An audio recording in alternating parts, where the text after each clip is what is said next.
What's going on, yo? Fair use, fair use, fair use, fair use. Like, share, subscribe, hit the super chat on the way in. Z, what took you so long? First of all, you starting this stream late, Z, number one. Number two, Z, you was gonna go a whole nother weekend without streaming? What, you got a life?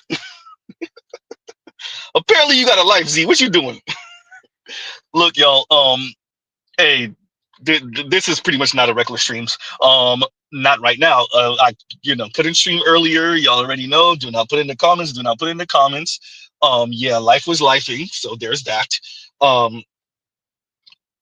And I had to get all the materials together, and you will realize that I gathered these materials a little bit sloppily, so there will be stuff going on in the background because we working on a Velcro shoestring budget. That's why. That is why. And we're always on the go. Once again, do not put in the comments. Do not put in the comments. All right. And we're gonna be inviting some folks in a minute. Shout out to them. You will see who Mr. Z is speaking about in a minute. Once again, fair use, fair use. I am Waffles. Thank you for that link because that perfectly goes with what we're going to play. Right, that goes with what we are going to play. And so we'll get underway. My second link that I changed, I changed it twice already, once or twice, yeah. And the funny thing about that is I changed it again because I found what I was actually looking for the second link. I'll change it after the stream. Shout out to the replay gang. And we'll start this off with what I Am Waffles sent us, and then we'll play our accompanying there you go, Z, links. And y'all sit tight. And the question today is, what will tomorrow bring? And y'all saw what the question is. Yeah. Brooklyn Finance says, what is time really? The Brooklyn Finance with the philosophizing. Philosophical questions, right? Philosophical questions, right? So yeah. Let's start this off with this, and then I have a treat for y'all. Shout out to Black Uru, shout out to Z, patting myself on the back, because this is a conversation we had a couple months ago. BGS was up, I think AB came up, it was a few brothers that came up, but it was primarily a conversation between Mr. Z and Black Uru, and we got a snippet of that, so that's the treat. And we're gonna play that in a minute, but let's start this off with I Am Waffles. Okay, here you go. All right, welcome back. Okay, so your total for your brake repair, your brake flush, and you're cleaning out your entire system, you're looking at 1,000. I'm sorry. You got to be crazy. I'm sorry, ma'am. We have payment option plans available. That's too big on my. Okay. Ooh, don't make me cuss. Okay, ma'am. No. Do you remember when we went over it in the beginning? And you saw it said $150. No. So yes, it did. That's just parts. So what parts? The brake pads. You got to be crazy. No. So we have payment plans. Do you have your ID? Payment. I got payment plan for y'all. Woo. Okay. Jesus. Now that perfectly goes in line with a conversation Mr. Z had with Black Uru a few months ago, for those of you that missed it. No effort at all. So you're imposing potential hardship, well, definite hardship on people. I mean, if you follow through with this program, certainly for several years, there's going to be some serious hardship on millions of Americans. And there is no plan at all of any sort of internal rebalancing of that. That's my point right there. Okay, fine. We don't get the cheap TVs anymore. We don't get to finance our cars for 8 years that we couldn't afford in the first place. But because of financing, we could pay it off in like 12 years, right? a lifetime. Okay, fine. If you're going to take that away, cool. What are we getting for that, though? That's the question. What are we getting instead of having cheap toaster ovens and cell phones that should cost 10 times more than they do, but because they're made in China, they cost, well, 1/10. What are we getting on the other side of that? Well, I mean, the cynic in me thinks that you're getting the doldrums that us 90-something% of lower people are entitled to get, and we're all. I agree with you. And when you have billionaires Mhm. running the country, that is that the specter of that sort of sentiment is there either expressly Mm. and or implicitly. And I I agree. voted for Trump, so at some point I may have to renounce that particular position. I don't know.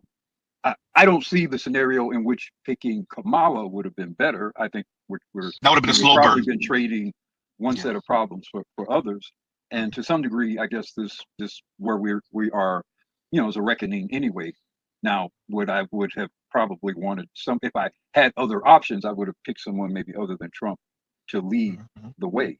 But we're not in a system where that's the other part of this whole thing too. Multi-party. Yeah. We're not We in a got two. system at all that really brings talented and earnest people into the position to actually do things Mhm. now. Mhm. Maybe Obama was the last possible example of that Mm. in terms of somebody you presumably was competent and And have some relatively talent. earnest. Yeah, Yeah. relatively earnest. It's relative Mhm. to the demons that preceded and That succeeded. that is You well. know, That's an air quotes if I've ever heard one, Black Guru. Relatively like a mother. yeah. So I mean, I Yeah. don't, I guess, maybe where we're headed is inevitable. I think it's being Mm. done rather inartfully or unarticulately I by agree. our current president. And I mean, we're going to learn a lot. We're going to learn a lot about ourselves. The whole, not getting the flat screen TVs, and we are Mhm. going to learn a lot about our relationships with each other.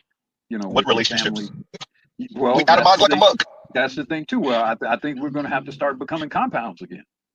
Mm. I think we're going to have to Mhm. start Mhm. becoming complex compounds instead of these discretely existing atoms. I think people are going to have to hunker down with each other a little bit and share a little bit more with each other and reconfigure some of their dietary consumption. There, in some ways, I see some potential good from it, from the standpoint of it will cause us all to some degree to reevaluate the merits of our relationships I and agree. what we own and what we buy or don't buy, what we get excited about.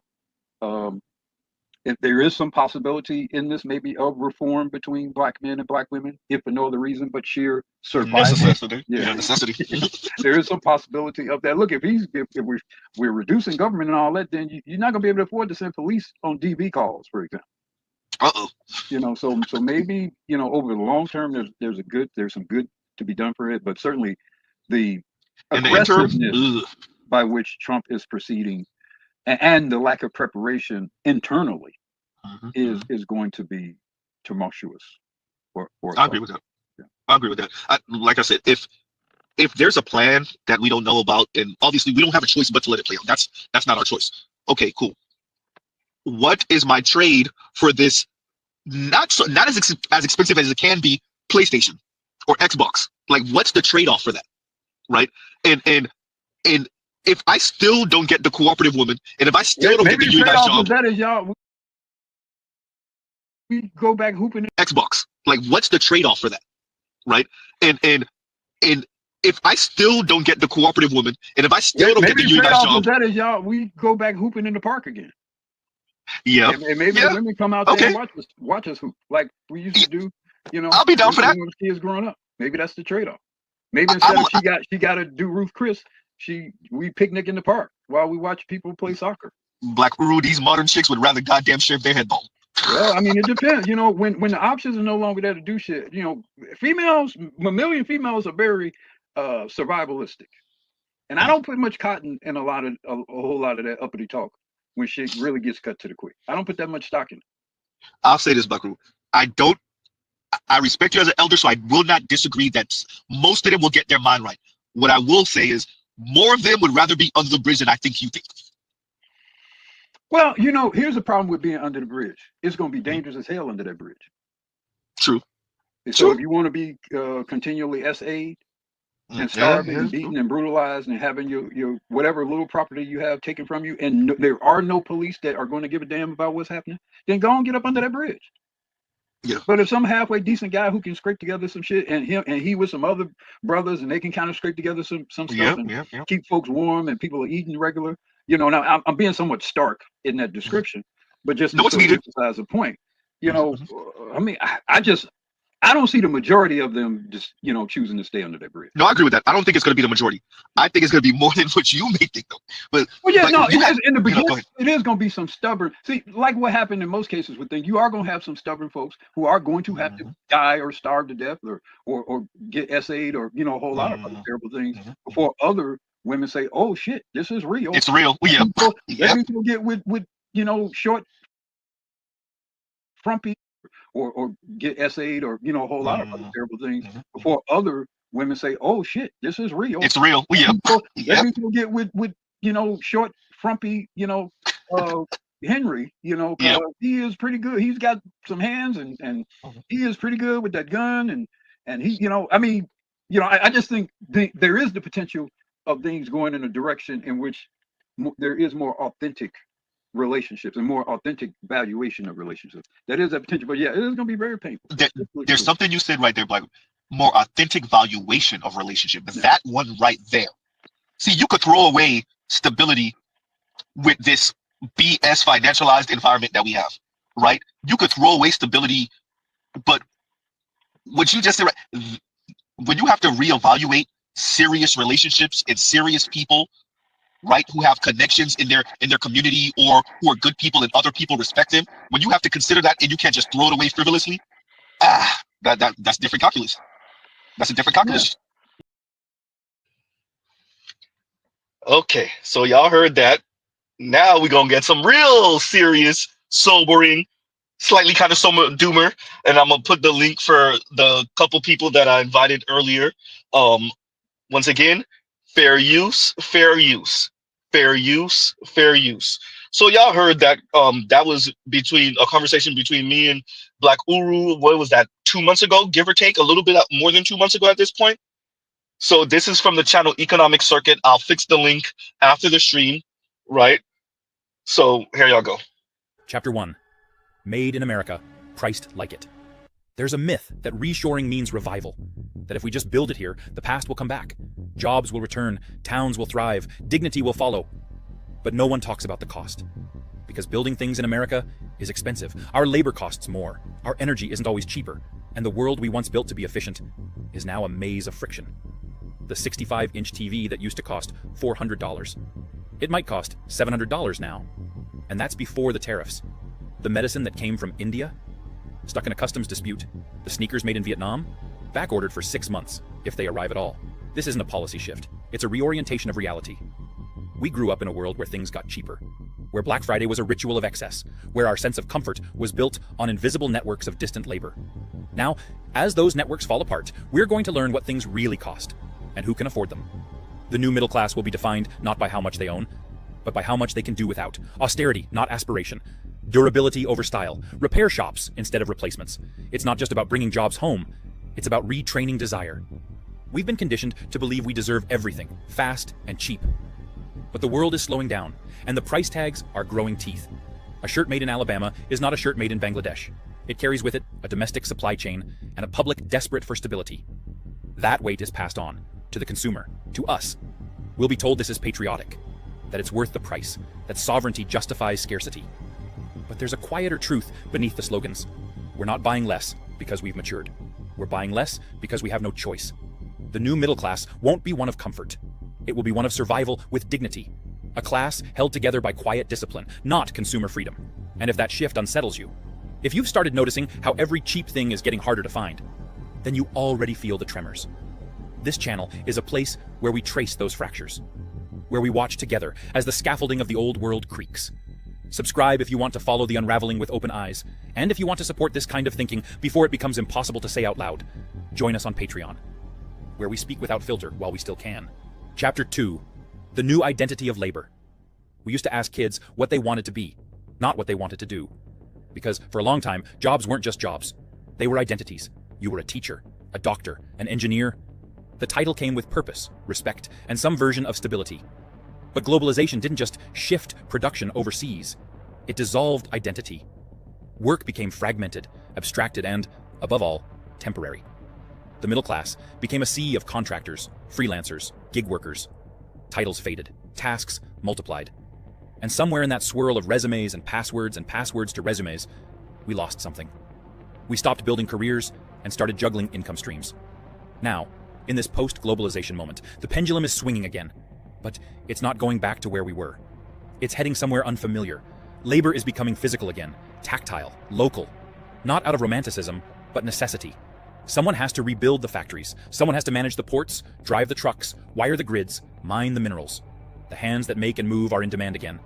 And yet, we hesitate to celebrate it because we spent a generation shaming those jobs, telling students to do better, to avoid the trades, to chase diplomas that now serve as little more than expensive illusions. And now we're desperate for plumbers. The new middle class will not emerge from universities. It will emerge from skills, especially those that can't be automated or outsourced. Welding, wiring, fabricating, maintaining. And here's the part no one wants to say out loud. These workers will matter more than most software engineers. They'll be the backbone of a nation trying to stand on its own legs again. But will we give them dignity? Will we let them build a new identity, or just quietly ask them to prop up a crumbling system for slightly better wages? That's the danger. Because if we fail to rebuild meaning along with manufacturing, we risk creating a new middle class that's materially necessary, but spiritually hollow. A class of essential workers with inessential lives. A middle class that lifts the country, but is never allowed to speak for it. There is still time to choose differently. But it requires that we let go of the old hierarchies. The belief that thinking is better than making, that abstract is superior to concrete. We will need a new cultural language, one that respects doing as much as knowing. One that sees labor not as something to escape, but something to build a life around. We will need a new cultural language, one that respects doing as much as knowing. One that sees labor not as something to escape, but something to build a life around. And if you've ever felt caught between these two worlds, if you felt that strange pull toward work that's real, but feared what it might say about your status, you're not alone. That tension is the new American condition. Let it unsettle you, because it should. Chapter 3. A nation of scarcity, not growth. Growth was once the religion. Every quarter, every report, every headline, always pointing up. GDP, profits, productivity, stock market indexes climbing like the sun. And with that growth came a promise. As long as the pie got bigger, you didn't need to worry about your slice. But now the pie is shrinking. Not temporarily, not due to a cycle, but structurally, deliberately. Reshoring is expensive. Tariffs are sticky. Demographics are aging. Global supply chains, once optimized to the molecule, are being torn apart by ideology and fear. And still we pretend this is a revival. That scarcity is just a transitional phase. But scarcity is not the exception anymore. It's the new normal. We're entering an era where less isn't a failure. It's the plan. Fewer options on the shelves. Fewer ingredients in the pantry. Fewer career paths. Fewer upgrades. Fewer illusions. This doesn't mean collapse, not yet. But it does mean transformation. Because when the culture of abundance dies, something takes its place. Scarcity reorders priorities. We begin to value resilience over efficiency, community over mobility, preservation over growth. And the new middle class will be built in that world. Their lives will be more local, not because it's trendy, but because it's necessary.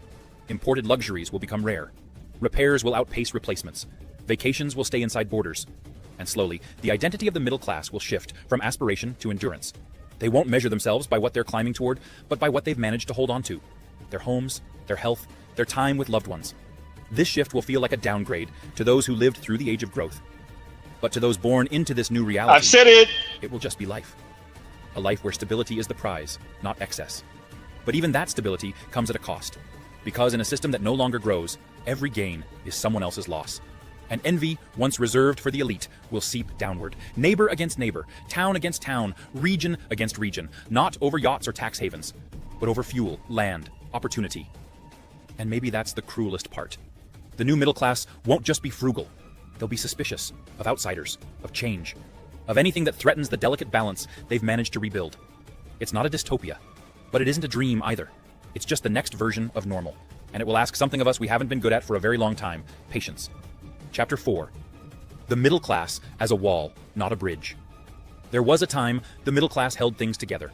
It stood between the rich and the poor, not just in income, but in values, in institutions, in identity. It was the bridge. The proof that progress was possible, that mobility was real. You worked hard, you moved up, you bought a home, you built a life, you crossed over. But in the new world, the post-global world, the middle class is no longer a bridge. It's a wall, a barricade between the survivors and the left behind, a fortress of stability in a landscape of uncertainty. Because in a nation of scarcity, those who manage to find security don't reach back. They defend what little they have. The new middle class will be defined not by generosity, but by vigilance. They will live in towns where outsiders are unwelcome. They will vote for insulation, not openness. They will teach their children to protect what's theirs. And they will have every reason to do so, because everything around them will remind them how fragile it all is, how quickly comfort can vanish. They'll see it in the shuttered big box stores, in the empty malls that once sold cheap abundance. They'll see it in neighbors who used to be middle class too, until they weren't. In this new reality, the middle class won't dream of upward mobility. They'll fear downward collapse. This is not pessimism, it's recognition. Recognition that once the machinery of globalization is dismantled, we are left to build something more modest, more defensive, more grounded. The new middle class will not define the future, it will endure it. And maybe that's what we need, not another myth of growth, but a reckoning. A pause, a cold, sober understanding of where we are and what's been lost. I sometimes wonder if we'll remember what it felt like to believe everything was getting better. That naive hum in the background of daily life. As if progress was inevitable, as if comfort was our birthright. We don't talk about it much, but a lot of people feel like that world is already gone. And maybe that's why this story matters. Because the middle class wasn't just an economic bracket. It was the narrative spine of a nation. And now we're rewriting it, line by line, with higher prices, shorter tempers, and quieter dreams. The question is no longer when things will return to normal. The question is, what kind of people do we become when they don't? If that question lingers with you, if you feel it in your bones, in your bills, in your daily commute, then you've already started to see the world for what it is. God damn. Okay, so to my other guests, I am going to bring you up in about 10-ish minutes. 10-ish, hold on. Right? So I think I got better you up here. Yes, we got better you up here, better you. What you think about that? That's the link. I couldn't send it to y'all because I realized that's the one I was looking for and I got it too late. So I couldn't send it to y'all. But yeah, what you thought about that, better you? I agree with it wholeheartedly. It kind of goes to what I was talking with you briefly about over the phone, man. Like we're about to see a crunch like never before. This AI stuff that they're doing, dynamic pricing, all this other bullshit. Like there's no appetite to hold any of this back or to say, hey, we need to be careful about how we do this. So that whole mentality shift of a middle class that is fearful of collapse, I think that's sooner than we might like to think it is. If it's I not think we already already here. live in that. We already live in that. That we already live in. We're already living that. You can see how the way people are moving and speaking about class more and more. That was always a thing. But I understand what he's saying, where it's like we're gonna be even more suspicious. We're gonna be even more communal. And it speaks to a little bit of what me and Black Uru were speaking about before. But he took it even, white dude. So of course he took a darker, and Black Uru was sitting in the comments. He said that sounds real white nihilistic. Where is it? There we go. Sounding very white nihilistic. You see what I'm saying? So like, and I agree with a lot of what he said because that's kind of where we were going with it too. Now clearly it's different races in America, so we're gonna have a bit of different perspective. But the overall, and it's gonna be the new normal. So that's what he was saying. I'm gonna play that clip again, but that's what he was saying. It's gonna be the new normal, and that's something to consider, right? That's the new normal. You're in it. The tech is still gonna be there, but can you afford it? And can you afford how frivolously you lose your phone or break your phone or crack the glass? Will you and your son, will you have to backhand your son because he broke his phone again? Right? Like, will that be a thing? Go ahead. Well, there's the social implications of it. And BGS said it one time when we was on screen when Super Mario's little brother happened. And he was like, "Are you really sure you're ready for that world?" And I don't think they are. There was a recent event where another one of Mario's brothers popped up. They tried Yeah, to so make I heard. yeah, Hmm. they tried to make it seem like it was just somebody that was, they just randomly. No, they popped one of the heads of BlackRock. Like, Yes, yep. And it got minimized. It got minimized mhm. because they don't want it to become a trend. Yeah, another two, one of these, about another two. It's a trend. I'm just saying they trying to crack down on what and where you can spend your money. They're basically trying to censor the internet through finance. So like there's a whole lot that is coming, and I really feel like what we're really going to end up getting to is going to be a clash, and we're going to really see just how much leverage does this technology, these novel technologies, give the authority figures and the wealthy versus pissed off everyday people that have half a You see gumption what to I'm do something saying? about it. That's exactly what I'm saying. Let me drop this link for the other two folks. But yeah, no, I agree. I agree wholeheartedly.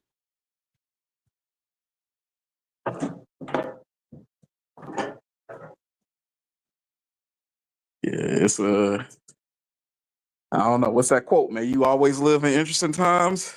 Yeah, may you live in interesting times, and it's not actually, it's low key sarcastic as crap. It's a what was it, Chinese or Japanese proverb, and it's no Chinese, I think, and it's like it's really telling you like, nigga, you want this? All right, you want interesting times? All right, you don't know what you asking for. That's what you. All right, we heard you. All right, watch this. Y'all know my phrase. Watch this.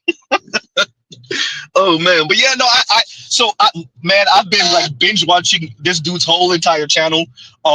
Economists, and I love listening to my economists. I can do outside of basic math. I'm out. I'm out. Right, I'm out. I talk about social math. I could do that clearly, but that once the numbers and the letters start mixing together, I'm out. Right. So but when I love listening to economists speak about this, because economics is just excuse me, social science, and once you consider how much that ripples out into the environment, oh boy, right? So like, and the repercussions of adhering to a certain worldview, like we speak about neoliberalism all the time on my channel. I'm gonna do a stream about that. Shout out to Compassionate Now. I might be able to pull that off on a Friday. So we're gonna get to it. Shout out to Compassionate. We're gonna get to the neoliberalism and the Powell memo. And that, because I know that's gonna be a long ass stream. And yeah, so go ahead. Oh no, go ahead. Yeah, I think he's saying much of what Black Guru said and what I was saying. Like, you gonna have to think about all these things differently. You're gonna have to think about all that frivolous spending and essentially buying your self-esteem. You're gonna have to think about that differently, right? And your idea of materialism and consumerism and retail therapy type talk, like he didn't use that term, but like you're gonna have to think about that differently, right? I'm preparing us for that, because we many of us have children, some of us are married, some are train tracks, some of us are married. We have siblings, we have parents that are still alive, and hey, bro, like prepare thyself, right? So like I don't want for people to feel defeated, right? Especially the young folks, especially the young brothers. But at the same time, this is gonna be an 18-wheeler, and he said it too, right? He said it like, for those of us that were raised with the aspiration, we're gonna be the ones with the resentment. But the kids that's coming up, that's gonna be born and raised in that time, it's just normal, right? So all of us that are having kids now, they still might be able to climb a rung or two, but they ain't, not even a rung or two, but it's not going to be they're not going to be sold the same crap that we were sold. And I don't know if that's necessarily a bad thing. Like it could be, but I don't have kids, so y'all tell me. I don't have kids yet, so go ahead. So the pessimist in me is, if it's something that's changing, it is always for the worst in America. So I ain't gonna say all of that, but I have said multiple times, my one disagreement with Dr. Martin Luther King, my one pushback is that arc of history is long, but it bends towards justice. I'd be like, I don't know. Like I'm like, I don't know, Dr. King. Yeah, but maybe no, right? That's the one thing I'd be like, and I done heard so many people bastardize his damn quote. I'm like, I don't know if I want you to be the one to say it. After that Martin, after that Malcolm X quote, that is definitely one of the most bastardized. But Yeah. I think you need a Super Mario or two to come through and really big. No, for real though, I've said that too. It's people like you, Martin, that bend that history the right way. It's people like Malcolm. It's people like, Mario's brother that bend that history the other way, or that jump it off, right? At least they kick the ball, right, and they get the ball rolling. Even if they're, we know of them because history and great men, some women, right? But yeah, it's people like you that kick that ball rolling that direction. But if it was just up to, oh no, the tyrants would just rule and have all of us under their feet, and that's how it would be. And every once in a while it'll be a revolution, and then slowly but surely tyrant season again, and then continue. So wash and repeat. Go ahead. The first video you sent actually ties into this a bit. I'll play it in a minute. It was the one about the dude had a little riff where he was talking about the different levels of reality, and I can't remember the exact term he used, but the ultimate level was hyper reality, where yes, it was. Yep. You started with something real, and it is so divorced from what that original concept was to the point where it is merely a caricature of itself. And I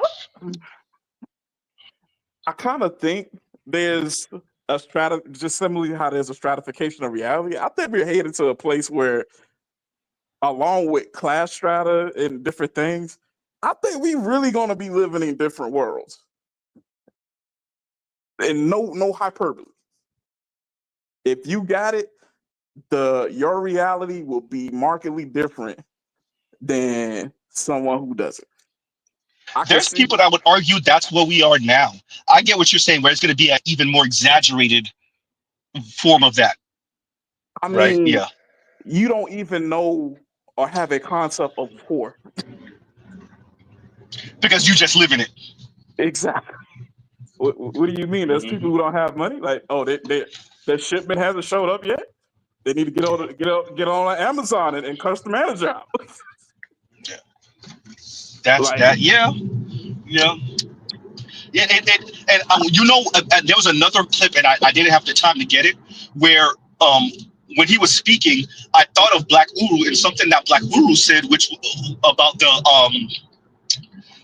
when I played the clip from a few months ago, when Black Uru and me were speaking about, folks using Uber Eats and stuff like that, particularly the sisters, and how that's their bit, like that's them grasping at their bit of aristocracy, right? That's them trying to live out their bit of like princess, right? To order what you want to order to eat and have it brought to your door, right? And like, how divorced is that from the people that could truly afford to live that life?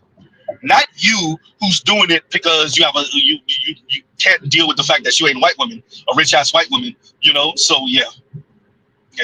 But for all of you who I sent the links to the people that I needed to send them to, but they're gonna have to wait a minute. I'm gonna play this Better You real quick, and then you give your commentary afterward, because it's about 8-ish minutes long, which is about enough time for me to get to this next point. But here we go. Study from Carnegie Mellon University defines aspirational luxury as purchases made for a future self that the consumer has yet to, but is aspiring to, become. From a marketing analytics perspective, aspirational luxury consumers, or ALCs, are individuals who spend between $3,200 and $10,600 annually on luxury goods. More than the average consumer, but below the truly affluent. These people are often labeled Henrys, high earners, not rich yet. According to a recent McKinsey study, ALCs make up to 18% of global luxury buyers, yet they drive 50% of total luxury market revenue. This cohort is highly diverse, but the largest segment is what McKinsey calls status seekers, under 35, focused on high visibility, logo-driven purchases, and following trends fueled by social media. Status seekers represent nearly 40% of all aspirational luxury consumers, meaning that young consumers motivated by status now account for around 20% of luxury industry sales. Many in this demographic stretch their budgets for luxury items, prioritizing first and foremost the appearance of affluence, and most of the time at the expense of long-term financial security. Now, keep all of this in mind, because it's time to talk about Status. The author, W. David Marks, no relation, claims that status is the ultimate social taboo.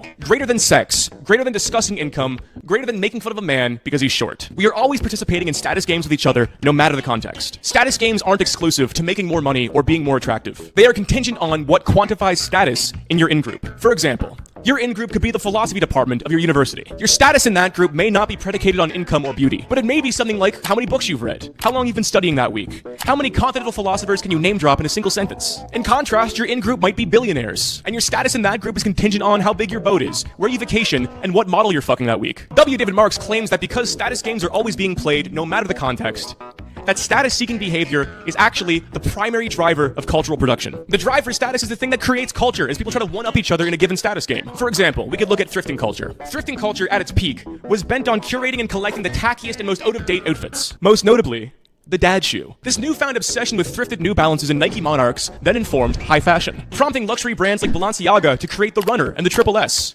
or brands like Yeezy to create the Wave Runner. Thrash metal one-upmanship in the 80s was all predicated on who could go heavier, spawning bands like Slayer and Sodom, bands that still influence to this day. You can find thousands of examples on how in-group status games have created culture, and please comment them below because I fucking love this shit. But I would go as far to say that Marx is objectively correct. Status seeking is the primary driver of cultural production. If we combine his thesis with our concept of aspirational luxury, we can start to understand the modus operandi of 2020's consumer culture. But to understand why it's a distinctly new phenomenon, we're missing a key piece. You see, my sweet viewer, so mature for his or her age, I've failed to mention a simple fact: that everything is downstream from economics.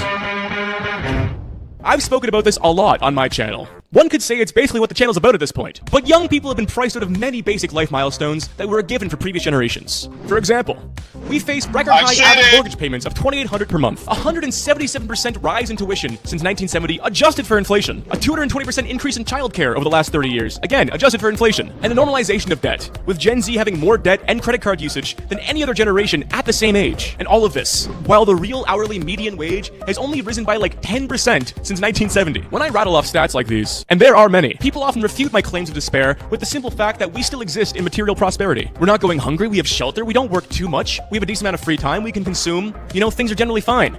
And to that, I would say yes, I agree with you, things are generally fine. But what does that mean for a culture that's been priced out of its own future? What are the spiritual consequences for almost half of people under 35 believing they will never own a home, when almost 30% either don't want or genuinely believe they will never be able to afford a family? What is the point of fucking material prosperity if we have no future? This is the undeniable meaning crisis of millennials and Gen Z. We live a life of no milestones or mountains, no struggles or goals, just a slog of spiritual stagnation from cradle to grave. The West has fucked up spiritually so bad that 20-year-olds are converting to Islam for fun. This lack of future has created what marketing strategist Eugene Healy calls little treat culture. With the normalization of debt and young people no longer saving for things like homes and babies, we inadvertently have more disposable income. Living paycheck to paycheck doesn't really matter when you're not going to do anything important with your money anyways. This increase in disposable income has created a shift into new signifiers of wealth and luxury. Things as small as a $9 croissant, a matcha latte, a Labubu keychain, or things as big as a crew set pot set, a Smeg toaster, or those fucking steel suitcases. Oh god, how I hate those steel suitcases. Almost all product categories now have an aspirational luxury version of themselves. And these objects are the new signifiers of wealth.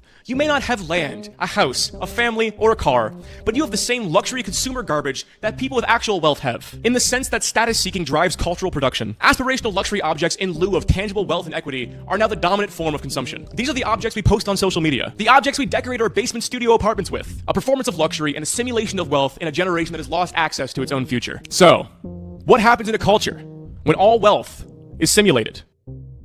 Decades ago, the French philosopher Jean Baudrillard warned us the simulation would become more real than reality itself. In his 1981 book Simulacra and Simulation, Baudrillard describes how modern society is dominated by images, symbols, and signs, to the extent that our experience of reality is simulated through our interactions with these signs rather than with reality itself.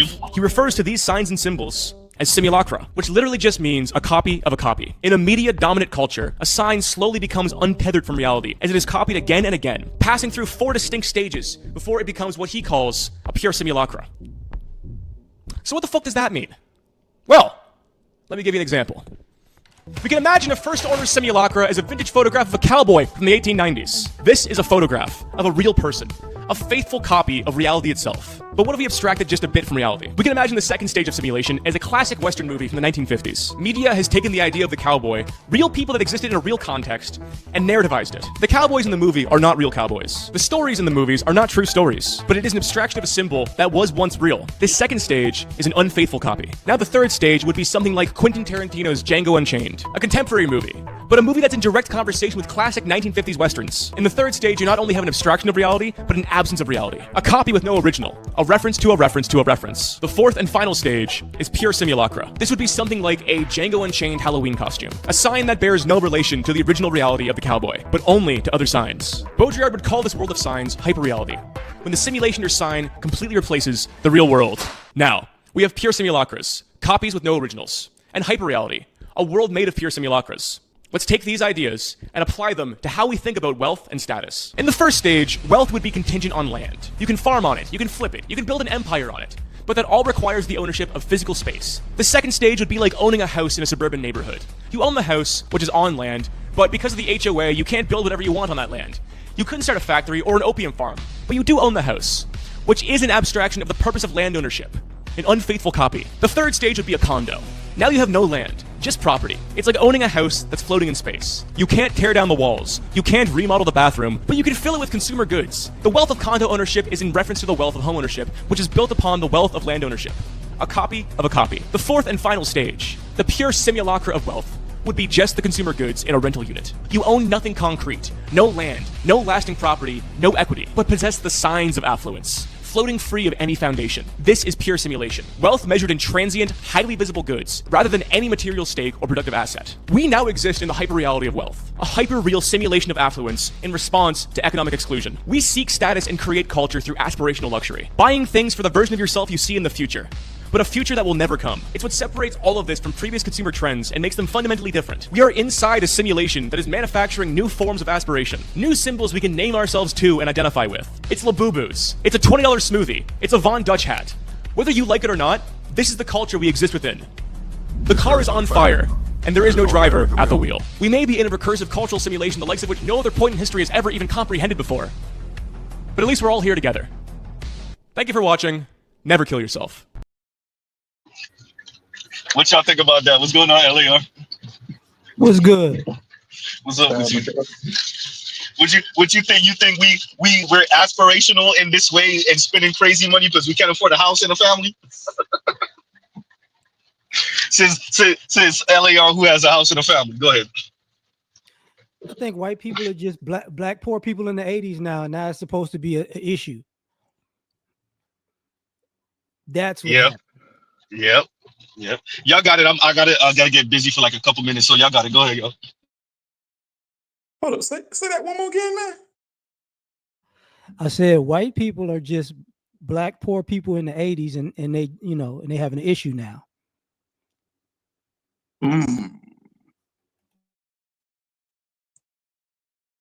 Damn, that's kind of heavy. Shit. I know exactly what you mean. That's what the stereotype. That was the new stereotype of these black people just wear gold chains and they wear their sneakers and this hip hop culture. They're broke, but they have all of these, things on that are expensive. These symbolizers. Yeah. I mean, like that. So shout out to Nameless. I saw him in here earlier. The plantation model has gone worldwide, is what you're saying. That's what I heard. Yeah, so you symbolize the status of the people that got it when you don't got it, because who wants to be regular, and then who wants to look regular when you are regular, or less than regular? Ooh, that one's for real. I get it, because I guess like the perfect analogy to kind of go beside that is like the opioid crisis. When it was a crack crisis, like nobody gave a fuck. Now that it's a drug that you like to do. Now it's we need to bring back DARE and all this other bullshit and all this stuff. So I get it. And I think there's a certain poetic irony to the shit that was pushed on us and conditions that was put on us, now being visited on the group that in part engineered it. Exactly.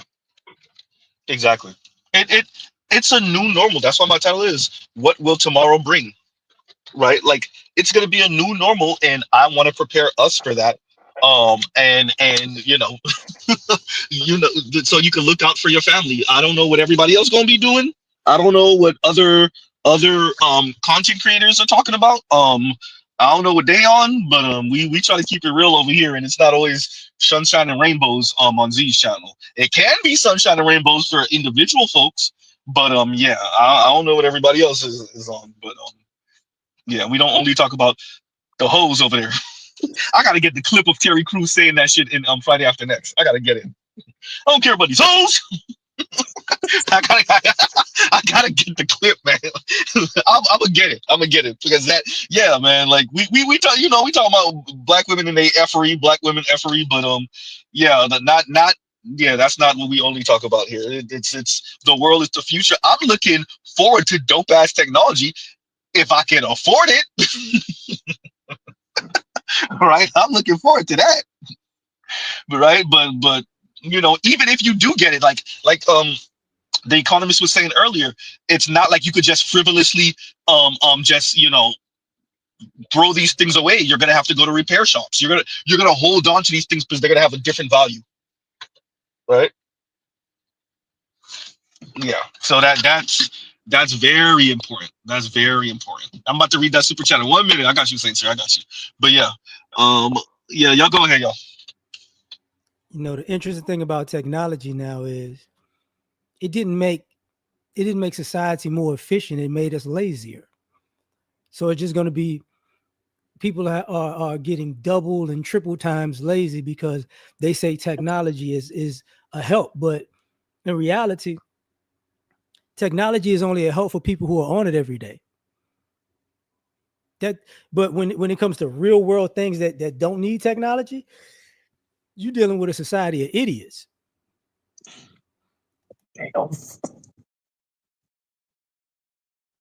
Man, I look. I do think it when you rely on it too much, it does retard you. But yeah. I mean, like even me, I can't remember no goddamn telephone number or anything at all. Like outside of numbers that I've been knowing forever, man. Like there's friends that I've had the same number for over a decade. I remember their telephone number. So there you go. man, for real? Like 281-330-8004? 004. My God. Wait, who? Mike Jones. Right? Don't act like you don't know my name. we gonna like I clown some of my friends about gamer culture. And I'm like, I don't know why you have all of these young men playing video games and they don't know how they won't be able to afford them when they're on their own. That's becoming a thing. Like just like the young kids, I got a phone, but you didn't pay for that phone and you're not really paying for the bill either. So you can say all this about your phone, but once you get grown and they throw you outside, you might not be able to keep it on. I got my theory on that.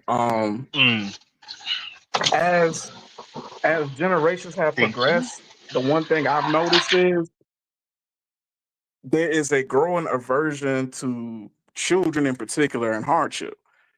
My dad, he bought me and my brothers a lot of stuff, but it was always an exchange. Like if I went to him and said, "Hey, look, Pop, I want this N64," first thing he was like, "Hey, what you gonna do for it?"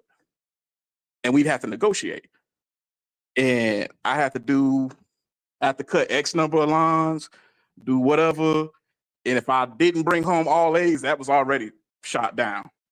And now it's become one of those things to where I feel like the women of this generation, it's a travesty if my kid don't got the new Switch 2 and Donkey Kong Bonanza. And it's like, no, the motherfucker got clothes on his back. He got food in his belly. He good. It's good to work for some shit. And I feel the culture You got to strive for something. Yeah. Like, I know kids who done been to like 18, 20 different countries. It's like, yo, y'all ain't making no fucking money like that. Let that motherfucker have something to work for. And then they get out on their own, and it's like, I don't see why they just sit around and like the world's supposed to come to them. Well, bitch, you brought the world to them for 18 years. I ain't mad at him for that expectation. Damn, they're 2 decades. Damn, nearly 2 decades. Yeah. But here's the thing, like what the economist was saying, if you set them up nice enough and insulated them, which probably you didn't, those are the folks that's going to turn around and be people's bosses. Yeah. And imagine your boss not knowing what the hell they talking about and being your boss. Well, shit, many of us have that now. Anyway, but yeah, not knowing what the hell they talking about. They're in the position of power, but it's because of that wall, right? Yeah. But I think America's going to switch up. I don't think it's going to be a pure meritocracy. I categorically reject that shit. But I do think when you come lower down in class, oh yeah, the elites are still going to be elites. So that's why it's not going to be no pure meritocracy. Whoever believed that, I'm looking at you, Anton. Is on some crack or whatever the hell drugs. But everybody else, oh yeah, from the middle on down, oh yeah, it's gonna be some real merit. Right? You won't have to know what the hell you're talking about. America has never been a meritocracy and it never will be.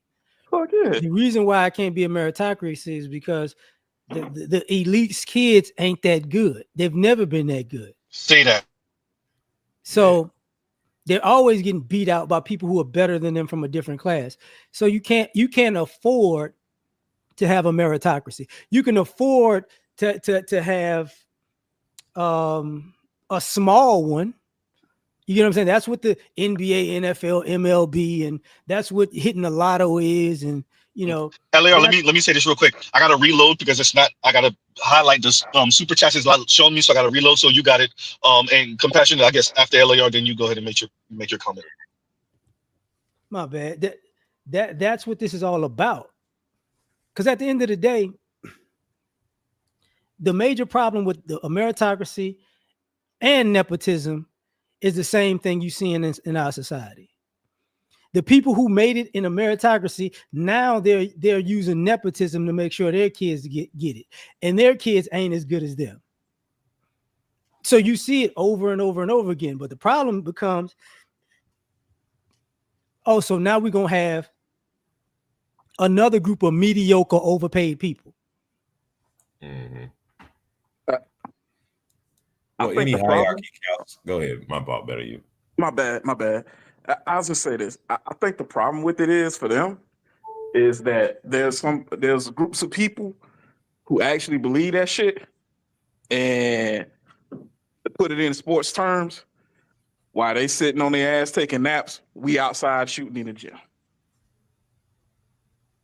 And I think that's ultimately the problem with it. I was just talking to my wife about this recently. I said, ain't nobody outside shooting in the gym no more, because think about it. Baseball, they made it a sport where you got to pay to play. Basketball has become that. Mm-hmm. So tennis and golf have already been that. Hockey is already that. All you really got left is football, track, and fighting, but fighting not so much, because you still got to take that tournament circuit. So that costs you too much money. Mm-hmm. So it's becoming everything is a pay to play. Invest in this, invest in that.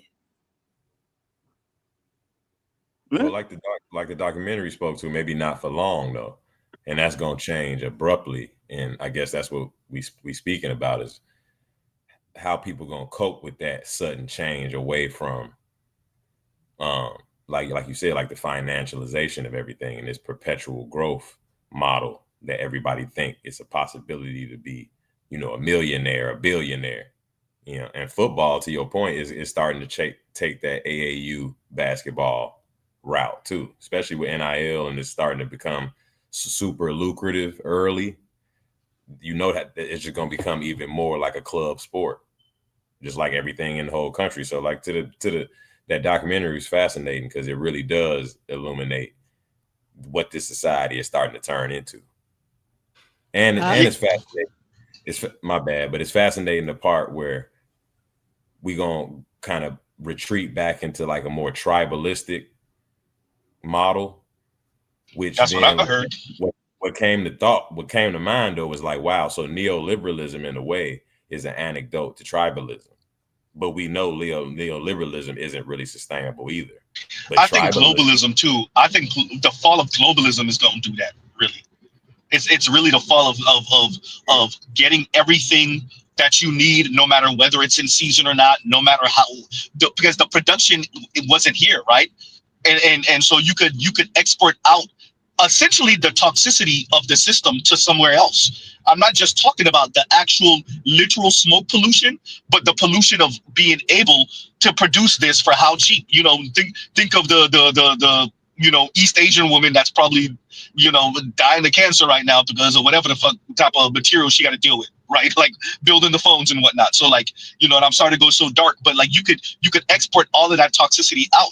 What happens when you got to bring that back to the U.S. with all of the regulations and regulatory rules, and that's assuming that they're going to have that. That whatever product is going to go up in price, 50% at best. You're 100% right? right, but you're almost talking about the front end of globalization, like what happens to the society when globalization starts, which is like where we're at now, where the economies are becoming interconnected and globalized. So in the beginning, yeah, sure, our supply chains would be totally disrupted and things will never be the same. But what's interesting, or I guess scarier, is what happened. Like supply chains will be worked out from a global standpoint eventually for it to function. And with technology has allowed for really some true hive type global model where production and I don't think it'll just collapse. I think it's something new will emerge that is going to be way more like I think it's not going to be as much mobility because power and wealth. That's exactly what he was saying. That's exactly what he was saying. Calcified at the top, but then you can't Yep, have a I've said that. Yep. hierarchy calcified with shit calcified at the top, where you technically you traditionally couldn't because you didn't have robot armies that could defend you away from. You see what I'm saying? Luigi and them, but now we do. So, well, it's all of those things combined. Go ahead. They made a grave mistake. See. First, like what you're talking about the globalization, you seeing that with just people complaining about EBT. See, now you can't get snacks no more. Oh, you can't get a Coca-Cola on EBT. So it's reverting to how it was back in the day because people can't afford for you to be wasting money. But when it comes to the let's just say the upper class or the elite class, here's where they really messed up. You allowed people who weren't in your class to be in your zip code. They know where you stay. You can't get away from them now. So now you have that problem. It doesn't matter that you can have some security. That don't matter because I know where you live at. So if I know these other people know the same technology that we can connect on, people are, hey man, such and such live around the corner. Yeah, but LAR, I know you know where I live at, but I can afford a Boston Dynamics security dog and a Tesla robot that if you think you're gonna do something, we can see what you can fight them. I think we going there. You know what I'm saying? Yeah, that's why that's why you get multiple people. Dog go one way, but the robot go another way, and 5 people go through the front door. I'm gonna be real with you. I think that's really where everything is headed. How much power does this technology really give you? And I think if some people calculate it wrong, there's going to be some serious recalibrations in society. Yeah, bro. That's why you see all these gun nuts out here. Because I got mine right now. Yeah, but the problem ain't all the guns. The problem is most of the gun nuts can't. Most of these gun nuts can't make it in the gunfight. They gonna have a heart attack. They too fat. They can't carry no ammunition. They talking all this stuff about, you know, I got my with my and my yeah, but you can't run in them boots and them jeans with all them clips on, you idiot. Yeah, Like, I mean, and what's a gun to a drone? You know what I'm saying? I mean, let's be real. Exactly. the drone is made out of plastic. But the drone But the drones shoot too from up in the air. It got a rifle attached to it, and it's a fleet of them. You know what I'm saying? And they stay up all night and just guard one house. That's where we going, bro. And that's where people ain't even prepared for that type of. The thing about it though, and ironically, this is where I feel like the U.S. government has made some real serious miscalculations. Relatively simple means can defeat a lot of this high tech shit, and we're seeing it in every theater of war. Like Ukraine is showing that. Like it is some of the simplest shit that is beating multi-million-dollar weapon systems. So these drones and shit like that. I mean, yeah, if I was caught out in the field naked, like, don't look good, but I got time to plan. I'm got prep time. Fuck it, I'm like Batman in them fucking things. I'm gonna say this as a reference. Quick story. I got a neighbor. He called me. He says, "Man, I want to beat this person up." You know, and I was like, "Why are you trying to get in a fight?" He said, I'm gonna beat the brakes off. We're gonna get in the ring and I'm gonna beat him. I said, "Hey, you don't want to get in the ring." He's like, "Why?" I said, 3 minutes is not 3 minutes. 3 minutes fighting is not like 3 minutes watching TV or listening to music or goofing off time. So he's like, "What you mean?" So I had to go to his house, put the timer on, and we had to go. And he was like, "Oh," and my point with that, when you're talking about simple means, you got to remember, most of these people in their mind believe things are gonna go a different way. They got a movie playing in their mind. Yeah. So when they're in it, it don't go that way. you know how many Americans think they John Wick? Oh, I know. It's not gonna go that way. Hey, LAR, you want to tell them about the clip that we were referencing with the big burly white dude trying to threaten the little brother, the not even call him little, the regular sized brother? Y'all, I don't know if any of y'all saw the clip with a big burly dude. It starts off with the big burly dude saying, "What he said, shut the hell up before I beat the fuck out of your ass," or something like that. And the dude was like, I've been waiting for this. You threatened me, now we gotta go. And you could tell the white dude was stung. He didn't want it. He didn't want it. That's what you get. Exactly. There's some movie playing on in your mind. And when it's challenged, when I tell y'all he froze, it looked like it could have been his father or whoever had to step in and kind of pretend hold him back type crap. And the other dude was off the screen. I couldn't tell if he was black or Latino, but he was like, "Oh, I've been waiting. No, you threatened me. Now we gotta go." He was ready. He was ready. Yeah.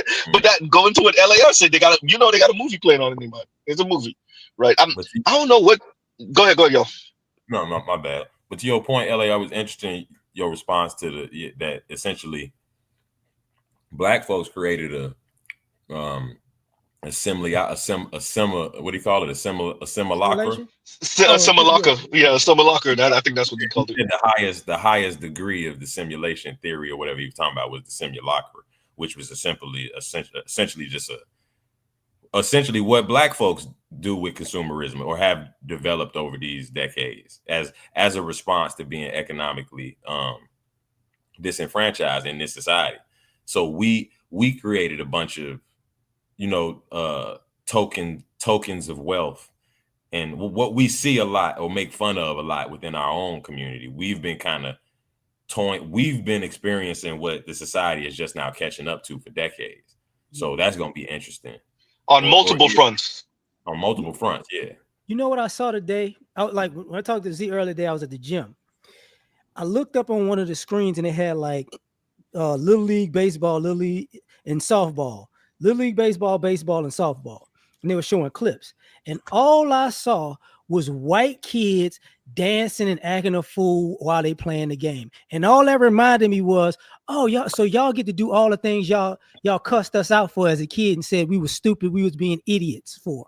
So now you why are you acting Stop like all that showboating? So now all your kids are doing it. Oh, and the reason why I'm saying it and bring it up is because it goes back to what you was talking about. We're reverting to the point where they're simulating things that we did. But the thing that they don't get at this particular point is, oh, you oppressed what you recreating, and nobody's oppressing you. So there is no way you're going to be better at the end of this. You know, I watched the clip though. What is that? The Savannah Bananas. All that looks to me is like, oh, that's basically. So we got the Negro Leagues with a bunch of white people back. That's what that is. But when we look out into the society and the future society, we're gonna see a bunch of people. And I hate to say this, they're gonna simulate being a winner, but they never competed. That's people now, LAR. I mean, that's already happening. No. Go on Instagram. That's exactly what Instagram is. What I mean is referring to what I was saying earlier. They competing online, but not in real life. They have no idea how it feels in real life.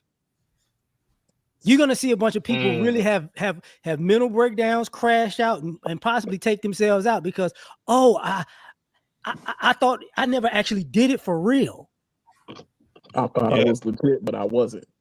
I got you. Okay, let me say this real quick. Saint Sir, you're gonna have to put that comment again. You don't have to make it a super chat because I cannot find those super chats. There's like 2 or 3 super chats I got earlier. For those of you, y'all go ahead and put the comments and say this is what I said in the super chat or whatever, because I cannot find them. So let me like, share, subscribe, hit the super chats. I can see all the rest of them, but I'm like the first 3. Yep, nope.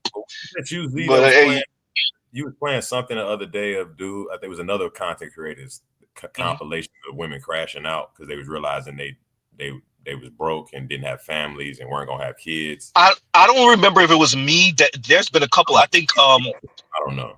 Beast Mode might have played something like that. I think there's a couple of folks that play stuff like that. What's the other brother name? Oh my God, I can't remember this brother name. There's a couple of people that have played like similar, and you're gonna see that because we have we're the ones who are talking about this. We're the ones who's up on game. I'm telling y'all, man, I'm listening to the women. None of them, when I say like none, I mean, I'm listening to the quote unquote educated ones. I'm listening to the black girl and luxury ones. I'm listening to divestors and swirlers. I'm listening to the politically aware ones. When I say none of them are talking, at least not on their mainstream content, maybe on the members only stuff or on their Patreon. Now that I don't know, but on their main channel stuff, when I say all of them, from the academically accomplished to the ones that's doing pretty well in life to the ones that are just on some super hood stuff, none of them are preparing their subscribers for the impending. None of them. I mean, they're not even talking about it really. Go ahead. It makes perfect sense because you got to keep in mind, man, the world is set up to a lot of women, especially pretty women. Yeah. Pretty bitches literally live in a completely different reality than anybody else. Because everything is designed to kiss her ass. Yeah. Dudes don't really give her the truth because most dudes, they want to sleep with her. They don't want to piss her off. So they try to tell her what she wants to hear. So she never really gets hard truth or feedback.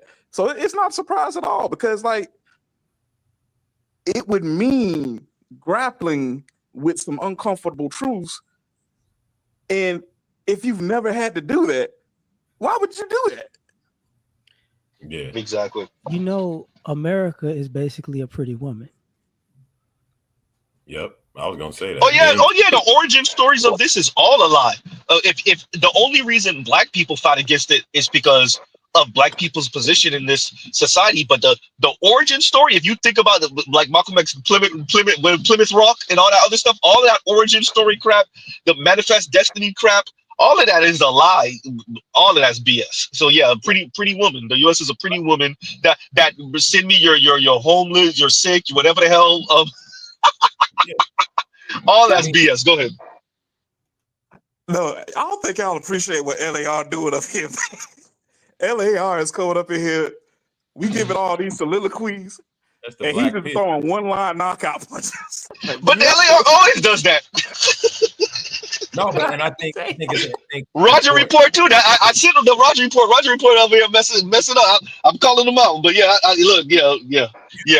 That's what they do. That's why I sent the link to them. And by the way, I'm gonna have the rest of y'all up. I'm just having these brothers up for a little bit. And then I'll open the panel up in a little bit. Don't worry about it, everybody. Go ahead. Said it, the black men, black people, the black Americans have a unique position in this philosophy, in this discussion, and always have. But because we have an orientation or a context of an oppressor, with just from a historical and a cultural standpoint, we have something to orientate ourselves towards to see what's actually the problem in the situation. The rest of the society doesn't seem to have that same orientation, which we call white supremacy. I mean, casually, but most people, they won't see these things coming because, like I think LAR just said it, people they're getting to a point, or they're already to a point. Millennials are already to a point where we don't even know we're being oppressed anymore, in terms of, like, we speak in this space casually. I agree 100% on that. Social, like, better, you just said it, like the women are like a pretty woman, or a pretty woman is not told the reality. At this point, the men are part of that too. Most men couldn't sit in these spaces and hear this discussion. They would descend into hopium. And no, it's not that. Because at this point, people aren't even aware of social design. We speak about it casually here. We see Brookings Institute. We understand what that means. We understand that there is someone planning or overseeing these the social aspects, the structural aspect. We understand this. Most people do not and will not.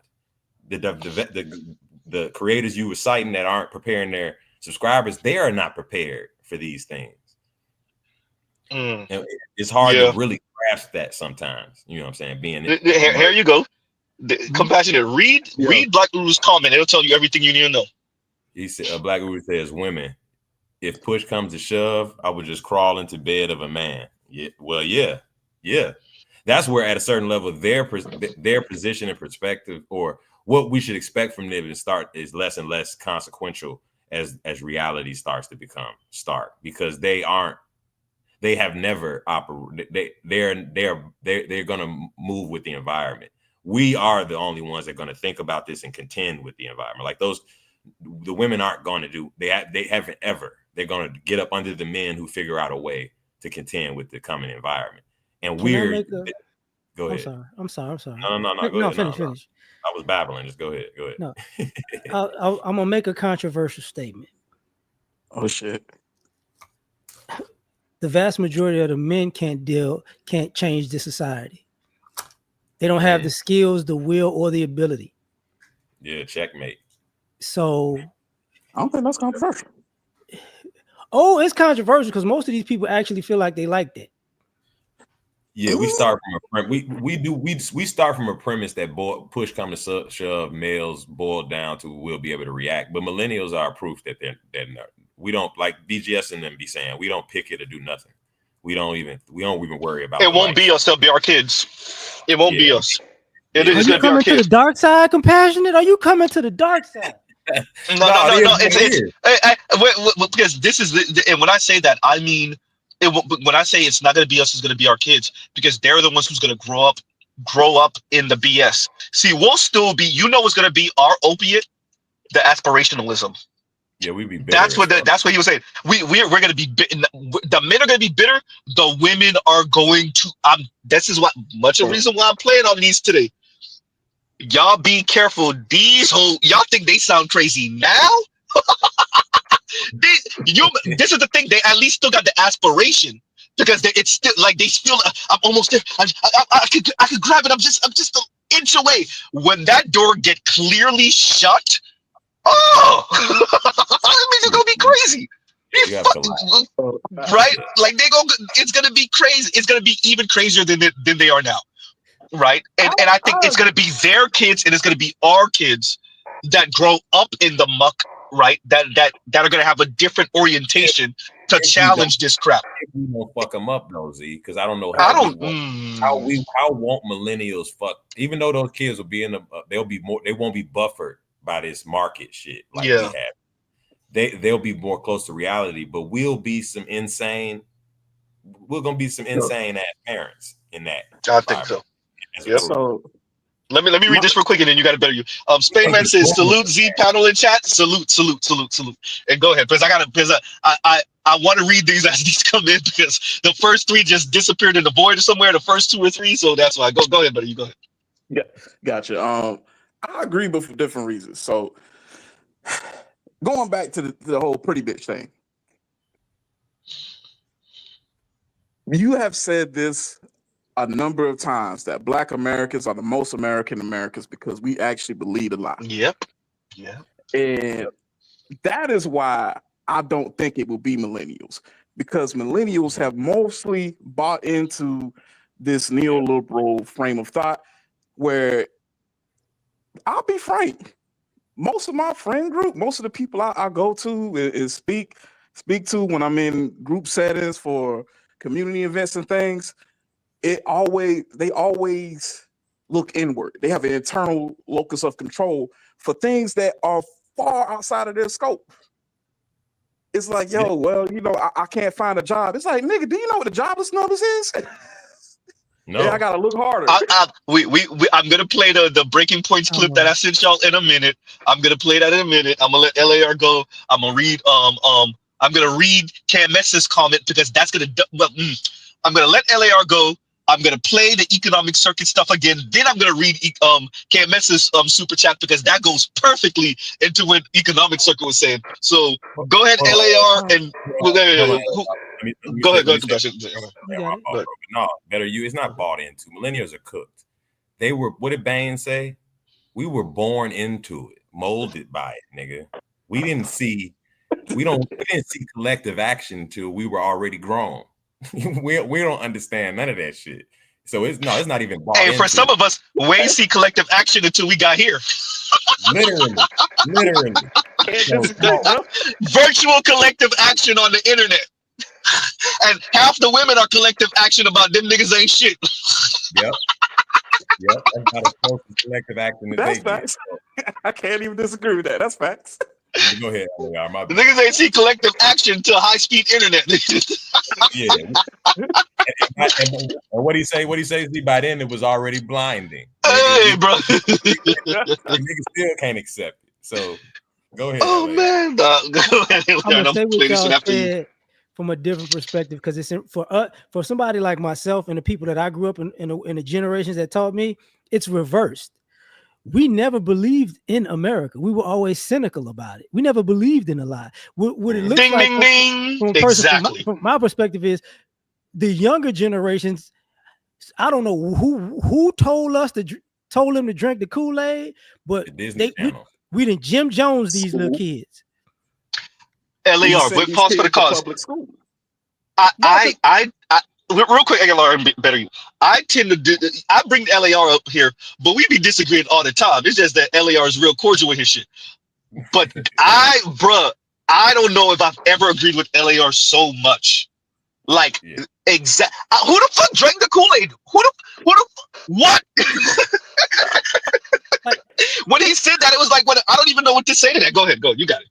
And then you got it. If I'm a betting man, I remember when people, and I said this before, when Black America started thinking that the right way to raise kids was like suburban white kids, it started going downhill. Yeah, there you go. And what I see is a bunch of people going, hey man, I had trauma when I was coming up. It's like, no, you got your ass whipped because you was a bad kid. You lying telling people you had trauma. Like, I know the stuff you did. I can tell you was a trifling child. Getting smacked in the face for talking crazy is not trauma. You shouldn't have talked crazy. But now you got, like, I see it out in public and I'm like, oh, you got black men, women, and children out here thinking like, oh, I can say whatever and do whatever and there will be no consequences and you can't talk to me this way, but I can talk to you that way. And it's like, oh, okay, you're gonna get shot. No, I'm not. It's like, oh, you didn't come up from a generation that got shot when stuff like that happened. I get it now. Mm-hmm. So to further contextualize everything, like who drank the Kool-Aid, I really feel we do ourselves a disservice because we send our kids off to school and allow school to raise them for 8 hours a day, and we never reinforce or counter some of the stuff that they get taught. Like This is BGS's argument. There are people who don't even ask their kid, like, "Hey, what did you learn at school today?" And when you the dominant people, better you don't put the car before the horse. You're 100% right. But why don't we have those conversations? Because the institutions of family that would rear kids is non-existent between us. You want to know the truth? Well, we gotta let Better you can land with that. We gotta let Better you, and then you got an LAR. Go ahead. No, you go. But go ahead, Better you, and then you got an LAR, and then you got a compressor. So my whole thing is simply this. I know everybody ain't in the same place. Some are more gifted than others. But every single day when my dad took me to school, the reason I know so much about Black people in this country ain't because I learned it from school, college, or my MBA program.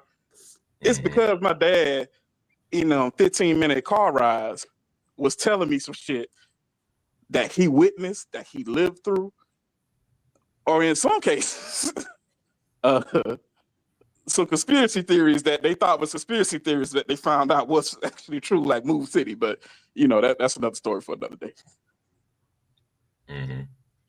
People ain't gonna like to hear this, but what happened was during the crack era and after the crack era, the principals were stupid, the teachers were stupid, the parents was dumber, and now the kids is stupid. And now you got a majority of stupid people trying to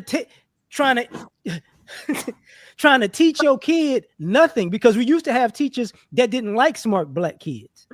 So you had to be taught extra stuff at home. Now you got stupid teachers dealing with stupid kids and stupid parents, and ain't nothing being taught anyways. And I think that's by design. I think that's what Mr. Z whole channel is about. What the space is ultimately comes to the conclusion is that state where you just outlined, LAR, that all the institutions are eroded to the point where the society is essentially ass out. You can't even defend yourself against social design. You can't defend yourself against ideology being pumped into the schools. Like you said, Better, you at this point, we're relying on the schools to teach the kids Black history. So, and we know the state of the schools, like LAR just pointed out, but that's all by design.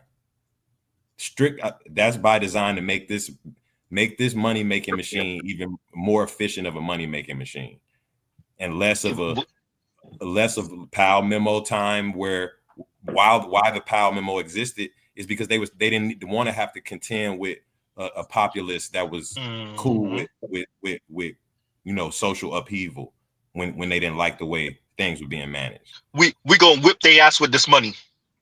Yes. And we're gonna get them addicted we're gonna get them addicted to seeing the world a certain way, and even their revolutionary spirit to combat us, they will feel paralyzed because they don't have the money.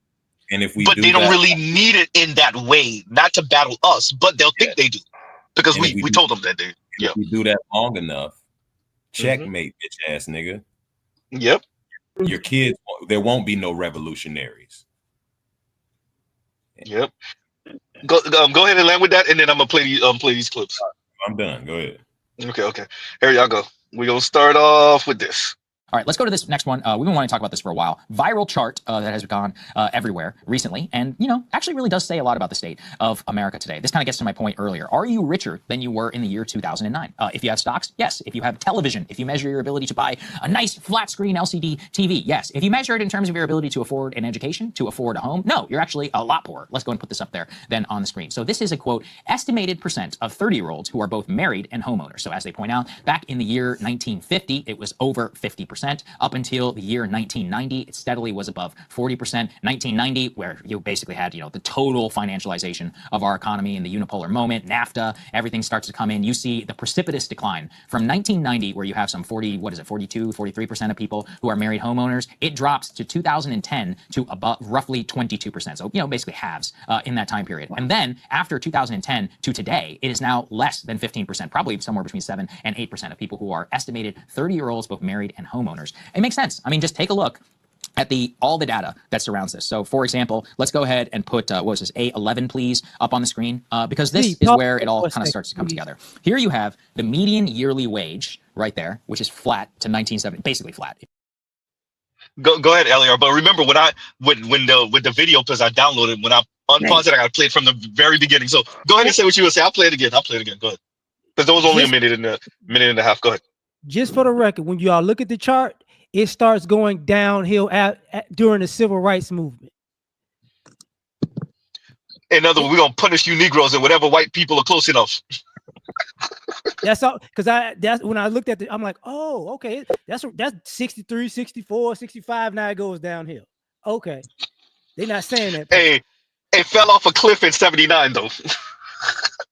It started going down, but in 79, but there's multiple things. The rest of the world caught up, because remember they had to rebuild after World War II. So you definitely caught up by the early 80s, the late 70s. So there's that too. They had caught up by the 60s really, but yeah, there's a bunch of stuff. But yeah, but by the time you get to, especially neoliberalism really kick in, you had Carter, so it jump-started Carter, but by the time you get to Reagan in 80 and 81, oh boy, yeah, that's a wrap. That shit, hey. That's when that gap really turns into a chasm. But let me play this, and it's 3 clips. They're about 4-ish minutes each. So there you go, and then I will read KMS's super chat. Like, share, subscribe, hit the super chat, and then I'll play the other 2 clips. So here y'all go. We got a couple of minutes of videos to play, and then I want to get people's commentary. Here we go. All right, let's go to this next one. We've been wanting to talk about this for a while. Viral chart that has gone everywhere recently, and actually really does say a lot about the state of America today. This kind of gets to my point earlier. Are you richer than you were in the year 2009? If you have stocks, yes. If you have television, if you measure your ability to buy a nice flat screen LCD TV, yes. If you measure it in terms of your ability to afford an education, to afford a home, no, you're actually a lot poorer. Let's go and put this up there then on the screen. So this is a quote, estimated percent of 30-year-olds who are both married and homeowners. So as they point out, back in the year 1950, it was over 50%.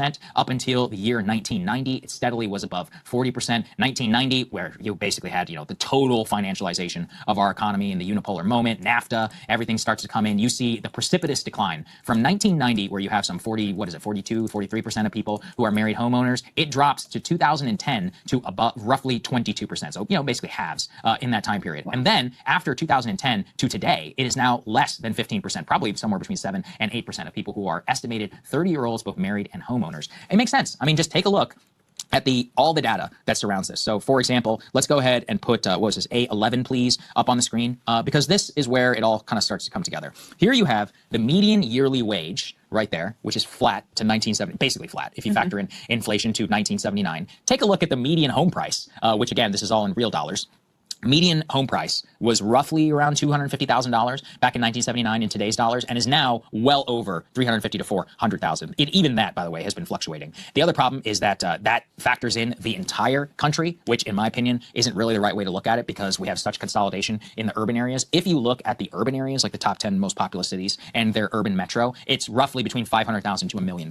And in the megacities like Washington, D.C., New York City, Chicago, Los Angeles, Austin, Texas, Atlanta, any of those those places, good luck, you know, over the $500,000 price range. You're going to be making some serious compromises, basically, no matter what, at that time period. Not to mention what the mortgages are right now, somewhere around 6.5% or something like that. If you have bad credit, it's going to be a lot higher. So you're paying double with a mortgage price that you would have just 4 years ago for a home price that is roughly either increased or at the same from that time. And yeah, I mean, it's just such a mystery then, you know, why people don't want to have children or putting off marriage and having any sort of ownership in your society. I actually think it's probably the most impactful statistic about the home ownership thing, because it makes sense. You put down roots, you have, you know, connections. If you're a rent, you're fundamentally at the mercy of bigger economic forces than yourself. You don't have ownership or stakes in society. And I mean, I'm not going to say it's painting with a broad brush, but it does mean something. And so as that all starts to decline, that's how you have Zoran. That's how you have Trump. That's how you have, I mean, so many of our political, socioeconomic forces stem from that. And so that really does need to be the problem that needs to be attacked. Yeah, like day one. That's it. I mean, the core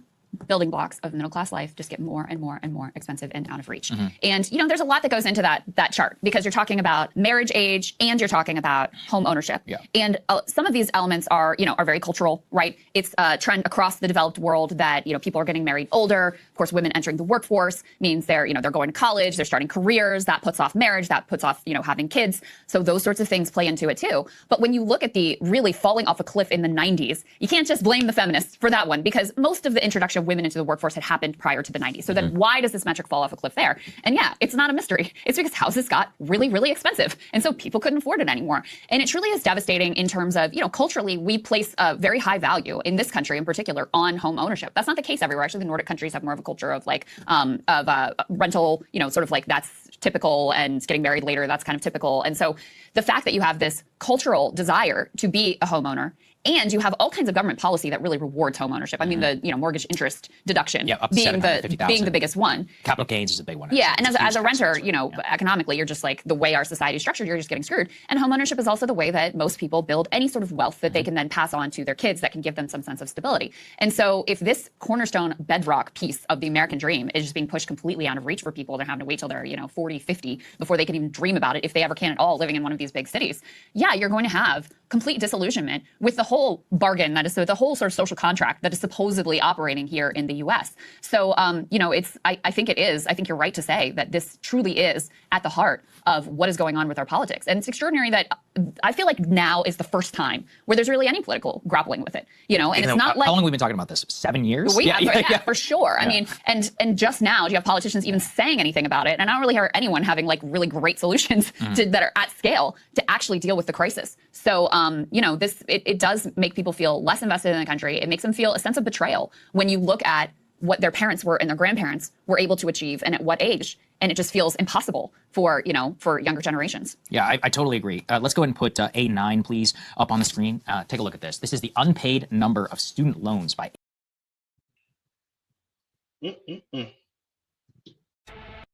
Yeah, I totally agree. Let's go ahead and put A9, please, up on the screen. Take a look at this. This is the unpaid number of student loans by age. So more than 1 in 6 Americans are now in serious delinquency rates. And the problem with that, thanks to Joe Biden, you can't discharge any of that through bankruptcy proceedings, not exactly being helped by a lot of the current administration.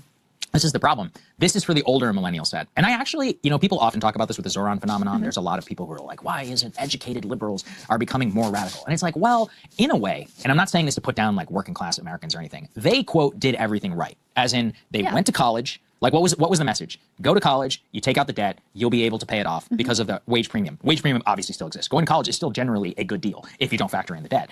If you look, you know, broadly at all of these things, you'll move to a bigger city and you'll be able to have some sort of like moderately accessible life. No one's expecting to get filthy rich, but you know, they're like, I'll be able to do X, Y, and Z. And then, you know, I'm 33, so by the time it's been 10 years since you graduated from college, and so then you start to look around and you're like, I'm not seeing a whole lot of that actually. For most of the people who are able to do that, even the very successful ones, people who are pulling $200,000-$300,000 per year, are still like, they might be able to buy a home, but it's not really the one that they want. It has a lot of trade-offs. Now, obviously, you know, that's how it works sometimes, but that's not the dream that was sold. And especially in the Zoran context, I kept saying this, and I said this on the Flagrant show.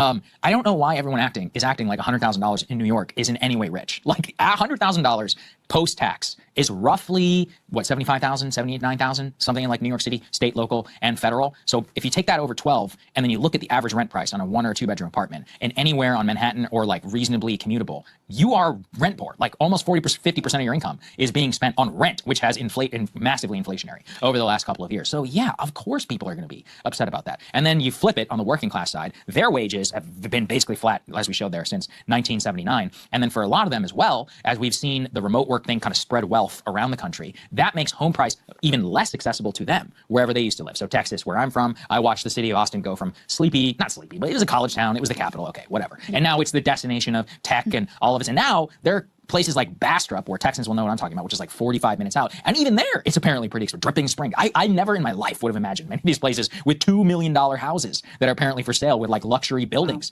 and stuff. And so for those people, let's say you were born and raised there, and let's say you work at your father's plumbing business and you're making $75,000 per year. How are you moderately supposed to be able to compete with that at all? I hear the same about Atlanta, about Nashville, about South Carolina, any of these places which are like lower tax havens for people who are like second tier wealthy in these places. And so that's kind of like a race to the bottom, and it just raises the price for everybody. And I'm not even talking about California, the most populous state in the country, which is just bonkers in terms of its real estate. I genuinely don't even know how people live in California. I don't. If you make $100,000 a year in Los Angeles, I'm like, I don't even know what you're doing. Like if you look at the gas price, if you look at mortgages, your ability to buy anything, I don't know. You must have a 2.5-hour commute. I can't think of another way. You'll see like a house like an hour out from San Francisco. Oh, that's this tiny, should be starter home. Right. Nothing special at all. And it's like, oh, this is $1.5 million. What? Like, insane. I mean, it's genuinely insane.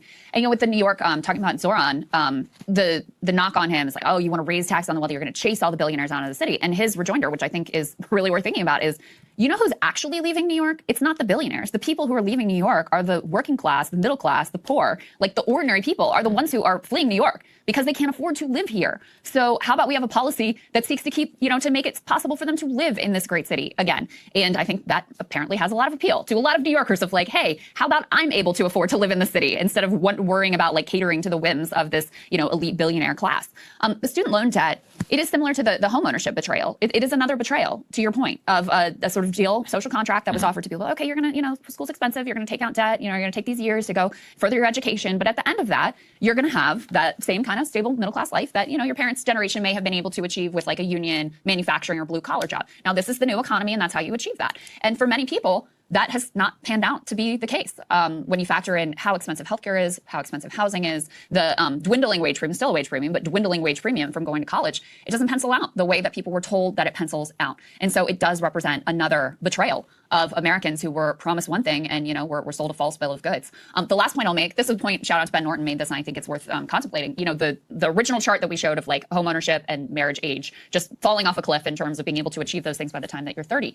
It really starts to deteriorate rapidly in the 90s. Present another betrayal of Americans who were promised one thing and, were sold a false bill of goods. The last point I'll make, this is a point, shout out to Ben Norton made this, and I think it's worth contemplating. The original chart that we showed of like homeownership and marriage age just falling off a cliff in terms of being able to achieve those things by the time that you're 30. It really starts to deteriorate rapidly in the 90s. And one of the things that happened in the 90s was the collapse of the Soviet Union. And so, the part of what enabled the New Deal and sort of kept capital in check was that you did have this threat from the left of this alternative economic system, which was alive and well in parts of the world. And so once you have, the end of history, as was being proclaimed at the time, and it's just sort of like wild, wild west, off to the races, you see skyrocketing inequality, you see obviously skyrocketing housing prices, skyrocketing, education, healthcare prices, all of those sorts of things. And you see the country being run increasingly more and more and more just for the wealthy, just for the 1%. And the meager social safety net, president after president after president, whether they're Democrat or Republican, chipping away at that meager social safety net. And even though the Cold War is over, right? Why are we still, we were in this arms race. Okay, now the Cold War is over. Can we roll back some of the military industrial complex? No.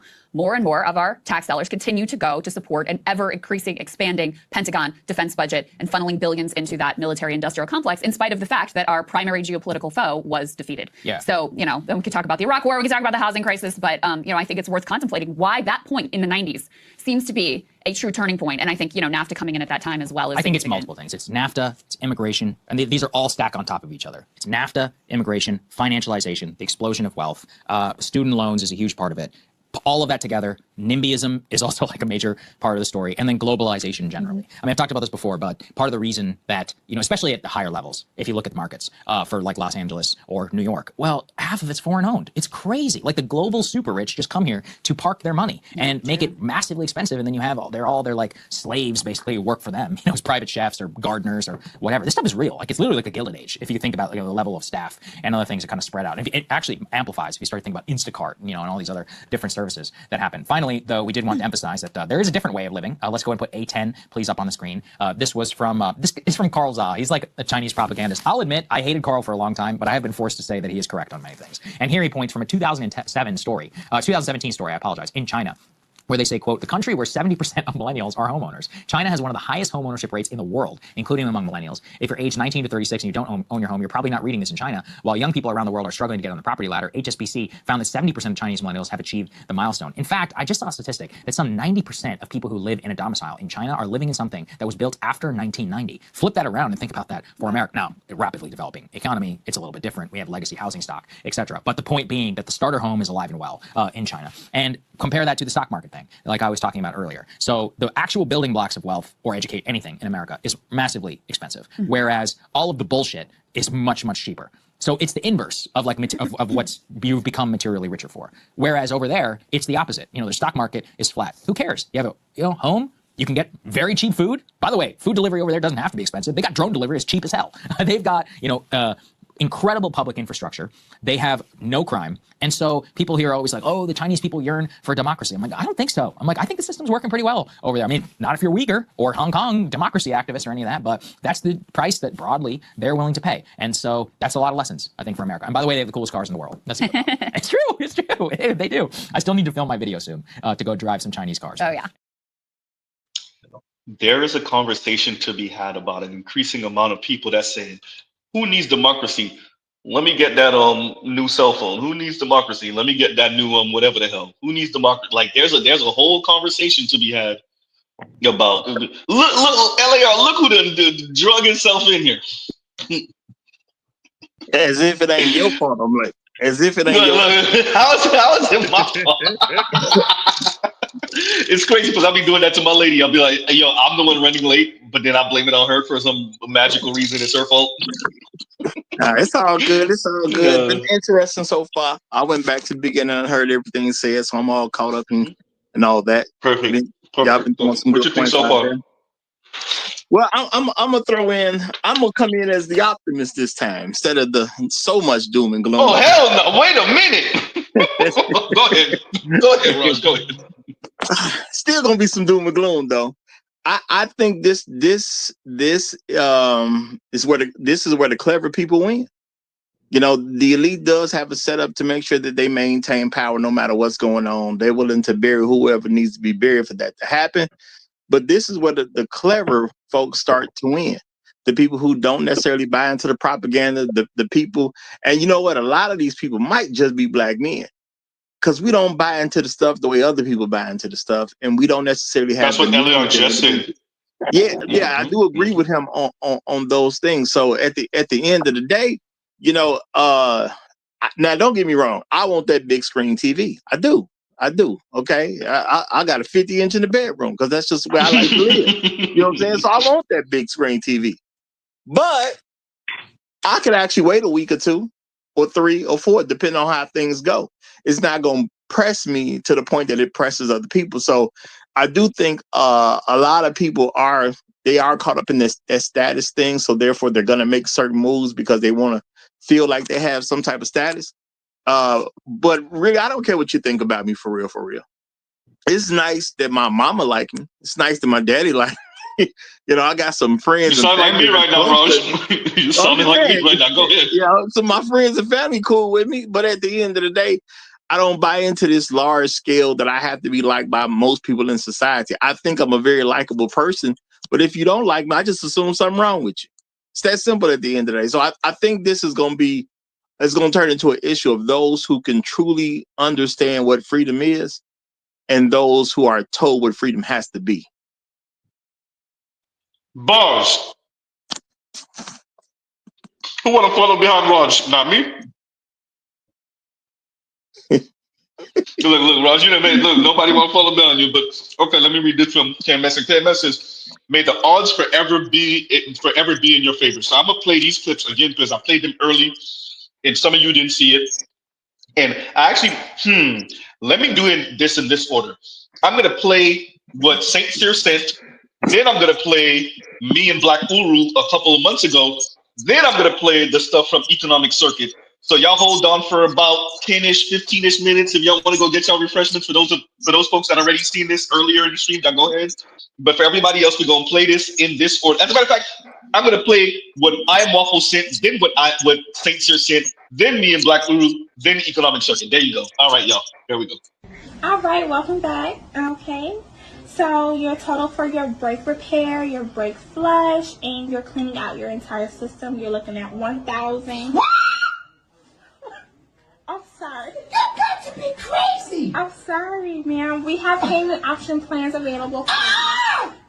Why'd you buy a goddamn BMW then? Okay. Ooh, don't make me cuss. Okay, ma'am. No. Do you remember when we went over it in the beginning?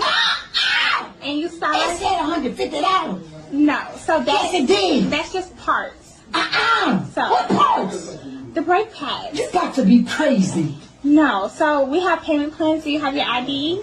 Payment. I got payment plan for y'all. Woo. Okay. Jesus. I don't know why she bought a BMW. I don't understand. Whoever want to make your comment, hurry up, dude, so I can play the next one. Go ahead. She bought a BMW. I don't understand. It's cheap on German engineered luxury cars. Oh my god!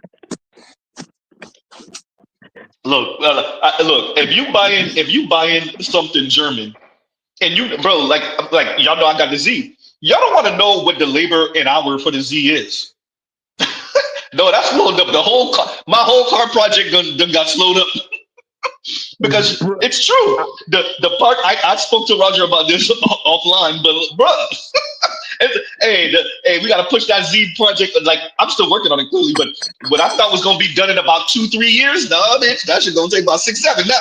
Like, so that's what it is, you know. But I don't fret about it. When he told me, I was like, okay, well, I miscalculated. Oh well, but I was smart enough not to make that my everyday car. This lady bought a Beamer, but you can afford you can afford the payments, but you can't afford to maintain it. Then you mean you can't afford it? Go ahead, y'all. I was gonna say, you got to remember when you decide you're gonna go ride clean, you supposed to go ride clean. This, you know what? The bill gonna come eventually. Why are you panicking? You supposed to been prepared mentally for this. I know a big bill is coming. It's a car. You know what I'm saying? Oh, it's a foreign car? Yeah. Okay, now it's foreign luxury. Yeah, it's going to be a little bit bigger at the end of the day. So you just supposed to already be mentally prepared for that. And I guess you want to talk to her kids or grandkids or something, because sound like the way her bank account set up, she about to have a problem. Not the Kevin Hart. The way my bank account set up. Go ahead, y'all. Go ahead. The savings. I know that story true because my wife got a BMW, and I just said, "Fuck it, I'm fixing the car. I ain't got time for all these damn bills."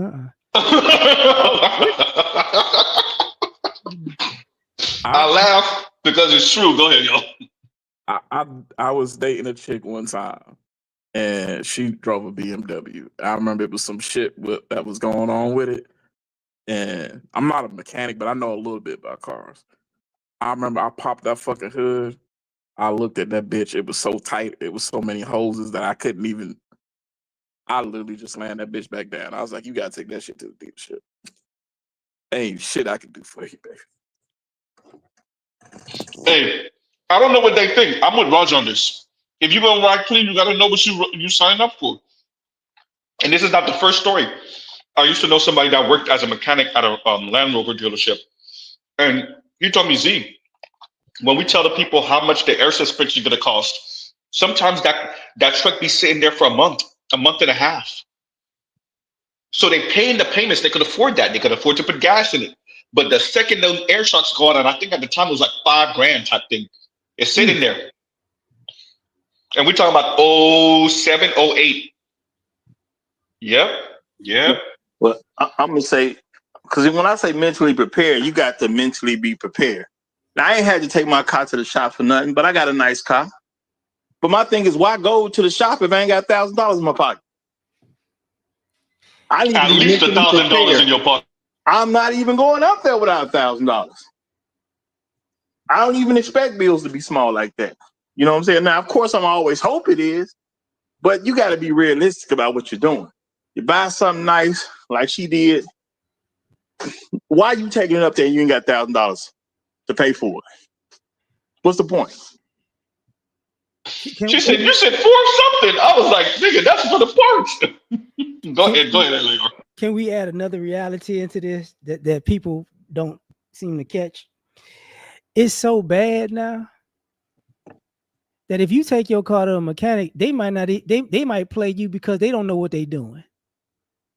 Yeah, you might have to take it to the dealer, and even the dealer might be fucking you over. Well, the dealer definitely messing you over. Dealer's gonna do it, but even a mechanic. Oh man, we trying to figure it out. We put it on the machine. Look, man, I'll tell. Here's a tip for everybody who got a car. Go to Walmart and buy your OBD2 scanner. Yes, sir. Yep.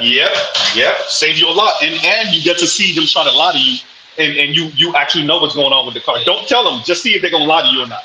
$20, $30, $40. You be out. It'll save you some trouble. I agree. Let me do this. Let me read this. So once again, Pam says, "May the odds forever be in your favor." And so now we're gonna play this, and then we're gonna play the other stuff. I just lost my job today. No warning. No nothing. They wouldn't even tell me why. I don't know. I didn't do anything wrong.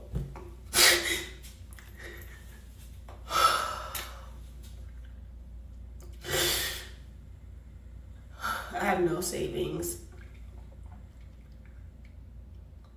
I have nothing. I just don't. I got in the exit interview and they said, today's gonna be your last day. My manager, my director was on the call. And then they were like, the decision has already been made, so we really don't have anything to hear from you. You're only gonna get paid for the one day you worked in August, and we'll give you your commission check, and that's the last of it. And end the call on me.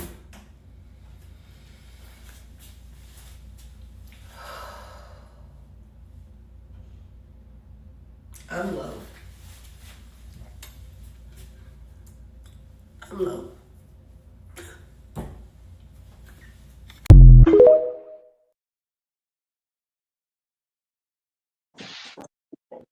Okay, before anybody goes, if you don't mind reading this comment for me, Raj, because I want you to be the one to read this, and then you get the first dig at it, and then everybody else go. Go ahead, Raj. Okay.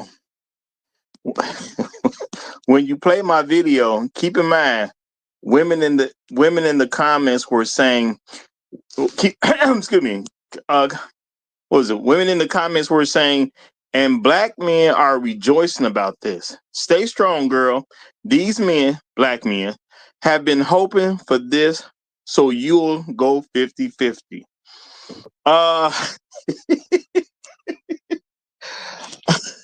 I don't even think that's smart to do, man. I'm personally never gonna rejoice in a woman suffering. And I don't want no woman because she's suffering. Because what am I going to do with a woman who's only there so because she's suffering? Well, that means she's going to come there so she can be right. And then everything I put in to make things right don't even count. She leaving with your shit when she leaves. Well, I mean, I don't think people really understand what it means when somebody coming in suffering. As soon as you relieve the situation, that don't count anymore. That's how women's mind work. And I hate to say it, but that's just how generally women's minds work. When they're under pressure, as soon as you relieve the pressure, what you did to relieve the pressure no longer counts. It counts while you're doing it. But the moment it's done, it's done. Don't count anymore. So I wouldn't take one of those on anyway.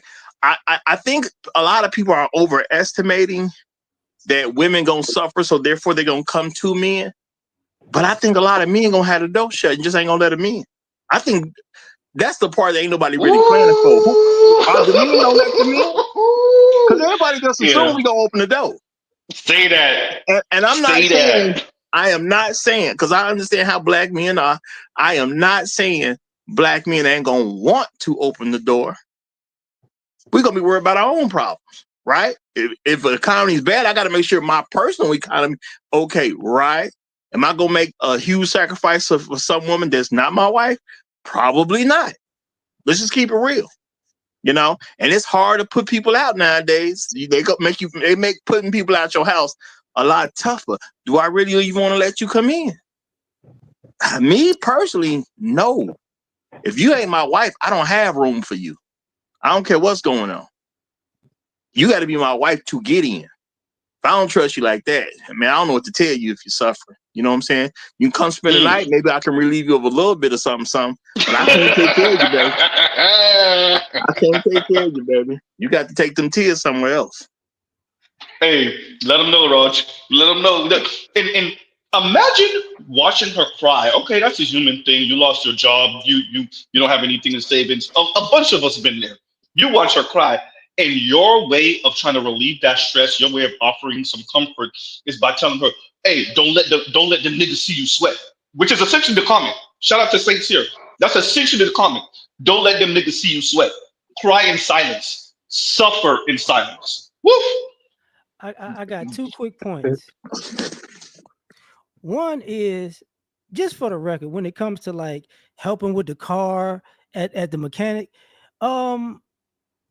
don't nobody go 50-50 on car repair bills. If somebody was willing to do that in your life, you better treat that person like Jesus. Because your mamas, your daddy, your uncles, your aunts, your cousins, nobody in life has said, you know what?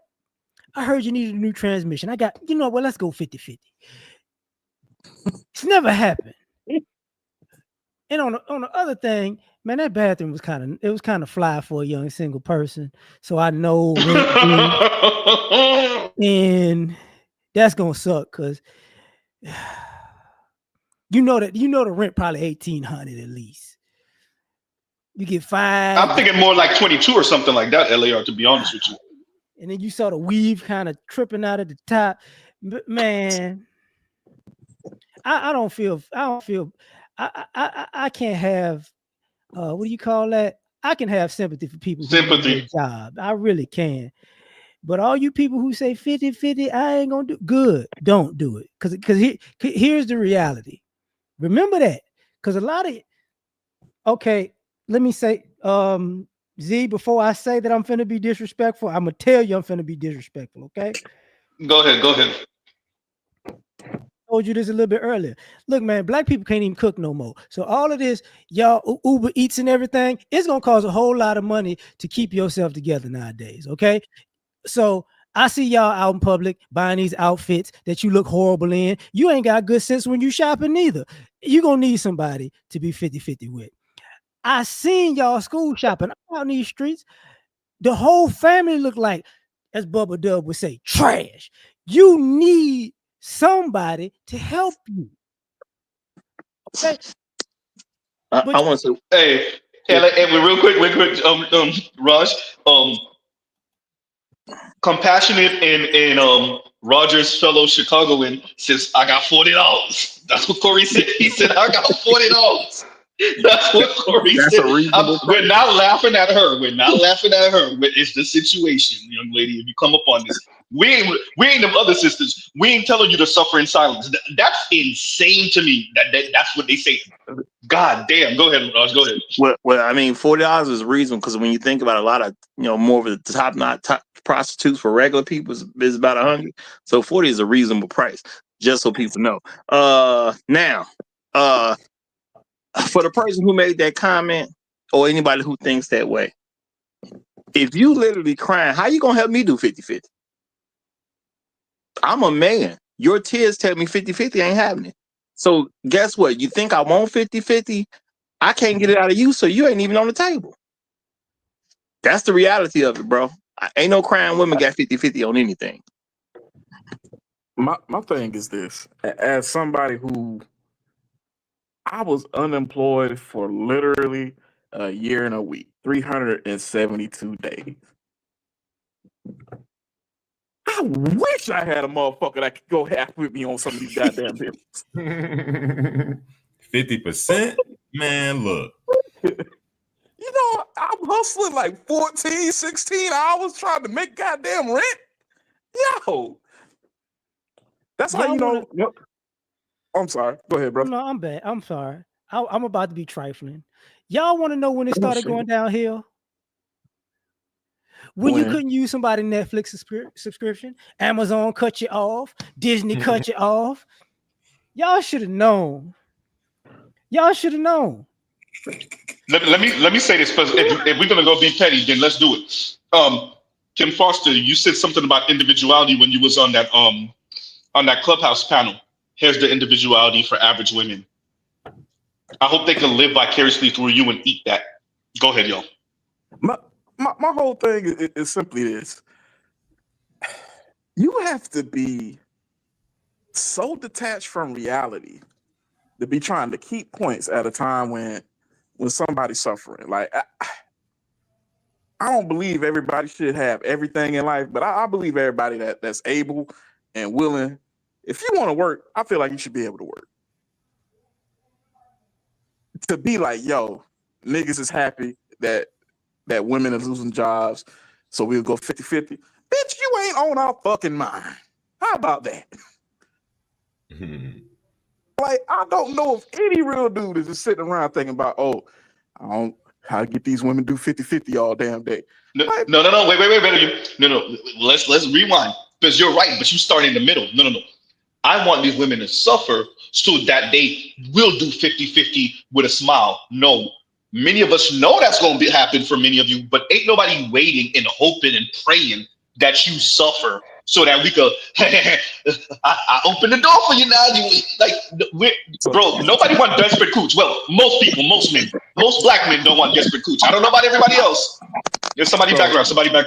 But most black men don't want no desperate. Somebody's background.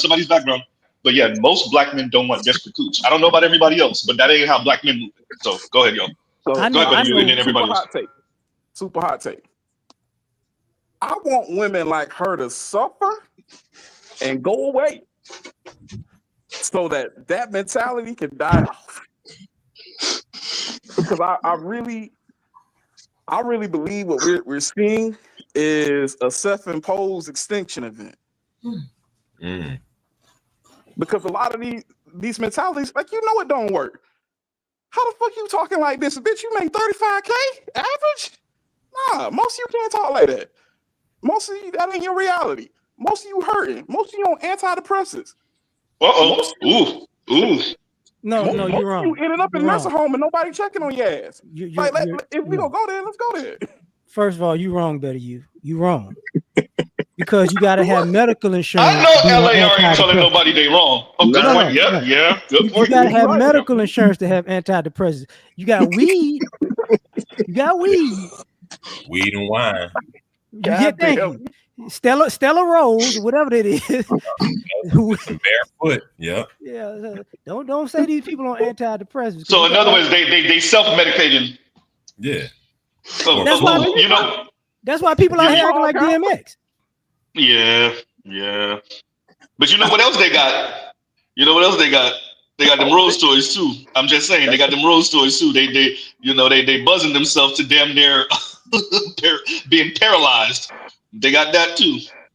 There you go. Bean be the boy. The bean be the Hey, the first time you said that, I died. Go ahead. I'm gonna throw this out there too, because we talk about men in a certain light, but then they say something about men not being able to afford stuff. So I'm gonna go with a little bit of the men can't afford. Okay, the food price went up, right?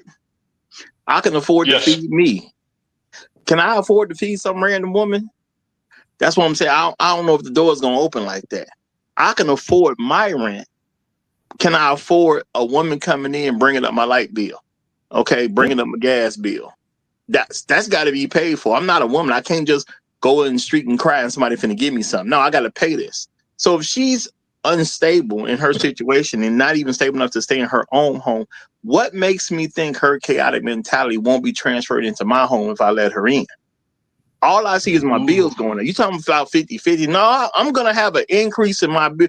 The 100% that I was paying that I was good with, that's going to go up no matter what.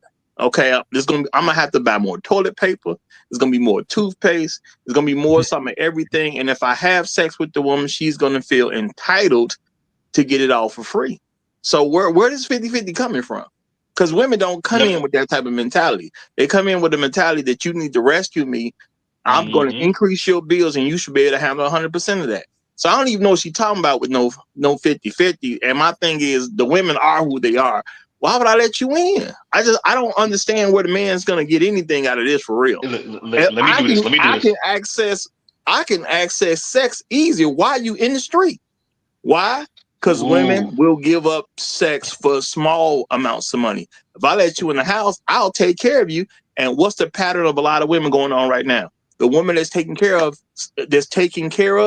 she don't want to get none out. Nope. Let me do this because that leads right into what I wanted to play anyway. And KMS, I gotta say it one more again. I know people like Z, you done said it 3-4 times. I'm coming to the rest of the super chats. Like, share, subscribe to the super chat. KMS says, "May the odds forever be in your favor." I know what he's trying to say. So with what KMS says again, and because of what Raj just said, we're gonna play these and listen to what this this economist says. It's pretty much exactly what Raj just said about not opening that door. Listen close. All right, y'all. Chapter 1. Made in America, priced like it. There's a myth that reshoring means revival, that if we just build it here, the past will come back. Jobs will return, towns will thrive, dignity will follow. But no one talks about the cost. Because building things in America is expensive. Our labor costs more. Our energy isn't always cheaper. And the world we once built to be efficient is now a maze of friction. The 65-inch TV that used to cost $400. It might cost $700 now. And that's before the tariffs. The medicine that came from India, stuck in a customs dispute. The sneakers made in Vietnam, back-ordered for 6 months, if they arrive at all. This isn't a policy shift. It's a reorientation of reality. We grew up in a world where things got cheaper, where Black Friday was a ritual of excess, where our sense of comfort was built on invisible networks of distant labor. Now, as those networks fall apart, we're going to learn what things really cost, and who can afford them. The new middle class will be defined not by how much they own, but by how much they can do without. Austerity, not aspiration. Durability over style. Repair shops instead of replacements. It's not just about bringing jobs home. It's about retraining desire. We've been conditioned to believe we deserve everything, fast and cheap. But the world is slowing down, and the price tags are growing teeth. A shirt made in Alabama is not a shirt made in Bangladesh. It carries with it a domestic supply chain and a public desperate for stability. That weight is passed on to the consumer, to us. We'll be told this is patriotic, that it's worth the price, that sovereignty justifies scarcity. But there's a quieter truth beneath the slogans. We're not buying less because we've matured. We're buying less because we have no choice. The new middle class won't be one of comfort. It will be one of survival with dignity. Listen. A class held together by quiet discipline, not consumer freedom. And if that shift unsettles you, if you've started noticing how every cheap thing is getting harder to find, then you already feel the tremors. This channel is a place where we trace those fractures, where we watch together as the scaffolding of the old world creaks. Subscribe if you want to follow the unraveling with open eyes, and if you want to support this kind of thinking before it becomes impossible to say out loud, join us on Patreon, where we speak without filter while we still can. Chapter 2. The new identity of labor. We used to ask kids what they wanted to be, not what they wanted to do. Because for a long time, jobs weren't just jobs. They were identities. You were a teacher, a doctor, an engineer. The title came with purpose, respect, and some version of stability. But globalization didn't just shift production overseas. It dissolved identity. Work became fragmented, abstracted, and, above all, temporary. The middle class became a sea of contractors, freelancers, gig workers. Titles faded, tasks multiplied. And somewhere in that swirl of resumes and passwords to resumes, we lost something. We stopped building careers and started juggling income streams. Now, in this post-globalization moment, the pendulum is swinging again. But it's not going back to where we were. It's heading somewhere unfamiliar. Labor is becoming physical again, tactile, local. Not out of romanticism, but necessity. Someone has to rebuild the factories. Someone has to manage the ports, drive the trucks, wire the grids, mine the minerals. The hands that make and move are in demand again. And yet, we hesitate to celebrate it because we spent a generation shaming those jobs, telling students to do better, to avoid the trades, to chase diplomas that now serve as little more than expensive illusions. And now we're desperate for plumbers. The new middle class will not emerge from universities. It will emerge from skills, especially those that can't be automated or outsourced. welding, wiring, fabricating, maintaining. And here's the part no one wants to say out loud. These workers will matter more than most software engineers. They'll be the backbone of a nation trying to stand on its own legs again. But will we give them dignity? Will we let them build a new identity, or just quietly ask them to prop up a crumbling system for slightly better wages? That's the danger. Because if we fail to rebuild meaning along with manufacturing, we risk creating a new middle class that's materially necessary, but spiritually hollow. A class of essential workers with inessential lives. A middle class that lifts the country, but is never allowed to speak for it. There is still time to choose differently. But it requires that we let go of the old hierarchies. The belief that thinking is better than making, that abstract is superior to concrete. We will need a new cultural language, one that respects doing as much as knowing, one that sees labor not as something to escape, but something to build a life around. We will need a new cultural language, one that respects doing as much as knowing, one that sees labor not as something to escape, but something to build a life around. And if you've ever felt caught between these two worlds, if you felt that strange pull toward work that's real, but feared what it might say about your status, you're not alone. That tension is the new American condition. Let it unsettle you, because it should. Chapter 3, a nation of scarcity, not growth. Growth was once the religion. Every quarter, every report, every headline, always pointing up. GDP, profits, productivity, stock market indexes climbing like the sun. And with that growth came a promise. As long as the pie got bigger, you didn't need to worry about your slice. But now the pie is shrinking. Not temporarily, not due to a cycle, but structurally, deliberately. Reshoring is expensive. Tariffs are sticky. Demographics are aging. Global supply chains, once optimized to the molecule, are being torn apart by ideology and fear. And still we pretend this is a revival. That scarcity is just a transitional phase. But scarcity is not the exception anymore. It's the new normal. We're entering an era where less isn't a failure. It's the plan. Fewer options on the shelves. Fewer ingredients in the pantry. Fewer career paths. Fewer upgrades. Fewer illusions. This doesn't mean collapse, not yet. But it does mean transformation. Because when the culture of abundance dies, something takes its place. Scarcity reorders There you go, Raj. priorities. We begin to value resilience over efficiency, community over mobility, preservation over growth. And the new middle class will be built in that world. Their lives will be more local, not because it's trendy, but because it's necessary. Imported luxuries will become rare. Repairs will outpace replacements. Vacations will stay inside borders. And slowly, the identity of the middle class will shift from aspiration to endurance. They won't measure themselves by what they're climbing toward, but by what they've managed to hold on to. Their homes, their health, their time with loved ones. This shift will feel like a downgrade to those who lived through the age of growth. But to those born into this new reality, it will just be life. A life where stability is the prize, not excess. But even that stability comes at a cost. Because in a system that no longer grows, every gain is someone else's loss. And envy, once reserved for the elite, will seep downward. Neighbor against neighbor, town against town, region against region. Not over yachts or tax havens, but over fuel, land, opportunity. And maybe that's the cruelest part. The new middle class won't just be frugal. They'll be suspicious of outsiders, of change, of anything that threatens the delicate balance they've managed to rebuild. It's not a dystopia, but it isn't a dream either. It's just the next version of normal. And it will ask something of us we haven't been good at for a very long time: patience. Chapter 4. The middle class as a wall, not a bridge. There was a time the middle class held things together. It stood between the rich and the poor. Not just in income, but in values, in institutions, in identity. It was the bridge, the proof that progress was possible, that mobility was real. You worked hard, you moved up, you bought a home, you built a life, you crossed over. But in the new world, the post-global world, the middle class is no longer a bridge. It's a wall, a barricade between the survivors and the left behind, a fortress of stability in a landscape of uncertainty. Because in a nation of scarcity, those who manage to find security don't reach back. They defend what little they have.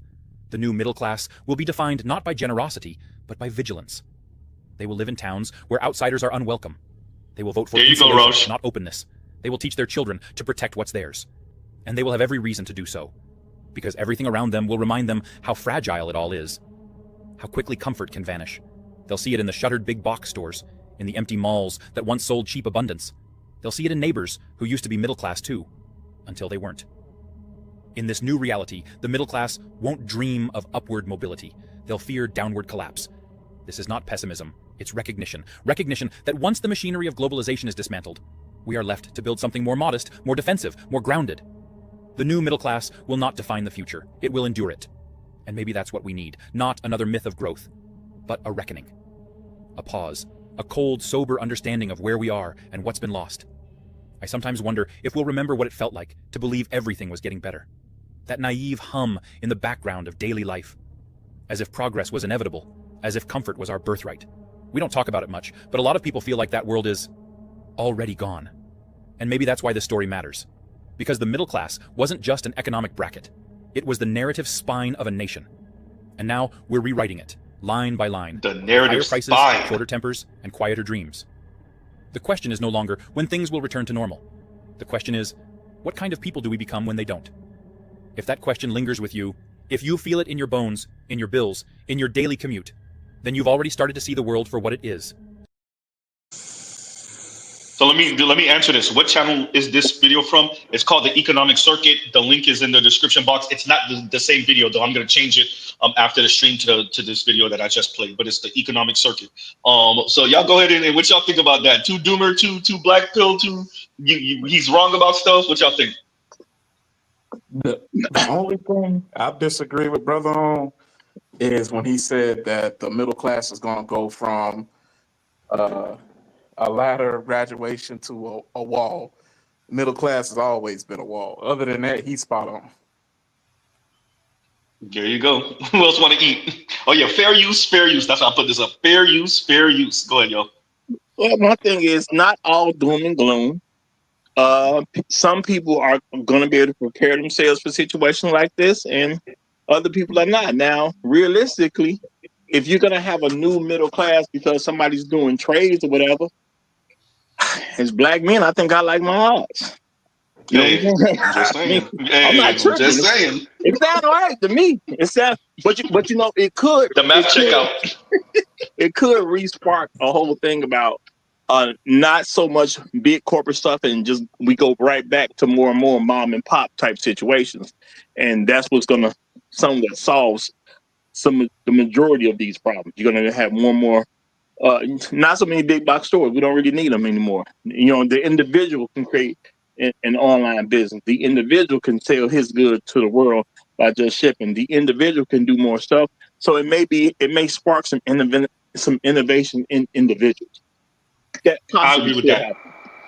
You know, Raj, remember I used to say all the time that entrepreneurship was at a 40-year low pre-COVID, and I agree with you that if they can manage to break up Amazon and some of these other kind of big multinational joints, I agree with you 100 that would be furthering the step of what you're saying, where you'll have more mom and pop online shops, right? Because we're in the 21st century. And that would be better for everyone. Instead of having, at least in America, 51% of all online sales are through Amazon. 51, it's over 51 actually now, but it was that a few years ago. When I want a hammer, I just want a hammer. If I'm gonna buy a hammer online, I'm not that concerned that it has to come from some big box store. I don't care. Just send the hammer. Can this person send the hammer to my address? Okay, cool. And why am I saying that? Because that's what the kids growing up, they're gonna be used to it anyway. Buying online, getting this shit to them. So a lot of people will be able to do some of that. We got to consider though, that's best case scenario. Like the thing said, we're not gonna go back. I mean, like, what if the days of going back? Like, we're not gonna go. I don't think we're gonna go back to mom and pop, because I think the corporate sector, the market is gonna leverage this change too. Like even on Amazon, like people don't realize private businesses sell things on Amazon. Yes. That's exactly, and they take like a borderline renter's fee, not even borderline, a renter's fee. And they borderline already got a model for, okay, what if the average individual wants the so-called mom and pop resurgence? So what I'm curious about is how the elite will take advantage of this change in this society. Because I don't think they'll just let it. Citizens United, they ain't gonna break up no Amazon monopoly. Who gonna break up an Amazon monopoly? It would take an act of Congress or something, right? Yeah. So Amazon owns Congress. So what are we talking about? They're not gonna break up no monopoly. I don't know, Jeff Bezos. Well, technically, Jeff Bezos isn't CEO anymore. Blah blah blah, yada yada, whatever technicalities. But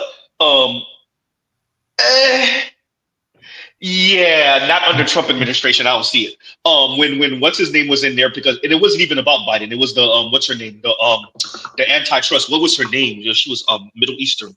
It's right there. Oh, I I know what forgot her you're talking name. about. Yeah. She was on their ass. She was Yeah, on there. They were I scared just remember shitless her about name. her. Yeah, And it's a yeah, reason but her name, because exactly. that ain't gonna be Bernie, somebody who'll get in there and break up monopolies. That ain't gonna happen. Like that, So they didn't oriented the shit. So exactly, so that couldn't happen. Biden wasn't gonna do it. So Yeah.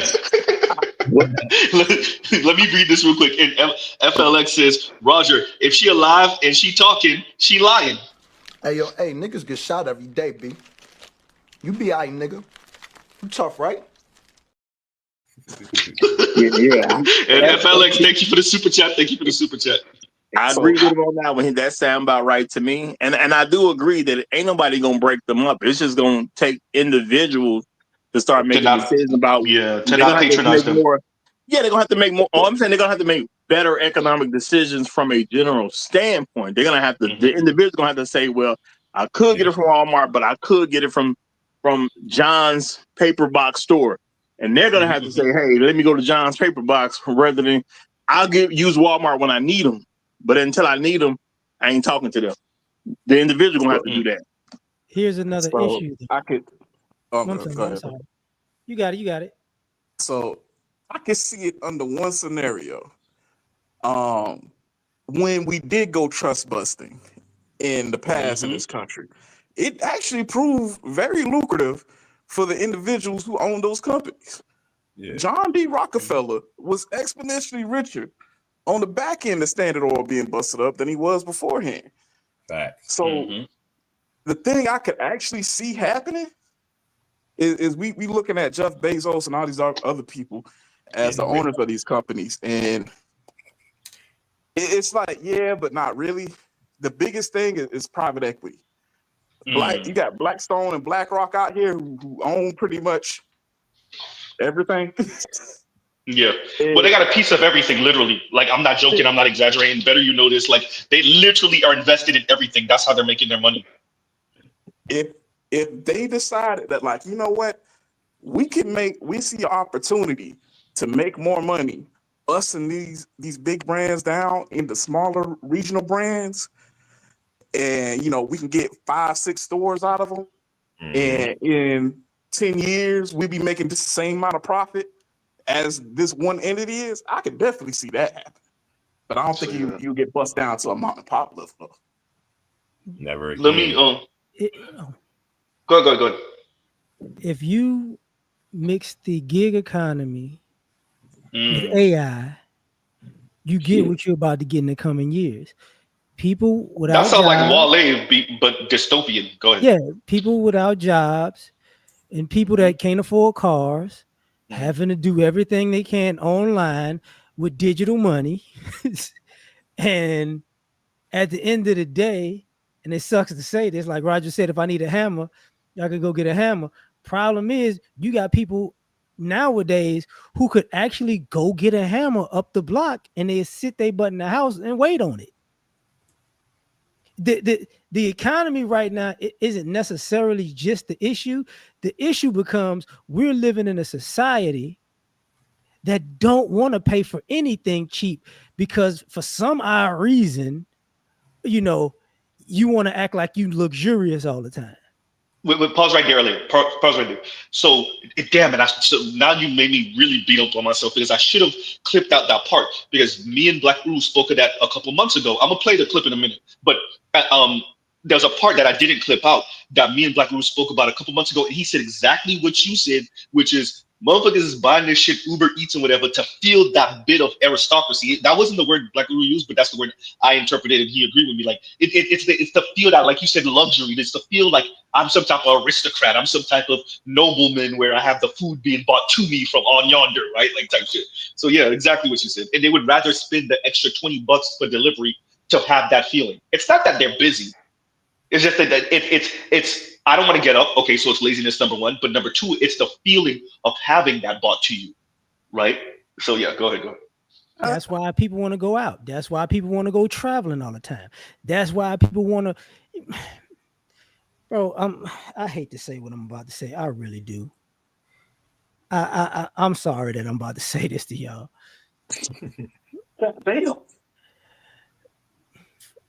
That's why people on the internet taking videos of them doing regular shit that you have been supposed to do with your life, like it's like they superstars. And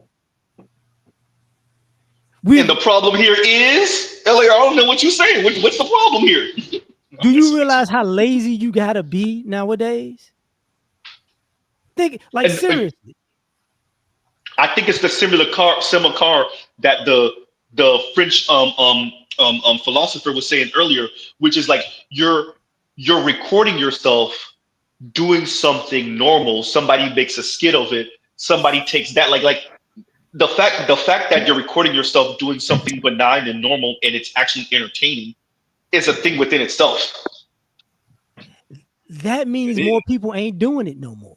Exactly. Yes, that's what. Yes. That's exactly what I'm saying. More what we refer to as benign and normal, like families and communities and doing, normal life path type shit is novel or now for people in real life. Cooking is a perfect example. Cooking is a perfect example. How many people Eleanor said this a while cooking? ago. Ain't nobody been to cooking school. Like you can't really even show me nothing for real. You know what I'm saying? But they online cooking like a mug though. Now when I grew up, who didn't cook?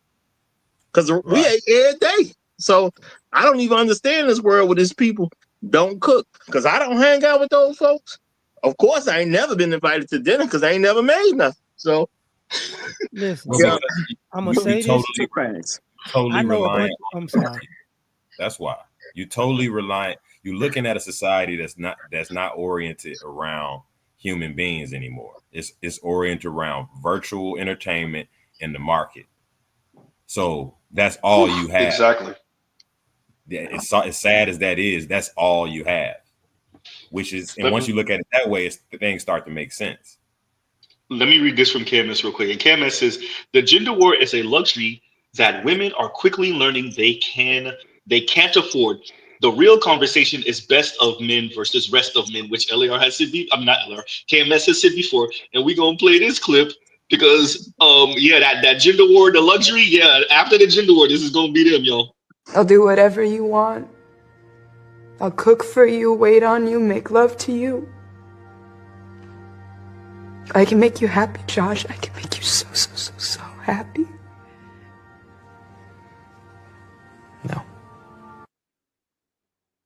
The best of men and the rest of men. Shout out to KMS. I'm just saying. Josh sound like the best of men to me. Anyway, go ahead, y'all.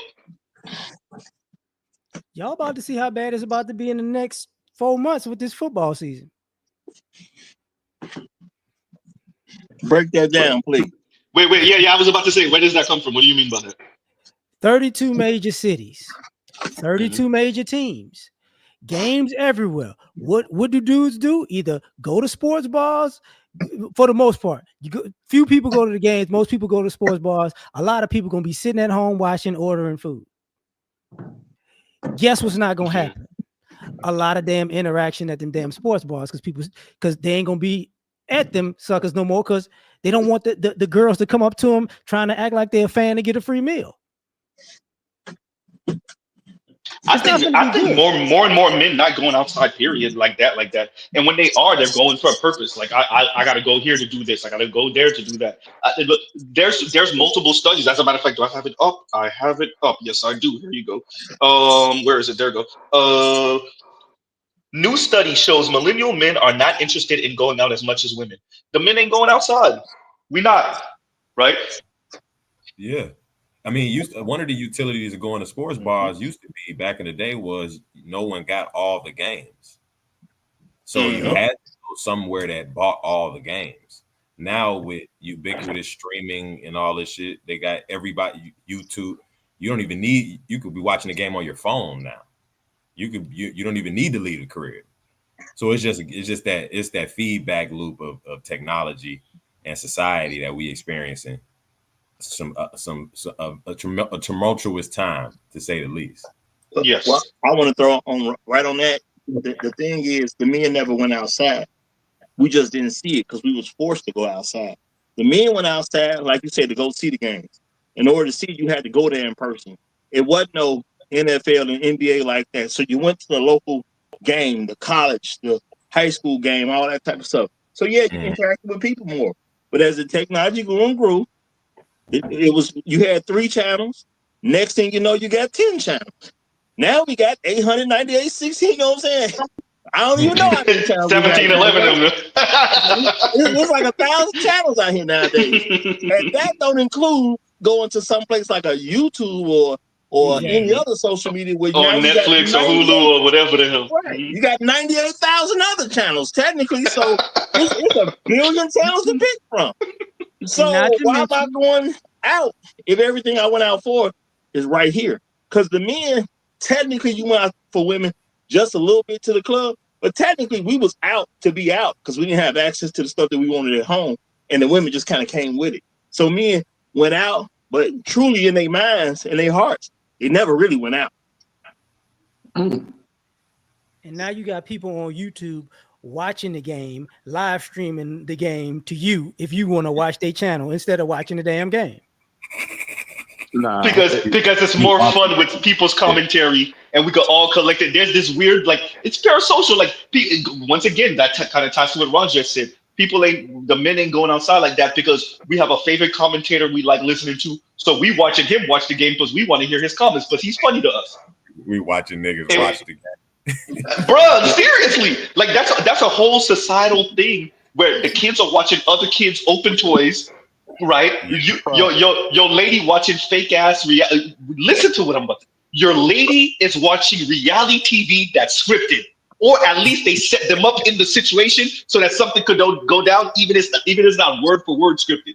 Then you watching your favorite content creator watch the game and make funny jokes that you're gonna use at work tomorrow. Because I'm just saying. You used to have to go across town to your friend's house to do that. Now I don't have to do that. I can have an entertaining person explain the game to me in an entertaining way. And I don't have to go drive to my buddy's house anymore. Yeah. Bruh, in terms of a simulacra, the most perplexing one to me that I will never get, and compassionate, you've probably seen in a couple years. Ryan's fucking world, a little fuck ass Ryan playing with them fucking toys. The kid, yeah. It makes no sense. I have seen my the kids love it though. And my nephew literally sit and watch this kid play with fucking toys. I'm like, oh, you want to get that toy? No, I don't want to get the toy, Dad. Yeah, he playing. I'm like, oh, yeah. You just want to see Ryan play with the toy? Ryan got me covered. That was punishment Right? back in my day. Ryan got me covered. Right, exactly. Like, what Ryan's saving you money, but see, listen to what Better You just said. Better You said that would have been psychological punishment for me back in the day. But you want to sit here and watch him play with the toy, and imagine your parent offering a toy to you, and you be like, "Nah, I just want to watch him play with the toy." I don't want the toy. I just want the toy experience. Bro, no, for real. But that goes to the simulacra. That exactly what Better You was saying. Go ahead, go ahead. We all play video games, bro. It was everybody understood not having to spectate people on the sticks was a punishment until you got on. Yes. Twitch, the entire platform is based on you watching niggas play video games. Exactly. So that just tells you how quick perspective can change. And just even like we can't understand that not playing the game ourselves, watching someone else play. That's totally my nephews, and I'm sure my son would be totally reasonable for him to watch a better game or play a game, and that's entertainment. I was about to call myself out for my hypocrisy, because you better believe I'll be watching them super fast niggas on Forza. You better believe it. I'll be like, God, and you be looking at this when you play it. It's like for those of y'all that played, college ball or whatever, and you watch the pros, you like, God damn, that's magic. So when I'm playing Forza, I'm like, okay, I'm good, I'm all right. And when you watch the other, you're like, how the hell you get in the corner that way? I can't fucking clear that section in that time. What the fuck? Like, so I gotta call myself out. I'm being hypocritical. I'm being hypocritical. I do watch that shit. I'm a preface this. I don't think it's hypocritical. Because like you don't go ahead. No, because it's a difference. Because I'm a big fighting games fan. So like, will I watch somebody who plays my main, who busting out certain combos? Yeah, I'll watch a little bit of them. But I'm not like watching hours and hours of them. I'm watching. Oh, you got a 15 hit combo with Ken? Let me see how you did it. Let me break this down a little bit. It's film study, basically. It's a progression. For you, it's not a couple hours. Now like my nephews, I've literally caught my nephews watching, literally sitting there like with his feet propped up, watching niggas play the game like it's a show, like 4 hours. Like that, it is a show to him. That's his Saturday morning. How we had Saturday morning cartoons, and you hurry up and clean up so that you can watch your Saturday morning cartoons. That's his Saturday morning cartoons. Is watching somebody play the game. I'm gonna say this about the adults, not so much the kids, but you see how much weird stuff people done got into after they took this porn off y'all phones. Boom, there you go. I mean, that's a good point. That's a good point. It's true. Now, I'm gonna say too, I think some of this is because of what I like to refer to, and this is a multi-generational thing, but I call it the participation generation. If you can convince people to be satisfied with just participating, because yeah, we all watch game. I don't know where it was in everybody else's area, but Mortal Kombat and Street Fighter 2 specifically changed how games work. Because you go to the local spot, they got a machine, you got both of those, no matter what the other games was, and it was lines on those machines. So yeah, we watched until you got your chance to play, but I had my quarters too. You see what I'm saying? Like we all had our quarters trying to, you know, we gonna get next. It was some type of reward because you get to get on and you keep going and you playing whoever want to play against you, but you stay on the sticks when you win. I don't know what's going on with these folks psychologically, because my thing is, if the game don't have an actual ending, there's no way for me to win. I don't want to play it. Now, I've played video games, and I know that they got these new games. I'll say one specifically was Minecraft. Because I asked the kids, I say, okay, I'm going to sit and play with you. I knew you was going to say MMOs. I knew he was going to say MMOs. I knew it. Go ahead. Which that's what it was to me. I was like, okay, so how do I win? And they couldn't tell me there is how no to win. Yeah, you just play forever. What am I playing so then? Hold on. What brings? My bad. Go ahead, let Compassionate get that, and then you got to Compassionate go explain it, because that shit came. It really was extras. That shit came about with y'all for real, but we started getting into it as millennials too. Go ahead. What comes to mind with the game shit? If you're even a gamer, if you like, I'm in my 30s, been gaming my whole life basically. The online, they basically, I mean, like everything is being affected by this, especially the tech, the attention design, the UI that they're designing for attention, just to sop up as much attention as possible. If you notice, and I even noticed in myself, there was the time before online gaming, like we all, like even when you brought up Tekken and Street Fighter, there you had to be in even at least the same house to play with each other, and then it became online gaming, and even before online gaming, every game had a campaign that eventually ended. That you had, that if you beat the game, you beat the game, and then niggas stop playing the game because it's boring at that point. But now, if you think about it, the online aspect of gaming has made it just a perpetual, infinite game. Like Call of Duty, Battlefield, any game, any most popular friend, Madden. It's a perpetual. It's designed for you, nigga. Basically, it never ends, nigga. Like you said, Raj. So it's a whole different, or they socialize, and the kids playing games now that don't even remember campaigns. I've had games that have a campaign and I don't even play the fucking campaign. I had the game for 5 years and just been online mode. But that's understandable to me because it drives competition. Because what I see people doing, and maybe y'all don't see it yet. I'm at a rare time right now. Y'all know I lost an account, right? So I'm finna switch over to a new account, but I usually pay for premium so I don't get commercials. But I wanted to clear up my last account so they didn't stop charging me over there before I pay them over here. So I done seen all these ads, and I'm not used to seeing ads like that. I'm just not used to ads anymore. And they got all these games. Come play for free. Come play for free. The game is free. The game is free. I think they're going to try to use gaming to calm people down so they're not upset about what's going on from an economic standpoint. If I can get you to stay on that game and you just be cool with that, you'll never come overthrow us over here while we be in the lead. So I think it's, people going to have to make a decision. I ain't saying nobody is wrong. I will play games myself limitedly. But, if you're going to be on games, do you make games? Do you make some money off games? Or do you come play your game after you got your work in. I mean, I think they're just trying to get everybody just to be game. So we don't really need social contact anymore.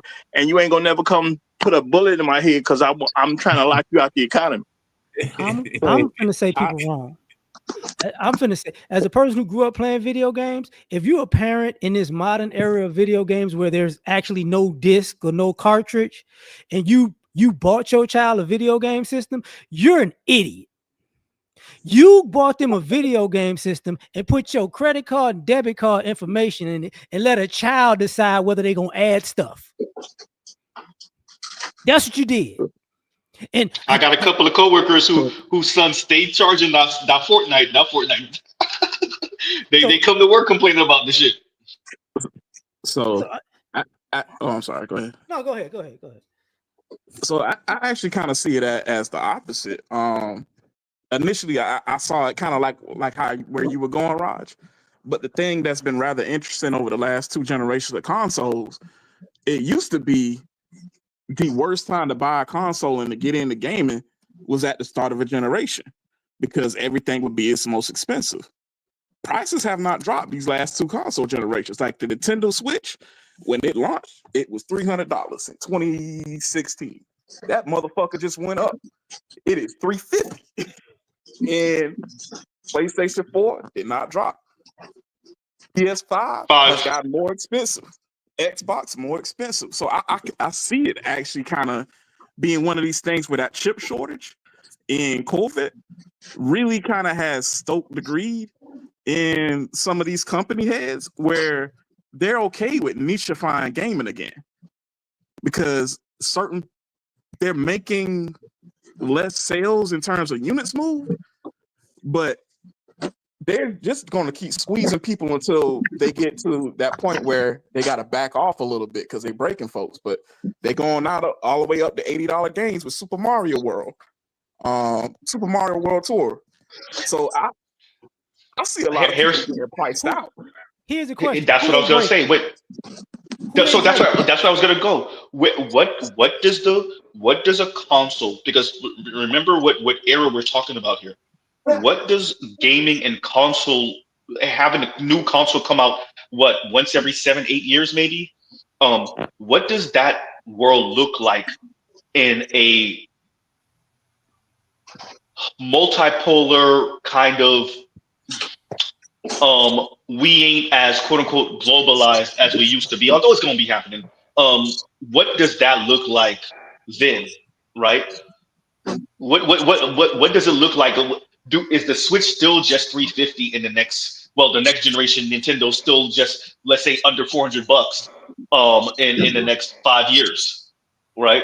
Or the next PlayStation, if there is a next PlayStation, or the next Xbox, if there is a next Xbox, right? And I think we're still gonna be online gaming for those of you, but and here's something that's very important I gotta ask too: is the lifespan of the console gonna last longer? Maybe the console doesn't last 6, 7, 8 years no more. Maybe that shit lasts 15 years. Well, I think the main issue is going to be what type of game, because there's a thing when there's something to win, and it stays competitive. Now I ain't gonna go through a whole thing about back in the day. I started with like Live 95, so this would be like actually 1994.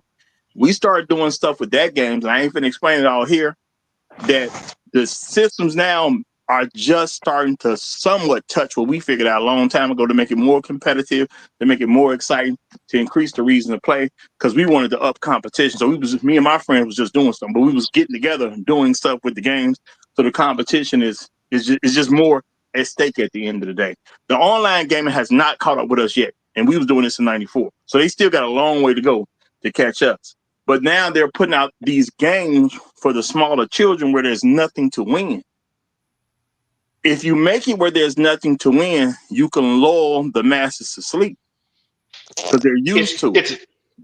It's that, Raj, but it's also to keep you engaged. A lot of this is attention economy, right? Which they are making profit off. If I put out patches every month or so, right?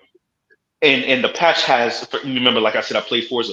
So the patch has 5 new cars you buy for $5.99, right? But I could have easily sent you the patch after the first 3 months, and here go the 30 cars that are going to last you for the next, year or so. No. I purposely release 5 or 6 cars every month or so for $5.99, $7.99, $9.99, or some shit like that. And it keeps you engaged, right? I put out new tracks that keeps you engaged, right? New locations, fictional and real tracks. This keeps you engaged, right? Do this new go. I agree with that, and I do understand that. As long as there's a competitive nature, there's a reason to keep coming back. But I think they're gonna want to get rid of stuff that's a competitive nature, because if I'm competitive, that competitive streak will go into other things. How broke can you keep me while you super rich? And then I started figuring out you trying to make it why I can never compete with you. Well, at some point you're gonna have a problem. Ready Player One. I'm saying that's why you have games like Minecraft and all these other games that kids have shown me, and there's nothing to win for the kids.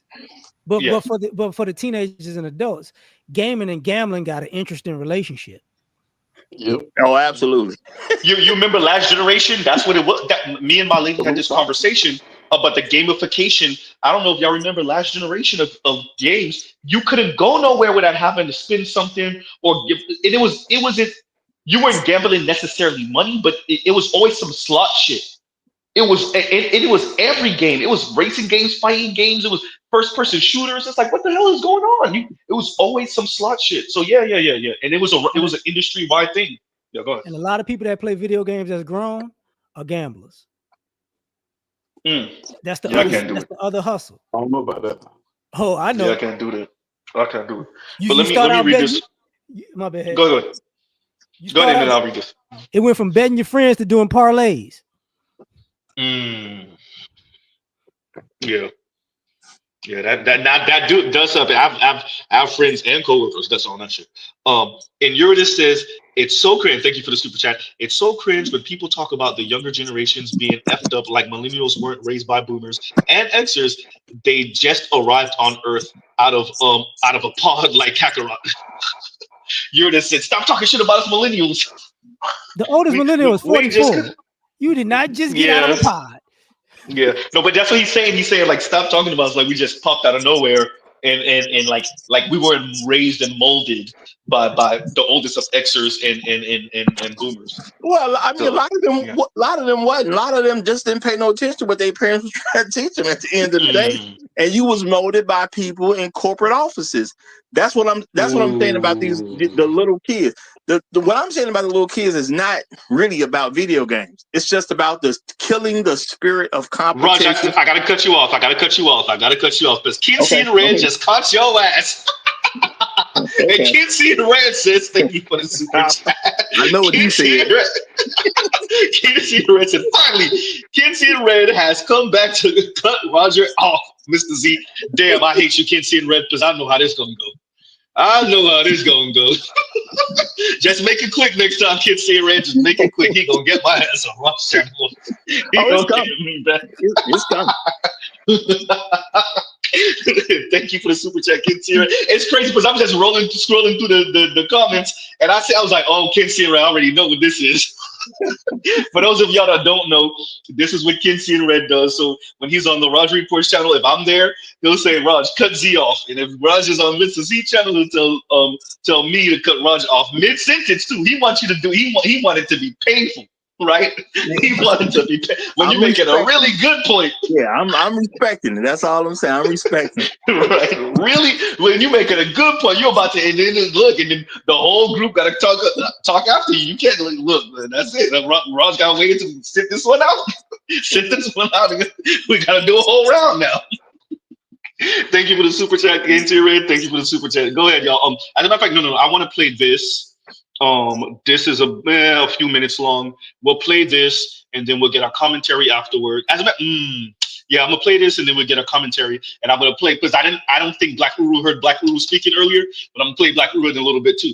But here we go, y'all. Study from Carnegie Mellon University defines aspirational luxury as purchases made for a future self that the consumer has yet to, but is aspiring to, become. From a marketing analytics perspective, aspirational luxury consumers, or ALCs, are individuals who spend between $3,200 and $10,600 annually on luxury goods. More than the average consumer, but below the truly affluent. These people are often labeled Henrys. High earners, not rich yet. According to a recent McKinsey study, ALCs make up to 18% of global luxury buyers, yet they drive 50% of total luxury market revenue. This cohort is highly diverse, but the largest segment is what McKinsey calls status seekers, under 35, focused on high visibility, logo-driven purchases, and following trends fueled by social media. Status seekers represent nearly 40% of all aspirational luxury consumers, meaning that young consumers motivated by status now account for around 20% of luxury industry sales. Many in this demographic stretch their budgets for luxury items, prioritizing first and foremost the appearance of affluence, and most of the time at the expense of long-term financial security. Now, keep all of this in mind, because it's time to talk about status. The author, W. David Marks, no relation, claims that status is the ultimate social taboo.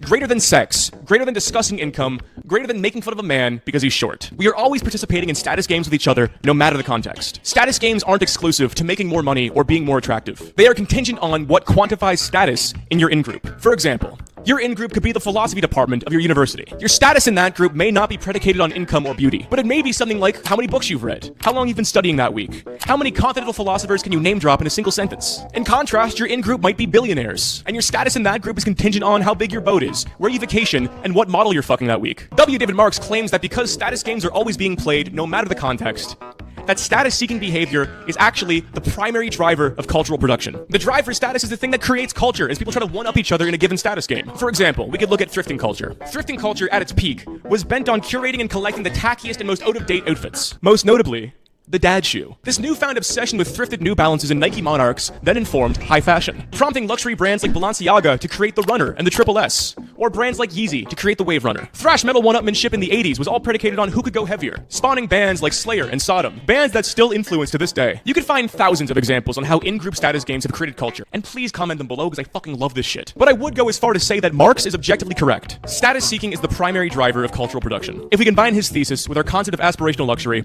we can start to understand the modus operandi of 2020's consumer culture. But to understand why it's a distinctly new phenomenon, we're missing a key piece. You see, my sweet viewer, so mature for his or her age, I've failed to mention a simple fact, that everything is downstream from economics. I've spoken about this a lot on my channel. One could say it's basically what the channel's about at this point. But young people have been priced out of many basic life milestones that were a given for previous generations. For example, we face record high average mortgage payments of $2,800 per month, a 177% rise in tuition since 1970, adjusted for inflation, a 220% increase in childcare over the last 30 years, again, adjusted for inflation, and a normalization of debt, with Gen Z having more debt and credit card usage than any other generation at the same age. And all of this, while the real hourly median wage has only risen by like 10% since 1970. When I rattle off stats like these, and there are many, people often refute my claims of despair with the simple fact that we still exist in material prosperity. We're not going hungry, we have shelter, we don't work too much, we have a decent amount of free time, we can consume, things are generally fine. And to that, I would say yes, I agree with you, things are generally fine. But what does that mean for a culture that's been priced out of its own future? What are the spiritual consequences for almost half of people under 35 believing they will never own a home, when almost 30% either don't want or genuinely believe they will never be able to afford a family? What is the point of fucking material prosperity if we have no future? This is the undeniable meaning crisis of millennials and Gen Z. We live a life of no milestones or mountains, no struggles or goals, just a slog of spiritual stagnation from cradle to grave. The West has fucked up spiritually so bad that 20-year-olds are converting to Islam for fun. This lack of future has created what marketing strategist Eugene Healy calls little treat culture. With the normalization of debt and young people no longer saving for things like homes and babies, we inadvertently have more disposable income. Living paycheck to paycheck doesn't really matter when you're not going to do anything important with your money anyways. This increase in disposable income has created a shift into new signifiers of wealth and luxury. Things as small as a $9 croissant, a matcha latte, a Labubu keychain, or things as big as a Crusette pot set, a Smeg toaster, or those fucking steel suitcases. Oh god, how I hate those steel suitcases. Almost all product categories now have an aspirational luxury version of themselves. And these objects are the new signifiers of wealth. You may not have land, a house, a family, or a car, but you have the same luxury consumer garbage that people with actual wealth have, in the sense that status seeking drives cultural production. Aspirational luxury objects in lieu of tangible wealth and equity are now the dominant form of consumption. These are the objects we post on social media, the objects we decorate our basement studio apartments with, a performance of luxury and a simulation of wealth in a generation that has lost access to its own future. So, what happens in a culture when all wealth is simulated? Decades ago, The French philosopher Jean Baudrillard warned us the simulation would become more real than reality itself. In his 1981 book Simulacra and Simulation, Baudrillard describes how modern society is dominated by images, symbols, and signs, to the extent that our experience of reality is simulated through our interactions with these signs rather than with reality itself. He refers to these signs and symbols as simulacra, which literally just means a copy of a copy. In a media-dominant culture, a sign slowly becomes untethered from reality as it is copied again and again, passing through 4 distinct stages before it becomes what he calls a pure simulacra. So what the fuck does that mean? Well, let me give you an example. We can imagine a first-order simulacra as a vintage photograph of a cowboy from the 1890s. This is a photograph of a real person, a faithful copy of reality itself. But what if we abstracted just a bit from reality? We can imagine the second stage of simulation as a classic Western movie from the 1950s. Media has taken the idea of the cowboy, real people that existed in a real context, and narrativized it. The cowboys in the movie are not real cowboys. The stories in the movies are not true stories, but it is an abstraction of a symbol that was once real. This second stage is an unfaithful copy. Now the third stage would be something like Quentin Tarantino's Django Unchained, a contemporary movie, but a movie that's in direct conversation with classic 1950s Westerns. In the third stage, you not only have an abstraction of reality, but an absence of reality. A copy with no original. A reference to a reference to a reference. The fourth and final stage is pure simulacra. This would be something like a Django Unchained Halloween costume. A sign that bears no relation to the original reality of the cowboy, but only to other signs. Baudrillard would call this world of signs hyperreality, when the simulation or sign completely replaces the real world. Now, we have pure simulacras, copies with no originals, and hyperreality, a world made of pure simulacras. Let's take these ideas and apply them to how we think about wealth and status. In the first stage, wealth would be contingent on land. You can farm on it, you can flip it, you can build an empire on it, but that all requires the ownership of physical space. The second stage would be like owning a house in a suburban neighborhood. You own the house, which is on land, but because of the HOA, you can't build whatever you want on that land. You couldn't start a factory or an opium farm, but you do own the house, which is an abstraction of the purpose of land ownership, an unfaithful copy. The third stage would be a condo. Now you have no land, just property. It's like owning a house that's floating in space. You can't tear down the walls, you can't remodel the bathroom, but you can fill it with consumer goods. The wealth of condo ownership is in reference to the wealth of homeownership, which is built upon the wealth of land ownership. A copy of a copy. The fourth and final stage, the pure simulacra of wealth, would be just the consumer goods in a rental unit. You own nothing concrete, no land, no lasting property, no equity, but possess the signs of affluence, floating free of any foundation. This is pure simulation. Wealth measured in transient, highly visible goods, rather than any material stake or productive asset. We now exist in the hyperreality of wealth, a hyper-real simulation of affluence in response to economic exclusion. We seek status and create culture through aspirational luxury, buying things for the version of yourself you see in the future, but a future that will never come. It's what separates all of this from previous consumer trends and makes them fundamentally different. We are inside a simulation that is manufacturing new forms of aspiration, new symbols we can name ourselves to and identify with. It's Labubu's. It's a $20 smoothie. It's a Von Dutch hat. It's not just the black thing. Whether you like it or not, this is the culture we exist within. The car is on fire, and there is no driver at the wheel. We may be in a recursive cultural simulation the likes of which no other point in history has ever even comprehended before. But at least we're all here together. Thank you for watching. Never kill yourself. Exactly. I just want to remind everyone what LAR said earlier. These folks are pretty much living what black folks been living. A shout out to all the folks again on black folks about buying little trinkets when you have no money. Apparently, this is not just a black thing. And Bad Black Gamer says, and thank you for the super chat. Thank you for the super chat. I'm listening to black men online instead of at the barbershop. Yeah, which is borderline of barbershop talk. Talk about simulacra. See what I did there? But yeah, so yeah, and thank you for the super chat. Bad Black Gamer, thank you for the super chat. Go ahead, y'all. Is that a black man thing or a black woman thing? Because the way I know men to be is they actually stay in some version of reality, but now that women have jobs and they can do what they want to do and it's accepted in society, of course certain numbers are going to increase. Just like if you go back to the 1960s and see what was the portion of society that had a cell phone in 1960? No one. Well, yeah, the government, some secret government organization, right? On paper, it would be 0%, probably. Yes, exactly. You know what I'm saying? So certain things are going to increase just because certain opportunities and certain things do come into existence at the end of the day. Now, is this like a huge concern? Sound like it's a concern for the people who got something to sell. They can't track what the buyer gonna do at this particular point. How is that a problem? You want to sell me something, but you can't track what I'm gonna do as a buyer. That's more of an issue for you. You don't. I mean, none of what he. I'm not saying he's not doing it for a good reason. I'm just saying, based on what he's saying, I don't understand how that's going to help the consumer at all. You know, it's just hey, they don't know how to sell stuff to us. They should panic. Let me do this then. Let me do this. Because you're right about the woman aspect of it all. I'm sorry, y'all. Y'all gonna have to tough it out for 5 minutes because it's Roger's fault. Blame the Roger Report because I gotta play this because of that consumerism that Roger's getting at, and that living in an alternate reality. And is it the men or the women? And it is the women. Once again, shouting out Raj. You gotta be held accountable for what you believe in because they were targeted with this bullshit when they were girls. And here we go. If this struck you as unusual when you were watching the series, that's because it was. In scholar Richard Bush's study of 262 so-called domestic situation comedies from 1946 to 1990 at least, he found that just 11% featured heads of household who were working class, i.e. doing blue-collar, clerical, or service work. Malcolm's father, and future drug lord as you may remember, plays a low-level clerical worker. This is despite the fact that most American workers qualify as working class. Back in 1976, scholars Gerbner and Gross addressed this still relevant trend, calling the exclusion of working-class families from television a symbolic annihilation of America's economic realities. The problem is especially bad on children's television, where a scant 2% of characters are depicted as working class. Now, this isn't exactly a coincidence. Showing stable middle and upper class families is good for business, especially if you're making a family-friendly sitcom. And the reason is simple: commercials. According to scholars Zieglinde Lemke and Wibke Schneiderman, as a form of mass entertainment financed by selling commercials to middle-class consumers, it seems logical that the predominant mode of representing class presupposes middle-class normativity. That is to say, watching the kids' skins stick to the seat in a rundown car with a broken radiator doesn't exactly put you in the mood to splurge on that cool new vacuum cleaner or a fancy bottle of cologne. In comparison, watching the Huxtables hang out in a brownstone while modeling yet another sick sweater from a seemingly endless pile brings viewers a sense of economic plenty that they might not feel in their day-to-day lives. Now, obviously, Malcolm in the Middle wasn't the first show to peddle an economic angst. I'll tell you what they're going to pay you. They're going to pay you what all jobs pay.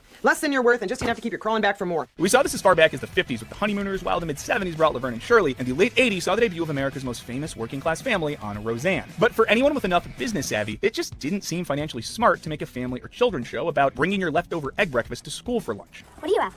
Leftover eggs from breakfast? Which brings us to Disney. In a moment, that is. First, we have to look at 1980, when a broad cultural phenomenon began, the Reagan-era loosening of restrictions on entertainment regulations, including advertising during children's television programming. Now, after a major 70s-era crackdown on advertising to kids, you could only show a limited amount of commercials during children's programming, and were also required to produce educational and informative content for kids. When President Reagan and co. had essentially signed or vetoed all that away by 1984, things changed rapidly. A year after regulation, all of the top 10 best-selling toys had their own TV show. While child-centric product placement had occurred during television's early days, that was really no comparison to this new reality. The insane proliferation of TV character-aligned merchandising was dubbed the Strawberry Shortcake strategy by Tom Engelhardt. That's thanks to the 1980 show's explosions of licensed dolls, video games, stickers, lunchboxes, and so on. And that reliance on branding would continue to increase from the 90s and on as corporations realized what a valuable consumer demographic children could be. And though a 1990 congressional bill had reinstated some restrictions on such advertising, the industry had been changed forever. Increasingly, merchandising centered on children's television characters began blurring the line between consuming entertainment and just plain consumerism. And we're not trying to demonize your favorite Lizzie McGuire lunchbox. It's just a little weird. Which is why families like Malcolm in the Middle aren't the norm for places like the Disney Channel. While they didn't start making original live-action shows until the late 90s, they came in hard. There you go, Rose. What journalists Julia Borston and Alinda Wheat call a tween machine, in which pre-teenagers, and in this case primarily girls, were targeted through lifestyle marketing like the world had never seen. As scholar Morgan Genevieve Blue notes, the marketing was part and parcel with the programming decisions themselves, explaining that Disney Channel personnel worked closely with Disney Consumer Products and Disney Music Group to extend the network's fictional narratives across a variety of media and merchandise for tween girls. This was in order to effectively creep into the lives and life spaces of kids beyond the TV network. And that's according to a presentation given by President and CCO of Disney branded television, Gary Marsh himself. And the way they did it, mostly through appeals to girl consumers. As Blue explains, characters like Hannah Montana promote representations of aspirational celebrity and teen life via fashion and dress-up and musical performances. And this way, according to Blue, franchisable girl star personae both reflects and perpetuates a neoliberal turn in the United States, which privileges a performative and celebrity-oriented form of girlhood as the contemporary ideal, i.e. a girl who has all the products she needs to look and behave a certain way. In the aughts, this often took the form of sparkly clothes, as best seen in Disney's unprecedentedly large expansion into Walmart stores with clothing and lifestyle lines specifically marketed to middle and working class girls. And by 2014, Disney was racking in $3.99 billion of revenue in consumer products alone, driven largely by Disney Channel merchandise. The franchise element of the Disney Channel explains why programmers need to make shows about securely middle-class families. Doing so both doesn't alienate working-class viewers, while also painting a fantasy of magical middle-classdom where money is never a problem and consumption is a high priority. That is to say, the family on Wizards of Waverly Place may run a humble sandwich shop, but their apartment sure doesn't look that way. As Blue puts it, Disney's texts, products, and promotions may allay anxieties over vast systematic inequality. That's the delusional part, by the way, into Raj. a world where families aren't struggling to make ends meet. This, of course, requires ignoring reality, like the fact that 14.4% of American children were growing up ignoring reality in 2019. I actually am worried about the future because I just want us to be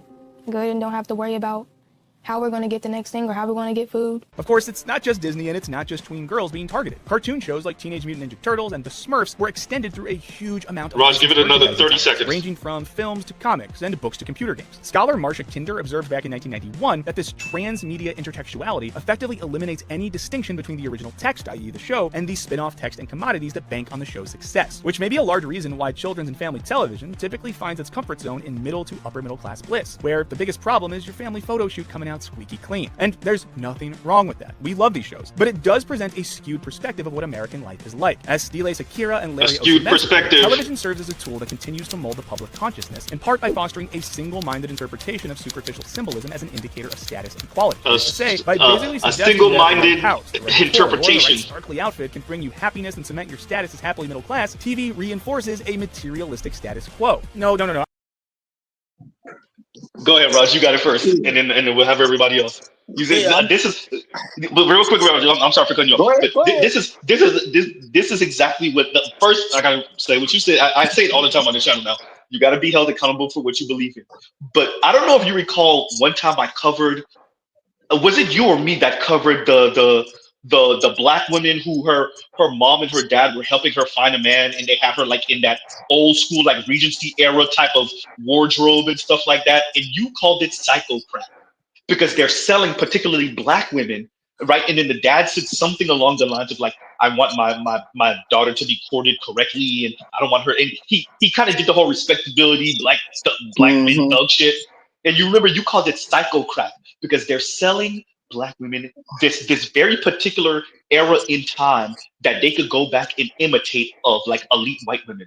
I look at this as psycho crack, but for little girls who are now me and your age, maybe a little bit younger than you, but around your age and definitely my age and younger.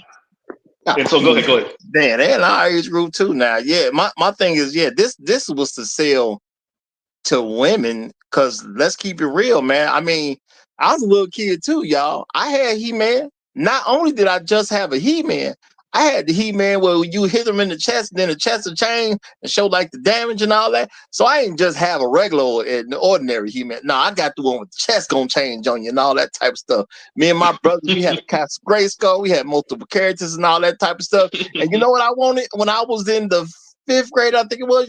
I can clearly remember me wanting this in the 5th grade. Y'all keep in mind, I grew up in Chicago. I wanted a pair of Jordans.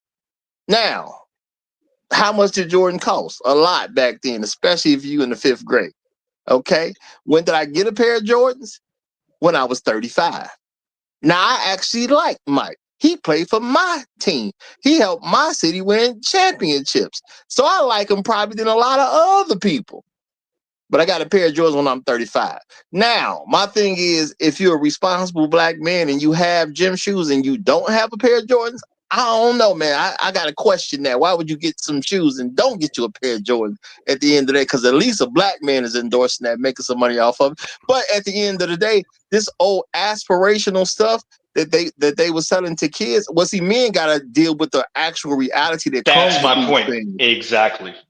The women never had to. The women want something. She just tried to get a man to go get it for her. Or put half down on men. Can you buy me this car? Well, yeah. Well, my thing is, but the thing is lifestyle without a payment, because they're gonna ask men to go. Ain't that what women do? What? I don't want to deal with this man because he can't buy me no Benz. Not because she don't want to buy the Benz herself. She want me to buy it for her. She want me to buy her that new leather coat. She want me to buy that new leather skirt. She don't want to go buy it herself. You know, that's 12,000 years of patriarchal training. It doesn't go away overnight. I mean, totally good point. So, but I think the mental crash comes in is for women who have this whole aspirational thing and don't want to actually think about real bills. Because to us as men, especially black men, all this new stuff going on, I don't think it's going to affect us that much at all. It's going to. Oh, I wish. Go in the middle of India and be there for about a month, and then come back and tell me the same thing. What's not going to affect you in India? In other words, you're going to see what poverty really looks like. Okay, we think that we're Oh in yeah, poverty. that's real poverty out there. Yeah, that's what you're It's saying. real Yeah, poverty. that's real You've been in the village. The thing is, you know what real poverty looks like. Okay, and we think that we're impoverished and poor, and we're not. Well, I'm saying as a black man, I understand if I don't do certain things, I'm going to see some real poverty. Therefore, I'm doing what I can to avoid it. Even the homeless people in the street have not seen real poverty. Okay, you haven't. Okay, because the United States, the whole structure of the United States will not allow it. Okay, they can't. Now, I wouldn't compare our poverty with someone else's poverty because their world is just totally different. So I'm not saying that, but I'm saying based on what's going on in the economy and what people are going to pick up from things, men going to always see stuff differently because we actually pay a bill behind some of the stuff that's going on out here. Not just aspirations. Somebody's going to take me to dinner. I paid that dinner bill, so I'm going to look at everything different. It's 12,000 years of what? Of patriarchy, okay, of patriarchy. We have been trained to think that way, okay, instead of in a collective, okay, in an old village, an old tribal collective, everybody shares stuff, okay. Everybody has to work, everybody has to do something, everybody has to put something in the pot, okay. You can't say the man has to go out and do this, okay. The men went out and did stuff is because the women couldn't go out and do stuff, so the men went out and did their stuff, and the women did their stuff in the village. Okay, that's the way it used to work. Okay, it's being bifurcated. It's not that way anymore. It's because number one, the patriarchal training. Number two, the society that we live in. Hey, BJ, you talking about gender roles? Huh? So what? Talking about gender roles? Yeah, gender roles. Why do you think they call them? Why do you think they call them roles? No. Why do you think they call them roles? He's being funny. He's being funny. Yeah, he's being funny. Yeah, what you talking about? But let me do this. I got to read this, but then I got to ask BJ a question on the technical side. And TD Tell them says it's not about buying console. They're making it where you pay a monthly fee to access the ecosystem that the games are on. Cloud gaming, playing games like Fortnite on phone or tablet, access cheap but paying monthly. Yeah, and yes, yeah, in a constant. The thing is, okay. The thing is, and this is way before the freaking online gaming and stuff like that. I don't know if you guys are old enough. Okay, remember when the not the fighting games, but the simulated battle games came out? Okay. You used to have to network a whole bunch of computers together, okay, in the same place to get the same kind of experience, because it's not about the game, it's about the competition between players. So a massive online gaming is not about a campaign. No, you're not playing against the computer, you're playing against another person. That's where it comes in.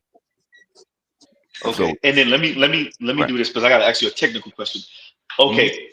I've reloaded StreamYards. Bear with me for everybody that's listening. I've reloaded StreamYards like 5 times during this stream because my super chats keep on disappearing. And when I reload them, then I can't even get to the stuff that I didn't read for so long ago.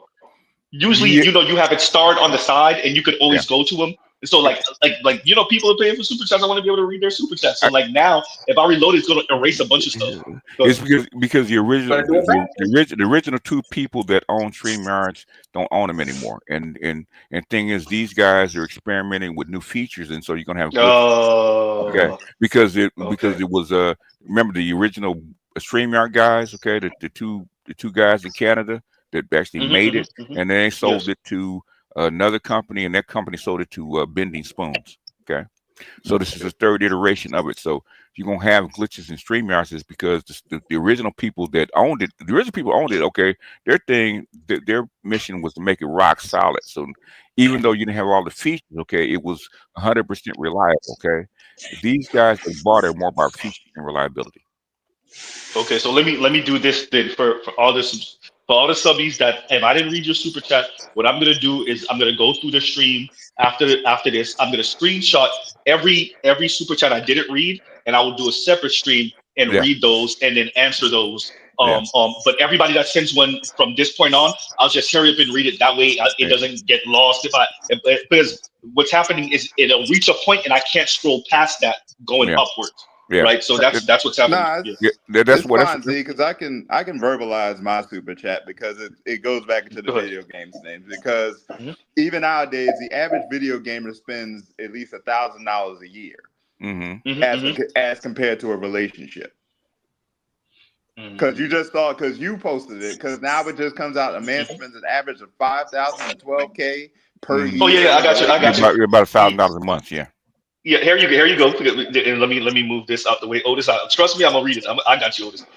And it says, yeah, the average man spends $5,000 to $12,000 more per year when in relationships. Shout out to table and at the table. This is from their IG page, and they got it from Linden Street. They have the link for it in the description on their IG page. So Mr. Z ain't put us from nowhere, and Table from 8 ain't put it from nowhere, unless you disagree with Linden I Street. saw it There you too. go. I saw it too. Now compare that. Now the average gamer spends $1,000 per year. Now do the math. There you go. Yeah, of course, it's cheaper. Yeah. Mm-hmm. Yeah, because even when I was young, 30, 30, God, when my kids were even before babies, when I first dating their mom, okay, I was spending, what is it? I'm spending like $4,000 to $5,000 a year on her. Yeah. Yeah. But the thing is that like the thing about statistic, dating, and that's in the 80s. And that that's in the 80s. statistic is what they really, when they talk about the lonely man crisis, Yeah. that's what they really talking about. That stat right Yeah, there. that's that There right ain't no there. lonely man crisis. It's the lonely. We're not Yeah. getting that Yeah. 5 to 12 grand a year out of Yeah. these suckers. Yeah. Hey, wait, Go ahead. BGS, I gotta pause you because Black Room, we gotta play this. I'll do whatever you want. I'll cook for you, wait on you, make love to you. I can make you happy, Josh. I can make you so happy.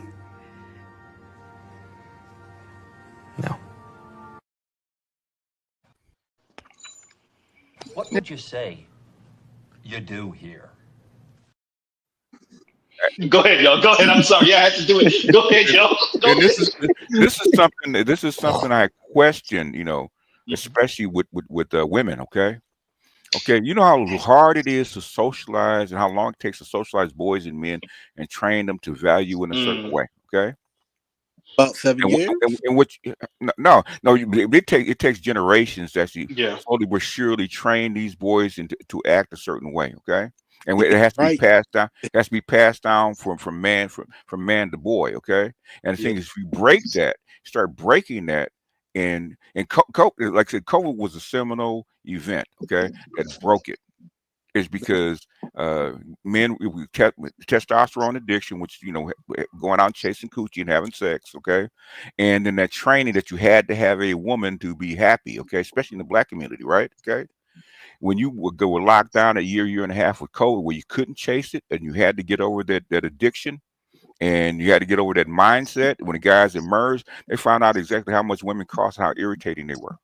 But BGS, I have to give you pushback, right? Because it's not Go ahead, give necessarily me pushback. Go ahead. I have to challenge that, right? Because when we came back, right, what do they still want us to do? I'll give you an answer. They want us to break ourselves, like break yourself, nigga. What? That's what they. You see, you give me pushback, but things you didn't understand what I said. That's how I know by your pushback you understand what I said. I said what the break was is that the boys and the men, when they emerged from the addiction and the training, okay, they found out that women were far more expensive, far more irritating, and it didn't bring any value that they thought they did. Now, Vince, it wasn't about. Wait, real quick, wait, and then you got a line, and then you got a Vince. Now give me But now BGS, give me the pushback, okay?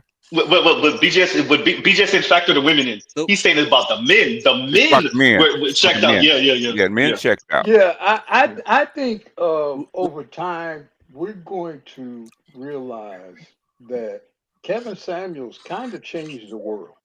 He did. I think so. I mean, and I'm not even being hyperbolic in this statement, because the perspective that he gave, the exposure that he gave on the mentality and the behavior, particularly of Black women, but not exclusively them, but particularly of women. Black women, Yeah. has forever changed our broader perspective of our relationships with Black women. It's like there's no going back. It's too much got exposed in a concentrated time period and circumstances, and now Which so there are things that almost seem foolish to consider doing now as a consequence of that. which is something I predicted when I saw COVID coming, because I told Kevin, right? I think because I saw what it did in China, I saw what it did in Europe, and I knew that Trump probably was going to have to lock down the country. Okay, and I told Kevin, okay, the women are going to panic, okay, and they're going to run for a chair to to sit on, because they're going to need some help, and all the independent shit's going to go out the window, right?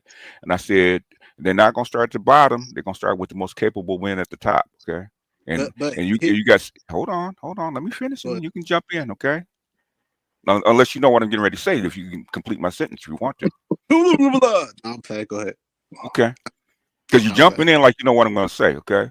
I said because Kevin had to mix, I remember a long time ago, Uber probably remembers it because he's been around a long time. We had what we used to call educated lanes, right? Guys that had degrees, they had careers, they're earning over 6 figures, but things they need polishing, right? So I said, Kevin, we need to get rid of that shit, okay? Take these guys and polish them up, and give them a little bit more sophistication so they can go out and actually really compete.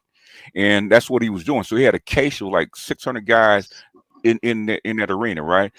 6 figures plus, degrees, professional, blah blah blah blah blah. All the little check boxes, right? Okay, and the chicks were still talking shit, but things when COVID came, are they gonna start with the regular guy making a $10,000, $15,000, $20,000 the pookies that they said they liked, or are they gonna start at the top? They start at the top, and that's why even the ratchet chicks. Okay, I need help. Let me go get the top shelf shit first, and that's why they came to Kevin. So basically, we predicted this was going to. Go ahead. My bad. Because I'm just building on top and with what you're saying. I'm not really trying to like make it more debate. What did you say? What did you say when you first jumped in? You said I got some pushback for you. Okay. Well, because I wanted to say, right, with what you were saying, I was saying what the woman was saying when we was coming out of the pandemic or whatever was the same message they already had, that we kind of was this. They didn't realize the world changed. That's what he's just telling you. The men did, not the women. Yeah, the men knew. Right. And the message was still the same, where it's like, break yourself, nigga. And why would the women wanted shit to go back to normal, right? Exactly, but it couldn't, because but they didn't know that it couldn't. Right. So, and to add to what's already being said, was Kevin. Thank you. Came at a time where we had time to sit and reflect and think. Like for me, during the whole time for the pandemic, it was because at that time it was good timing. I bought a weight bench and I gained like 25 pounds at the time. During Kevin Sanders was doing all the interviews stuff and everything. So men did have a time to sit and reflect and listen and see and watch and take notes, compare notes. And evaluate the because I know what monkhood is, right? Okay, I know what monkhood is, and I know what it's like to come in and out of monkhood. Okay, we have hold on. Okay, huh? I'm getting ready to tell you why. I'm getting ready to tell you why it's important. Now, if you understand, if you can complete my sentence, go ahead. Period. No, I'm saying, go ahead. Go ahead, PJ. Going back to Kevin, you saw all these varieties of women, right? That all of us saw a girl that we liked, that we thought were pretty. She may have been 40-something, she may have been 30-something, she may have been 20-something. She may have been a girl we liked. And we saw that girl shit herself on his show every night. And I think it had it sort of broke what we call the imprint. It kind of broke the imprinting of a lot of men. Yeah. With respect to that whole, because we all have that image. Fantasy girl in our mind, in our spirit. Yeah. And his show kind of broke that. It kind of exposed it. Exposed it because you would think that we thought it was about love and commitment and all that kind of bullshit, and found out it was just resources and transactions. Exactly. And she was up for the highest bidder. Wait, let Black Rule finish, yo. It's up for the highest bidder. Yeah, and even the poor chicks, the ones that got 6 kids and on Section 8, Mm-hmm. her aspiration is that rich dude can give her that rich lifestyle. Okay. Mm-hmm. Yeah. Let me say this real quick, real quick, Rich. Let me say this because I want to say it the way Black. Let me say it one way. I want to say it the way I usually say it. You saw light skin, dark skin, slim, thick, West Coast, East Coast, down South, Midwest. You saw educated, not educated. All of them. You saw high school dropout, GED to PhD. Yep. Yes. All of them, like Black people said, shit themselves in front of Kevin. I mean, even in Kevin's passing, you come to Kendra G. Shannon, it's the same shit. You having it's the second iteration. People thought it was gone. You have the second iteration in Jeff. If you can stick the landing. Yeah, and I think timing is a key issue because COVID was going on while that was new. While that was new. Yes. Even the guys. Yes, my apprentice. Yeah. Even the guys who just didn't want to believe, because you sit there and men have these thoughts. Oh, she's so pretty. She wouldn't act like that. But then you saw the pretty ones do the same thing. So it was no cover at all. No, she's too beautiful. She's too sophisticated. We saw a social scientist said that every other group of women belong to their men except somebody's background. Please mute. A black female social scientist admit that. Yes. Man, it was so funny. Real quick. I want to say this. So one of my things read the chat too. Okay. One of my things that I kept on saying, Black Women and BGS could attest to it. As a matter of fact, all of y'all, because y'all were here. We were in the middle of Armageddon. You didn't know what was going to happen tomorrow. People were getting elbowed in the face, and yet you were calling into Kevin, telling him what you wasn't going to settle for in the middle of Armageddon. Hey, let me read the super chat, and then Zulu got it, and then you got it. Otis says GTA 6 going to be $100 when it drops. You could really be online all day, all day with your boys. Okay, because that's something significant. Because Dr. T says this Generation Z, okay, they say they don't have friends, right? But Generation Z can move cities, right? Take his Xbox and his gaming machine and his computer, and his friends move with him. Literally, you don't have to now. They literally come with him.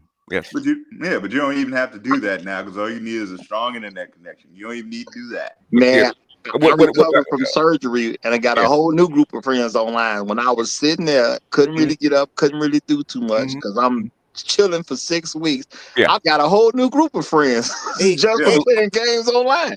So what I'm saying is they're trying to compare how men bond and how women bond. Okay, women can't necessarily bond the same way online. Okay, and men bond a different way. So what they're saying is all these guys are lonely is because they're looking at the guy's life and it doesn't reflect the way women get out and have a friend group. Yeah, they're looking through a women's lens. But these are the same women that will come online and admit how they can't stand their female bosses. I think they're trying to convince us we're lonely. Because they're lonely. Exactly. They're trying to convince us. They're not trying to convince us that we're lonely. They're trying to make the women feel better about being lonely by saying we're lonely. Yeah, and eventually what they're trying to do is they're trying to make the governments and the societies socially engineer people back to the middle. Okay, so they saying that the men are lonely will soften the women and they allow some change and some push to the middle. Otherwise, your society is going to go to shit, and they know it. Let me say this to what Black Guru, real quick, y'all. Let me say this to what Black Guru just said. I know you are, but what am I? That's what they try to hit. Oh, they say it all the time. Black men are good at that. Okay, what about us? It's just that we shit. Okay. The loneliness is really the paycheck at the end of the brunch.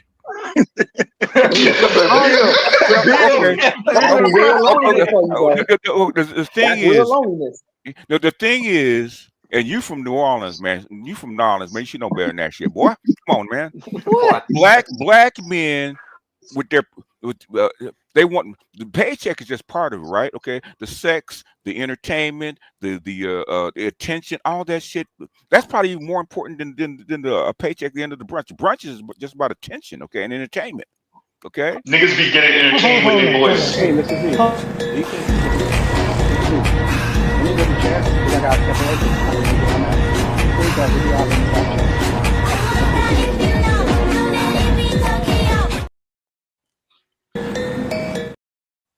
I'm sorry, I had to play that to say that's what we doing when we outside. I don't know what the women doing, but I'll tell you what the men do. Go ahead. Here's where New Orleans is different than every other city in the United States. Mm-hmm. To this day, 5 pounds of crawfish and a couple of drinks could get you what you want. You can't do that nowhere else. Let me let Zulu go, y'all, because we cut him off earlier. Zulu and then Vince. You take a chick in the Midwest, a white chick in the Midwest. All you need is a coffee date. You don't eat 5 pounds of crawfish. I don't know. We talking about the wing stop. The wing stop is $13.50, bro. And in a couple, in about a year and a half, for $3 and quarters. $13.50. Hey, truth be told, I got a plug that you may have heard of. I got a couple She a rolls chick. of Her name pennies, Wendy. baby. What it do? You know what I'm saying? I got this chick named Whitney to get me hooked up with all kinds of folks. You know what I'm saying? You might know her. She got red hair. It's that. What is that? Italian Fiesta. Go ahead, Zulu, and then we'll get Vince. No, I think this is a good time for you to go and read them super chats if you're gonna read them. Okay, Oliver the Grace says super chat, super sticker. Actually, thank you for the super sticker, Oliver the Grace. Thank you for the super sticker. And let me read this one now. Starman says, "Elders on your head tax." Y'all know how BGS is. Yeah. I've been listening to you guys, man. I couldn't come up. I've been listening to you guys. He said, "Yeah, I said these y'all cute, man. You guys are just cute, guys. You guys get my." I saw that hating ass comment. I ain't highlighted.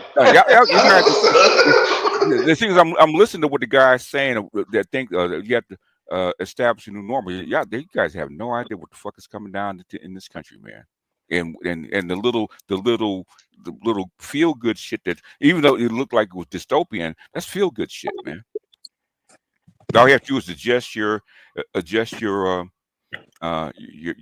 sight and adjust your vision and adjust man. You guys don't know how long this country has been feeding off the rest of the world, and white people have been feeding off the rest of the world. Okay, and when that shit comes to an end,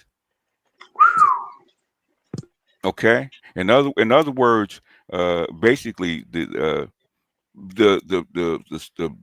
economic peak was in 71, right? The social peak over the world was in 91. Okay, you've been on the downhill slide ever since then, and basically there is no coming back from this. Okay, all Biden did was accelerate the process that was already going on. They've been trying to stop this process for the last 30 years. The thing is, as Quigley said, there is no stopping it. Okay, it's just a natural BGS, let's remind him.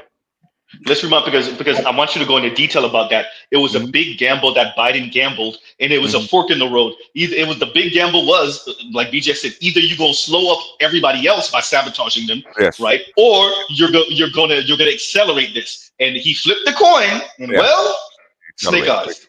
I was just reading. I was just looking at Inside China Business. Talk about nobody shows up. No foreigner showed up to the to purchase United States treasuries. It's never happened. So yeah, and the thing is, okay, if you guys really want to know what it looks like, okay, what it looks like when the currency goes south, okay, you think when the good times really stop, okay, there's two examples. It's called Weimar Germany, okay, with extreme inflation, and also Argentina. Multiple times, okay. Well, BGS is talking. And we know what came out of Weimar Germany. Yes, we did. Afterward, what happened afterward? But we don't have. Pile came out of that shit. Goose stepping came out after that. It did, but we probably will be more like Argentina because we won't have the ability to do what the mustache man did. Yep. And let me read this. I know. You got nukes. You can do a lot of stuff. The reason that but to who though? Go ahead. The reason that you can't do it is because you got nukes. Well, yeah, but it's a bunch of fat, out of shape dudes with beards who swear they got their guns that they gonna do it. And do what? So they gonna try to make it mustache lane. Okay, if you do basically, okay, even at that time, okay, Germany was still the economic power and still had it was still a manufacturing power, right? Okay, United States is no longer that. Yeah. I'm not gonna say they're gonna be successful, but I'm just saying they're gonna try.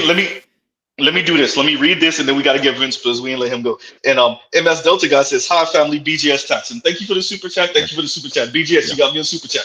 And there you go. And go ahead, Vince. So shout out to the old heads, OGs, because y'all are passing the baton and y'all are giving us a different vantage point for where we are now. I myself, this is what I want to share too, and it's not no different than the other guys, but like during the pandemic, I was in the crib by myself. And that time for reflection What did you learn? Good. What'd you learn? I learned a lot. Give me like 3 bullet points. What you learned? Well, I was still in school, so I learned a lot. But one thing I learned is like, you know, I'm looking and I'm thinking of the word right now. What's the word? Solitude. I got the answer for you, Vince. Solitude. Solitude is essential because you do have to create a routine for yourself. Nobody's going to come wake your ass up out the bed to tell you to do the thing you do. Okay. Let's do the solitude part. I'm sorry, BGS. I can't wait. No, go ahead. I see what you're trying to do. I already see what you're trying to do, Vince. You can survive without pussy. There you go. No. In other words, solitude means okay. That was him saying it. No. There's more than just being without pussy. In other words, you think you need to be connected to be happy and content. And when you couldn't do it, you had to find out. Okay, I can't be connected the way I used to be. Even the women, other guy, other people will be outside. In a sense. What's going to sustain the self? Yes. And that was what I had to deal with because 2020 I graduated from college. I bachelor's, and it was me. I was with my mom. My mom and dad wasn't sending me money. It was me. I had to eat and still had to get myself together and stuff like that. And I didn't have no at the time or anything like that. I had to really, get it how I live.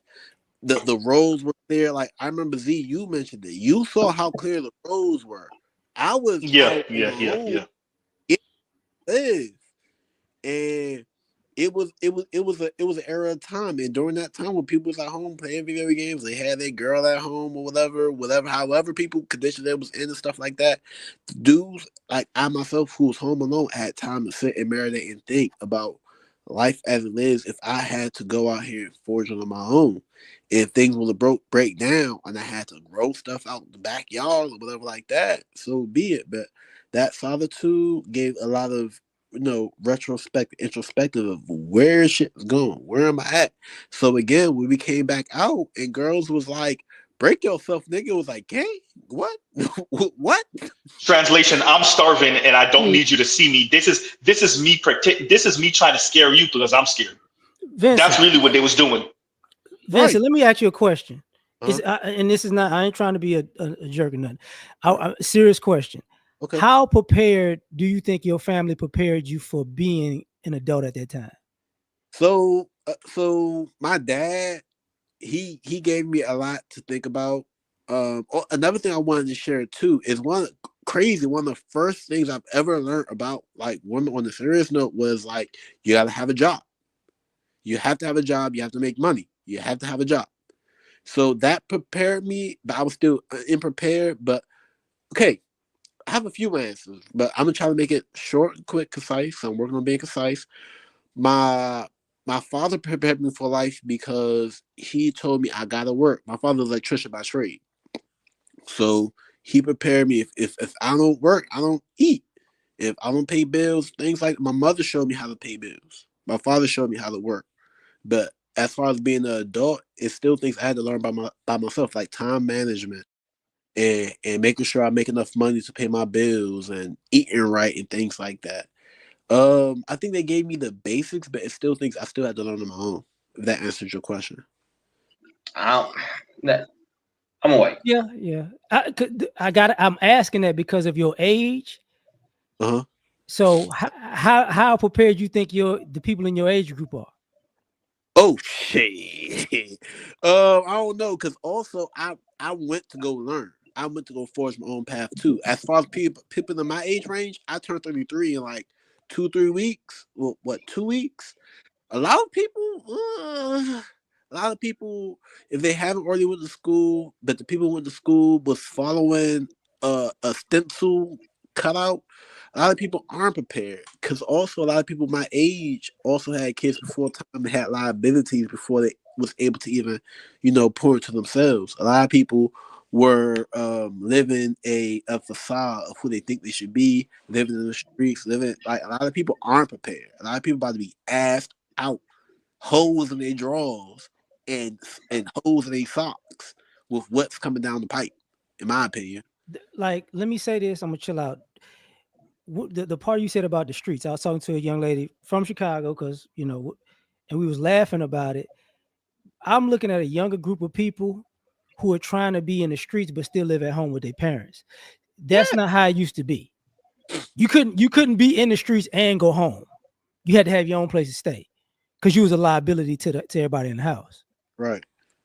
Now, you yourself, right? You lived in the DMV area. Like my home is the DMV, like Southeast, close to Ballou High School. A lot, like people who was in the streets, they woke up in the trap, went to sleep in the trap house time to time. I lived, and I know people like that. A lot of people are just getting to their wits of there's more to things, and they're just getting to the point where, oh, I might do need to get my GED at 30 something. So a lot of people aren't. A lot of people I get what you're saying, but what I mean is there are people in DC who talking that street stuff, but they ain't even gonna go to Baltimore because they like, nah, I'm not. I ain't street like that though. I will argue this: Baltimore, because I went to school in Baltimore. Baltimore in the 2020s and pre 2020s looked like what DC used to look like in the 90s, where people, because you're about 10, 12 years older than me, where you was in that element, and people I'm around like 20. right. So people in my age element were still young growing up in that era where you still thriving, pay big, walk around. So a lot of people, it was a benefit to young people to have the projects and stuff renovated and stuff like that in Southeast, Congress Heights, MLK, all that area where not everywhere is renovated, but people had the difference in space. Where when I went to Baltimore on North Avenue and stuff like that, where it was looking like where it looked like when I was a baby. So I had to ask those things because I'm from a parent standpoint looking out in society. What I see now is a bunch of young people who were told and showed, but they was like they just didn't want to listen. So now they're adults and getting smacked by life. Because this is what I learned. A lot of people don't know why it's important to be smart. A lot of people don't know why. Oh God, I'm sorry. He said, damn. Damn. Yeah. I'm sorry. That statement is crazy work, Well, but I I can think I can see it though. I can see I it. think in a world where information is so easy to be obtained, there is no motivation necessarily to be smart. I mean, and I'm just comparing it or contrasting it with my own upbringing, where information, important, valuable information, which was much more expensive in the way of time, of effort, of resources you had to allocate. I mean, you guys have the equivalent of several PhDs at your free disposal with a Google search. 40 years ago, you would have had to have dedicated years of your life. You'd had to get student loans or whatever to get the kind of I know access to information. So in a world in which information is so freely available, what is the real motivation to be on your own a scholarly person? It's not about scholar. Wait. Let me do this real quick.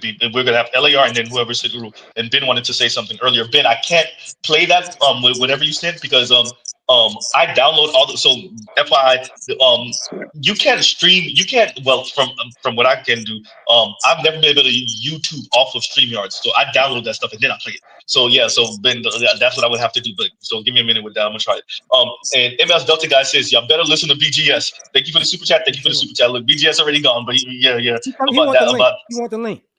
He's okay. Okay, I'll put it up in 1 second, and then Red Pill Sleeper Louis says I'm buying GTA 6 for my Xbox and my PS5. He said I'm double fisted. I'm double cup.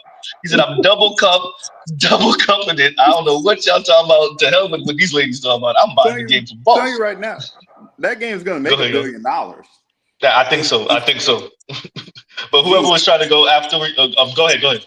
I just want to I want them to tumble smack what Uru just said, not as a disagreement because what you're saying is true or right, but I will argue this. I came on the tail end of having those encyclopedias in the household, those 28 volume encyclopedias where you had to go to the libraries to do the research and stuff.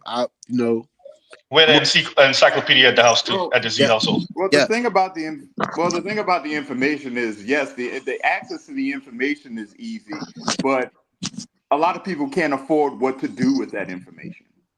This will be the end of my statement, right? Even before and right in that bridge, the mid 2000s, where people were actually going to the internet and looking up internet stuff because assignments and stuff, dudes. I would say for young black men, even that, or even some young white men or whatever, right? They still didn't know why it was important to be smart, even when we had access to the information. Why? Here's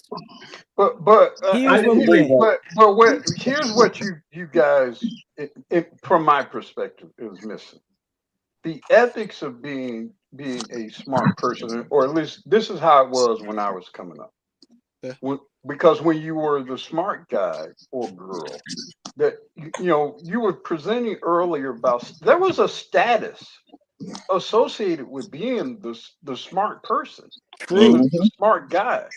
There was a status associated with that, and so it wasn't just about the utility, about whether you can get a good job or whatever. No, you were the smart dude.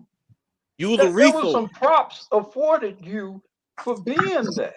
Here's where we got a problem. But that was a product of people's recognition of the effort that you were actually making to be that person. Right. And what I'm saying, in this current environment where information is so freely and easily available, you're not going to have that same kind of ethic attributed to that. Well, it's a twofold thing because it goes back to what I was. It's a twofold thing with that. Lion, and then real quick line, Lion, and then LAR, and then I think whoever was trying to speak. Okay. I'm saying it's totally different. Raj, okay. It's totally different when somebody asks a question, and on one hand, this guy can answer this difficult question, and this other guy can fucking Google search this shit. That's a totally different guy. Those are different men. True, but the other part about that is, as I was saying before, it's the access of information is not the issue now. Now the people cannot afford what to do with that information. No, but we were talking, but let's go back to what we were saying. People don't want to be smart, and the whole argument is that what's the point and what's the value of being smart now? It has no value. It has no value in being smart if there's no money, if there's no tangibles attached to it. That's the thing, right there. Right there. We're living in an era that's been going on for a minute. It ain't just started. Where people actually believe, I don't need to be smart to be rich. So that's the issue. Yes. You got a bunch of dumb people thinking that I could dumb my way into rich.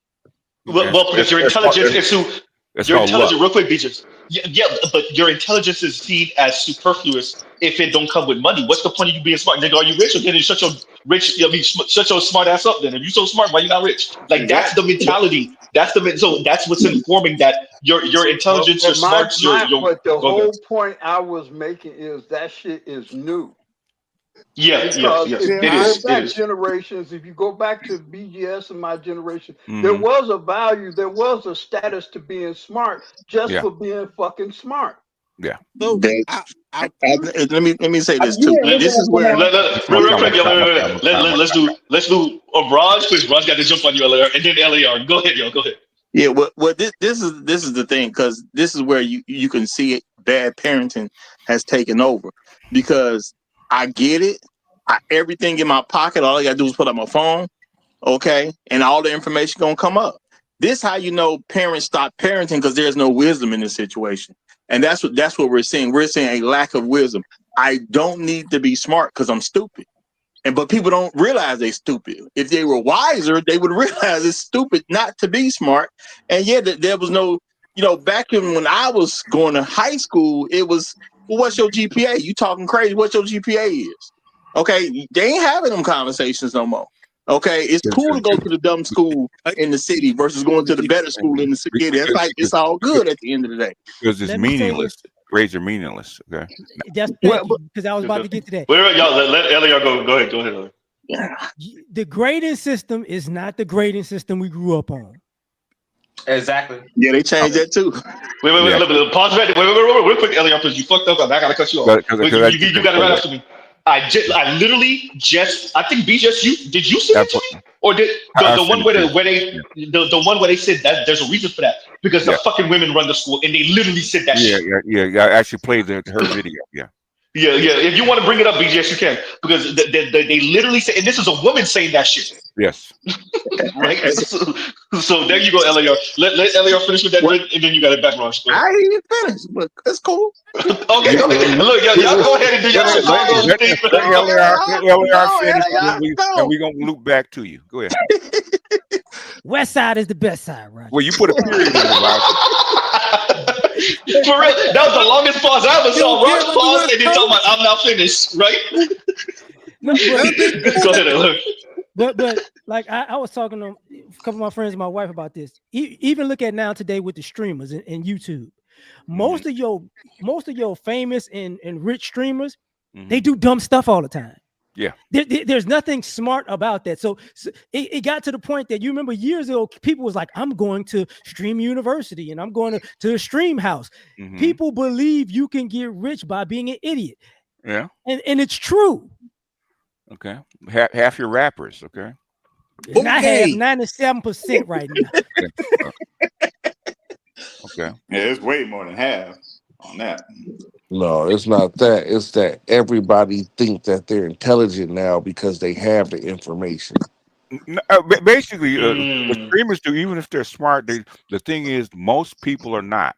And if you appeal to the average person, you're going to get more people to actually antics and give you money. They do dumb antics for a reason. Okay. And I used the word the other day. It was a few months ago. I asked you and Black Guru that question. What was the word? Spectacle.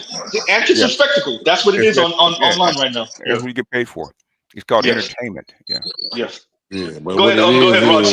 Real quick, G. Let Raj land with that, because I cut him off earlier, and then you got it, G, and then you got it.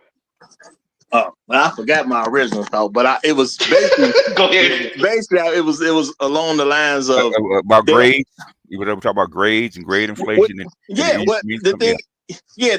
don't believe it's an actual value to being smart, and if all this is going to really come down to, as the economies change and things like that, it's going to go right back to what I said earlier. It's going to be the clever people that's going to turn into the new upper class. The clever people going to turn into the rich class. They already have. Well, yeah, I mean, it's always gonna be that way. That's why you always got this new family or these new set of millionaires and this new thing that came up. I mean, we done lived through. Well, some of y'all done lived and saw more than me. I saw Microsoft. I saw before Microsoft. Now, how do you convince a child that Microsoft was not an industry giant back in the day? I don't remember Microsoft as an industry giant. I remember Microsoft was just getting the name. There's always going to be some new things out there, because the clever people are going to take advantage of what we think is this really, really bad situation. I don't think it's going to be personally bad for me. And right now I ain't got no kids, so I ain't really got to worry about the future like that, except for my nephews and all that. But I think they gonna be all right because I'm trying to make sure they have enough wisdom put in them. So if situations do change, they gonna be at the top of it anyway. You know, or they may have to move someplace else. Okay, that's probably what's going to have to happen. Well, I mean that too. It's on the table. If the leaders at the top don't do something stupid, like if fortunately there's people that regulated Biden because Biden could have done something really, really stupid. Okay. And fortunately, calmer heads didn't want the whole system to come down, so they let him do a little bit. But the thing is, they try to moderate it because this system could have come down in 2009. Okay, 2008 could come down, and we wouldn't be talking about it like this right about now. Okay, so saying that the elites are trying to suck up all the wealth and put the poor people poor. No, that's a recipe for disaster unless you want to drive around like Mexico City and you have South Africa, Mexico. Yep. South Africa, Mexico. You have to have a train of armed guards protecting you if you want to live like that. And most of the elites don't want to live like that. Okay, they could have let the shit go in COVID if they want to just separate the rich from the poor. They could have just let the poor go to hell. Okay.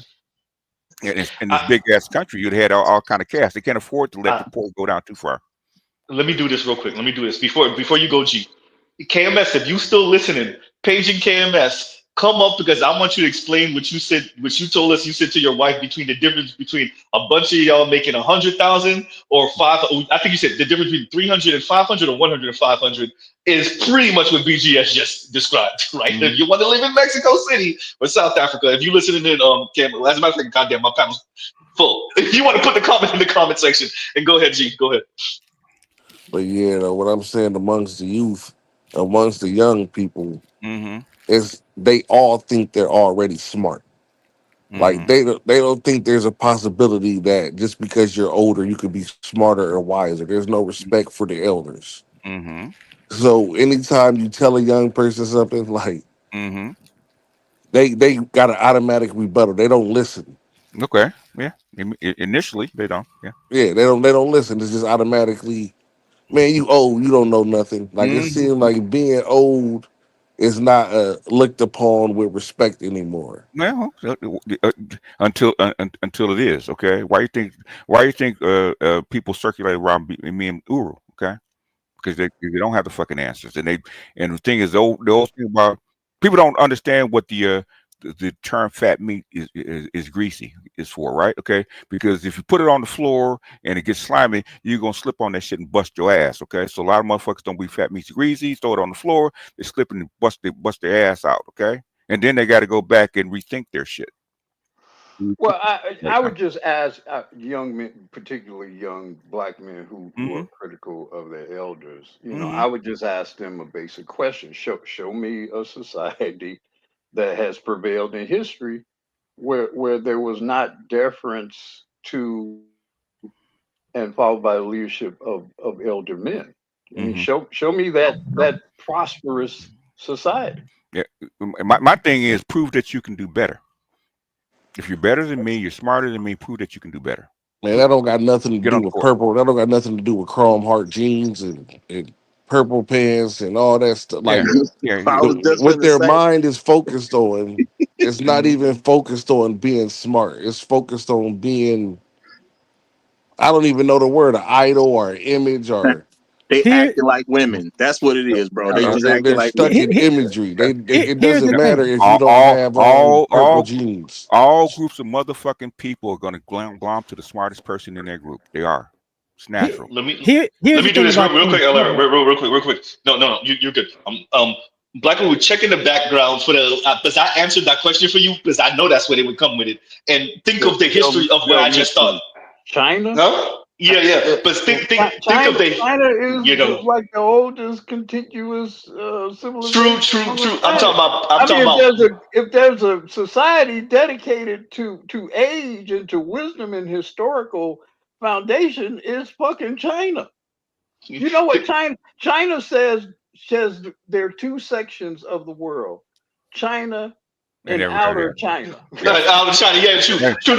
No, but no. What I was saying was the Great Leap. United States believes the same thing, so we know. True, but I'm thinking more the Great Leap forward, and you know how that went. Yeah, Well, I mean, I'm just saying. Kill off all the old people. You see what I'm saying? That's why I was like, I don't know if you want to say that. Go ahead. All the old people. It's called old people who came up with all the decisions to do all the shit. True. It's called a purge. Go back to Moses and then wandering in the wilderness, in the 40 years in the wilderness. Okay, that's what that was. Purge. It's a purge. Okay, every country does it. But I definitely had to say that because, like, so it was a friend in high school that got me to think like this. Like, Z, when you say something, always consider how somebody gonna respond to that shit and come up with the counters. You're gonna get sucker punched every once in a while with the shit. But like, so when Black women said that, I was like, oh, yeah, that's easy. They're gonna say China. They're gonna talk about the Great Leap Forward and then murking the smart niggas and some of the elders. I do want to make sure people do understand that's acting like a woman. For years now, decades now, women have been telling dudes who listen to other men, what is that your daddy? Is that your daddy now? Oh, that's gay. Yep. So it is exactly. Women seem from a general standpoint are just so dumb they don't value intelligence. They're definitely not wisdom. They've been taught that men are not intelligent. They've been taught that. Yes, big dumb jokes. Yeah. So when something happens to them, what do? They run back to the same dumb person to get out of whatever the situation is. Remember, the guy's a dummy, but they run to the dummy to solve their problem. So that's what I'm saying. Raj, the system is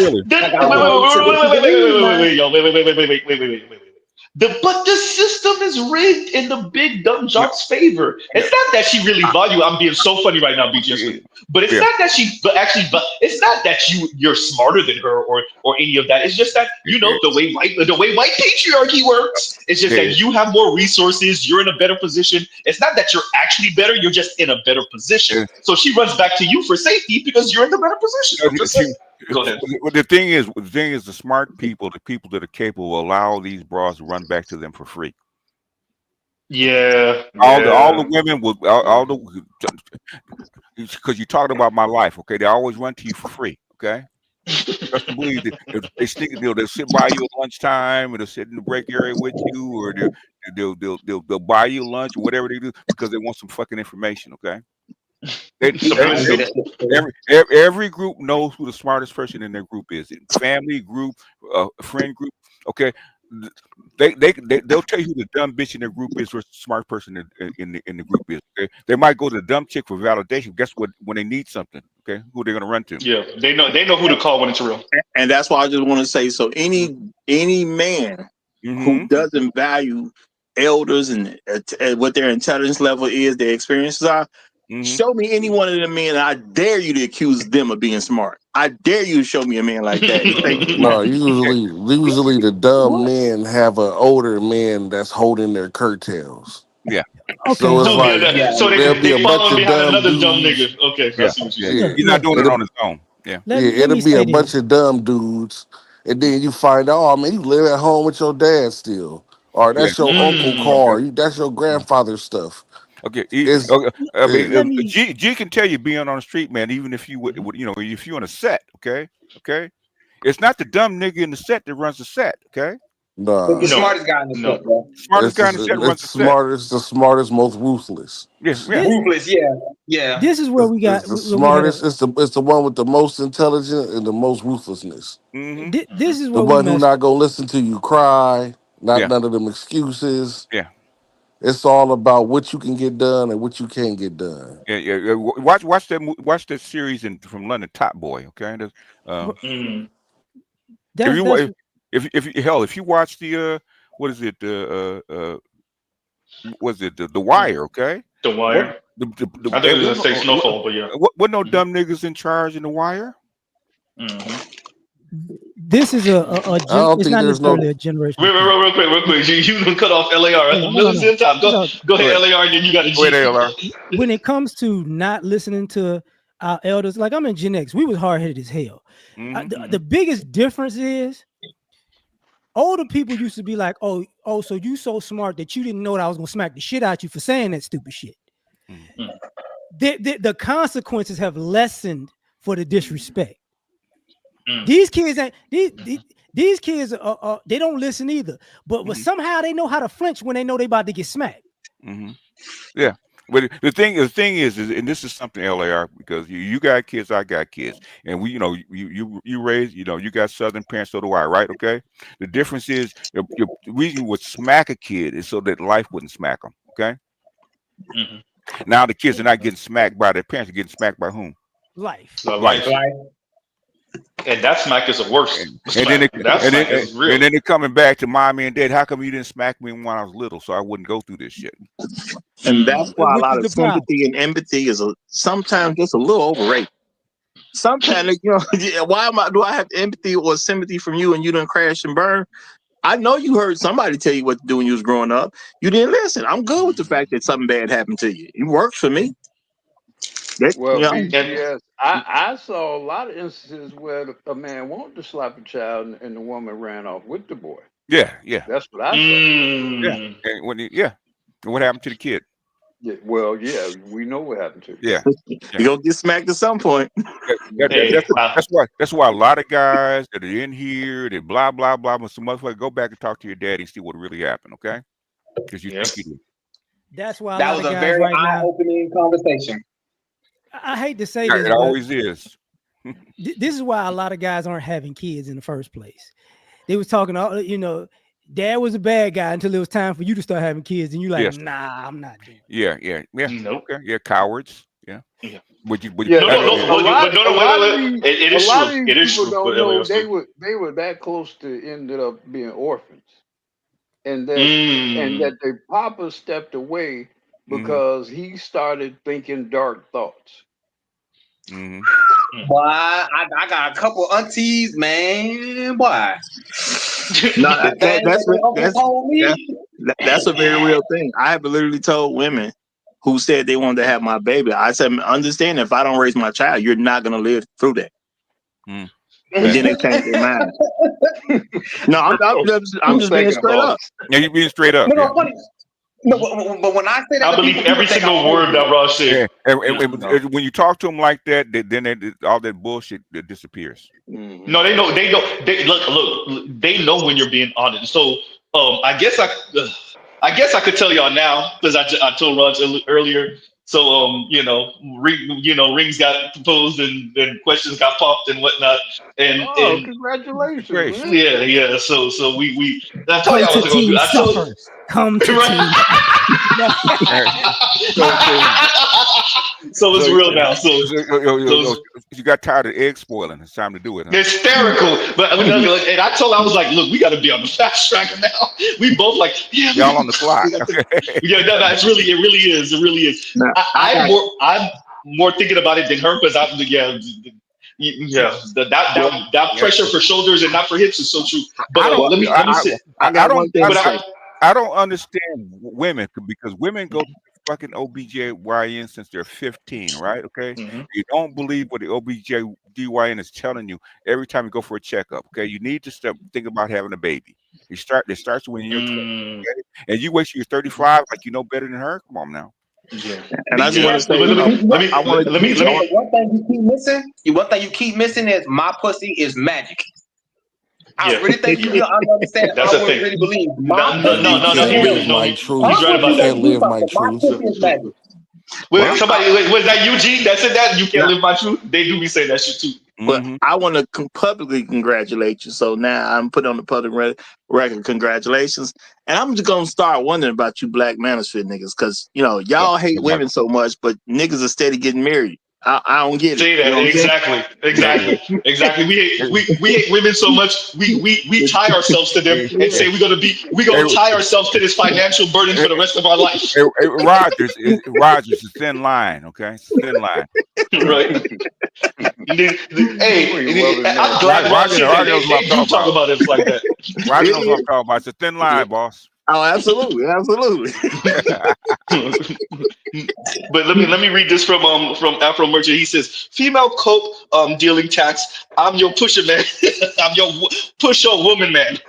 And exactly the clip I played from Disney, and I play that every so often. And now I play it way more than I used to. But because it says everything. And low key, it reminds me of Raj. Like that's why I keep saying, you got to be held accountable for what you believe in. But then I play that so that y'all could see, like they were hit with uncut, like me and Compassion said before, uncut cocaine dope straight to the brain, right? Of advertisement and what I really want to stress here, it wasn't just toys. They were sold lifestyle at 4 and 5 and 8 and 12 and 13 and 15 years old. That's why when you see them my age in their late 30s or Raj age in their mid and late 40s, and them motherfuckers sound absolutely fucking nuts. Go ahead. I look at it differently, man. I don't have, but wait. In order, go ahead. I think that's you line. You go ahead and go, and then BGS, and then we get the rest. But when you play Zulu, go ahead. But when you play go ahead, like the one you just played with the lady who lost her job, I'm not even laughing at her. I'm not laughing at her misfortune. Yo, that shit sounds sad. Yeah. I'm not laughing at her misfortune. I'm laughing at her stupidity. Go ahead. And what you mean by that? Go ahead. That's the thing that gets missed, and that is the thing that even with Kevin, with all these videos, and when men are saying like they hate us, no, we hate your stupid. We hate how stupid you sound. You sounded too much like KMS for my liking, sir. You sounded like you in the KMS camp of stupidity talk. No, he's absolutely right. She did look old enough to be married. It's weird. It's weird to look at it from the vantage point of a father, because me or BGS could easily be your age. Hell, maybe LAR could be her father's age. Yes. I don't know. But because you see a young woman who somehow got into the world and positioned herself such that she was one job away from being totally fucked. How do you make that decision? How does what kind of background and family and how were you raised in which because if my daughters suddenly were jobless or whatever, well, they can come back home. Yeah. So how are you just so ass? How are you making decisions where you just so ass out like that? Let me play the clip for y'all. It's only a minute and a half, so we can put it in context for all of y'all that haven't. I agree with BGS on that. Let me play this, and then you got it, BGS, because I want you to go into that. It's only a minute and a half, so y'all bear with. I just lost my job today. No warning, no nothing. They wouldn't even tell me why. I don't know. I didn't do anything wrong.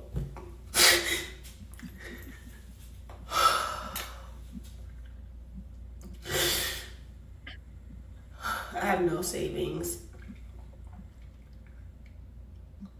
I have nothing. I just don't. I got in the exit interview and they said, today's gonna be your last day. My manager and my director was on the call. And then they were like, the decision has already been made, so we really don't have anything to hear from you. You're only gonna get paid for the one day you worked in August, and we'll give you your commission check, and that's the last of it, and end the call on you.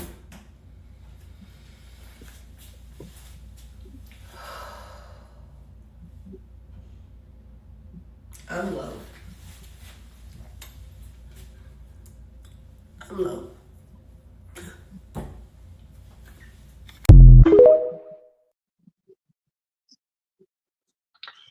Yeah. Before anybody go, look, she got the light skin and the big forehead combo going. I don't know why she's single. Go ahead, y'all. Go ahead, BGS. That's a child speaking, because she's speaking like a child. I did everything that mommy and daddy told me to do. Yeah, I did everything right. I didn't save. I have no savings, blah, blah, blah. I didn't expect it out of the blue, blah, blah, blah. That's the child speaking, because as long as I do what mommy and daddy says, I will actually be okay. She never grew up. Now it's time to grow up, baby. No, I missed that part too. That I caught that next, like, no savings. You what? Yeah. I mean, my thing is she what could go wrong based on how she looks. Because I've said something very consistent. If you're not fat, which she's not fat, she's not ugly. She looked like she's of age. To me, I don't see no problem, because she could have been got married and just told her husband, I lost my job. And then they may make some slight adjustment because she lost her job, but they just keep on ticking at the end of the day. So I don't even see where there's a problem. Because to have a husband or feel a need for a husband, got to have some kind of foresight, or you have to have seen it in your life. Okay, she's a child. She didn't think anything could go wrong. No, I totally get that, but my what whole could go thing wrong? is, No, she got out there. She got out there. She got a so-called good job. Yeah. Probably it had some status associated with it. She was Yep. could spend money freely, and Freely. she could buy all the, I have bet my you apartment. got a walk-in closet. There are tags still on clothes in that walk-in closet. You see it all over her. Yeah. You see all. Let me pause. Look at that washroom she's in. That's a fabulous looking restroom in the background. You see, that girl has lived well above her means. And let's do this. Let's do this because I got to do this like this. Afro National says, tax these renegades, tax. There's that. Number one. That's all I'm telling you right now. Number one. Number two. Who's that was laughing? You, Rush? Of course. Go into the laughter. Speak on it. Speak on it. Speak on the laughter. Go ahead. I'm just saying, look, I totally get, she's viewing the world like a kid is, and she now in this grown-up world that she don't want to have to deal with. But I'm looking at it, and I'm suspecting anywhere at least 22 to 24 years old. Shawty, you ain't got no problems. Everything's good. Oh, she got problems. Not really. Okay. I like to say. Wait, BJ, because I want to see where Rod's going with this. I know where he's going with it, I know where he's going with it, but go ahead. I like to say you don't have problems till money can't solve it. Okay, so I don't see her with no problems. At the end of the day, she still got her looks. She still got the same guys who was interested in her before while she had their job. They'll probably still take a call from her right now. She good. I agree with it. Maybe if they can afford it, that's true. That's true. That's true. Hey, Roger, 2 years ago, I'd agree with. Here is what would make me suspicious of what you present, Roger. If she had it going like that, why is she broke? She should have had some niggas paying her bills. Exactly. Up to that point anyway. Why is she broke? So the fact that she broke says to me one or two things. She either dealing with some guys who ain't got no money or ain't willing to spend no money on her, or she ain't got no nigga at all. Okay. Or in one word, she's stupid. Unless you want to bust it down and go to Nate. Okay. That's what it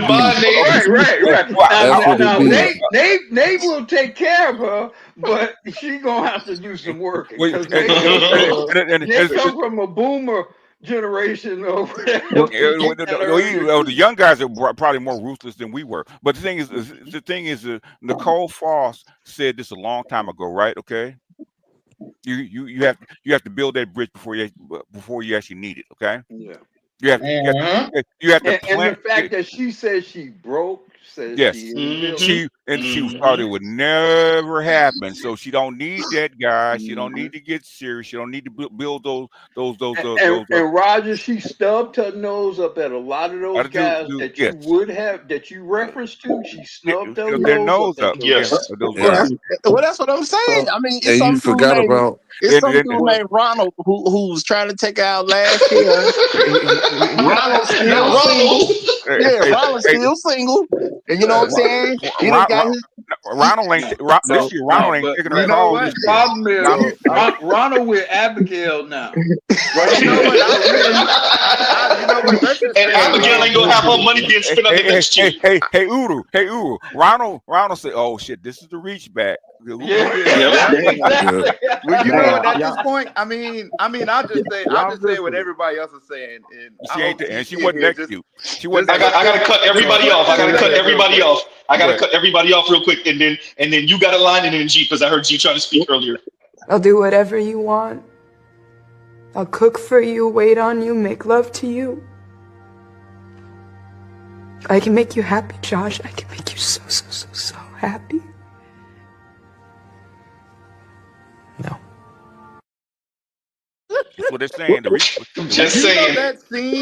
That scene right there reminds me, I swear to God, it reminds me of the moment I had with my ex-wife when we were splitting up. I swear to God. I think Better You had that moment too. That's why he was laughing earlier. Go ahead. I swear to Both God. of y'all had that moment. How many times did you have to leave her before she said it? Shit. I think y'all missing it, man. How many times did you have to leave her before she said it? Go ahead, Better You. Twice, So, exactly. Yeah, we talking about the reach back and all this other stuff and all these other guys. For all we know, it ain't Ronald. Could be Rebecca. Rebecca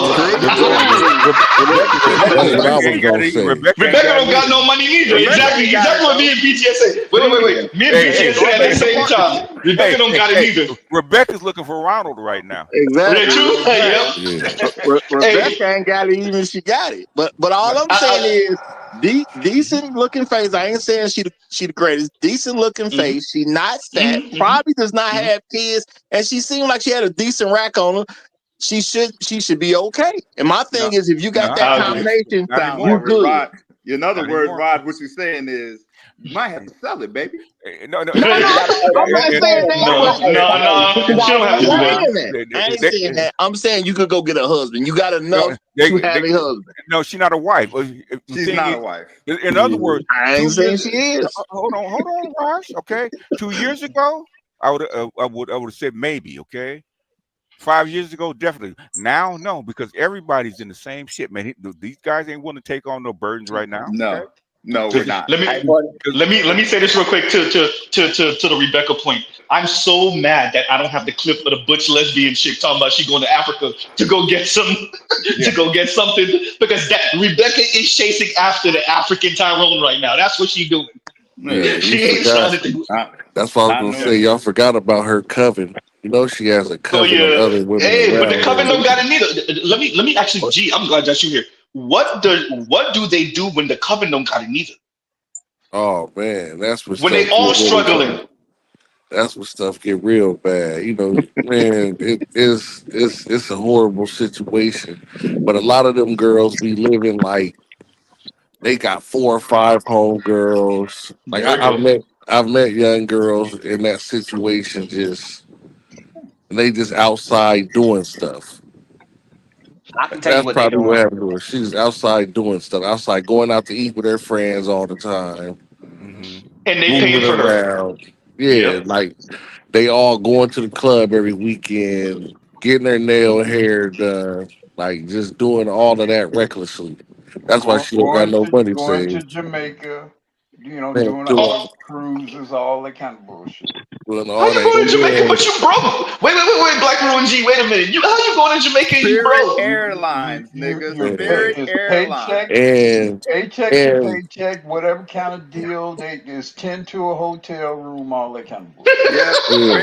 And y'all be forgetting the fact. They sharing the room. They got one room, it's like 5 of them. Spirit Airlines. And you be dealing with the fact they be dealing with Ronald and Rebecca at the same time, and they're using credit cards. On top of that. Let me read this because Passport OG be a whole Passport OG and Dr. Thunder. I swear to God, they be whole comedians in the comments. Don't let their channels fool you. Passport OG said when he said they taking trips, they traveling like Tracy Ellis Ross. Look, if y'all don't know Tracy and Passport OG covered it on his channel. Tracy Ellis Ross got and Raj, you might want to review this too because this is right up your alley with the psycho crack. Tracy Ellis Ross got a whole series she got coming out, or it's already out, where she's traveling to different places and doing her, I guess, 50-something-year-old hot girl summer shit, right? She's doing the travel girl, essentially passport girl shit at 50-something years old. Now, I saw a section of her traveling. This chick is crazy. This is exactly. I don't know if you can see this, G, but but if you can pull it up, man, this is crack. Okay, let me see. This is Diana Ross's daughter. Got it. She's out of her mind. She's talking about. Oh, go ahead. That was me. Let me say this. No, real quick, Black. Because look, I've never had no big money. I've never had no money in my life. I'm definitely not no child of celebrity. But even from my vantage point, I've been conceived that the problem with Tracy Ellis Ross is she is still a 7 and 12-year-old spoiled brat. Yes, she is still a spoiled brat in her 50s. Yeah. All she's doing is throwing a temper tantrum that them rich celebrity niggas that she's been around her entire life won't bow to her, and we're niggas ain't never gonna do that shit.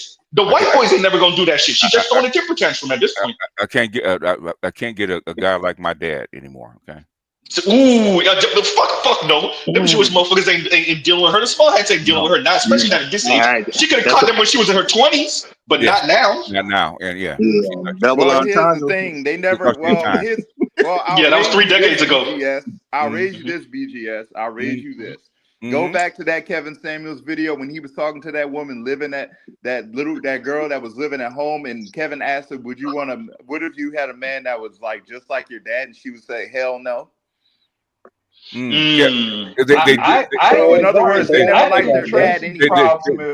I think Tracy's problem is I don't think Tracy wanted. I think Tracy wanted her a black man, but she wanted her a super status black man. Yeah. While she can this super Kryptonian feminist bullshit she's pulled, and none of them was going along with that program. You're not gonna get LeBron to bow. It would have been easier for her to get a small hat dude to go along with some bullshit, but that's not what she wanted.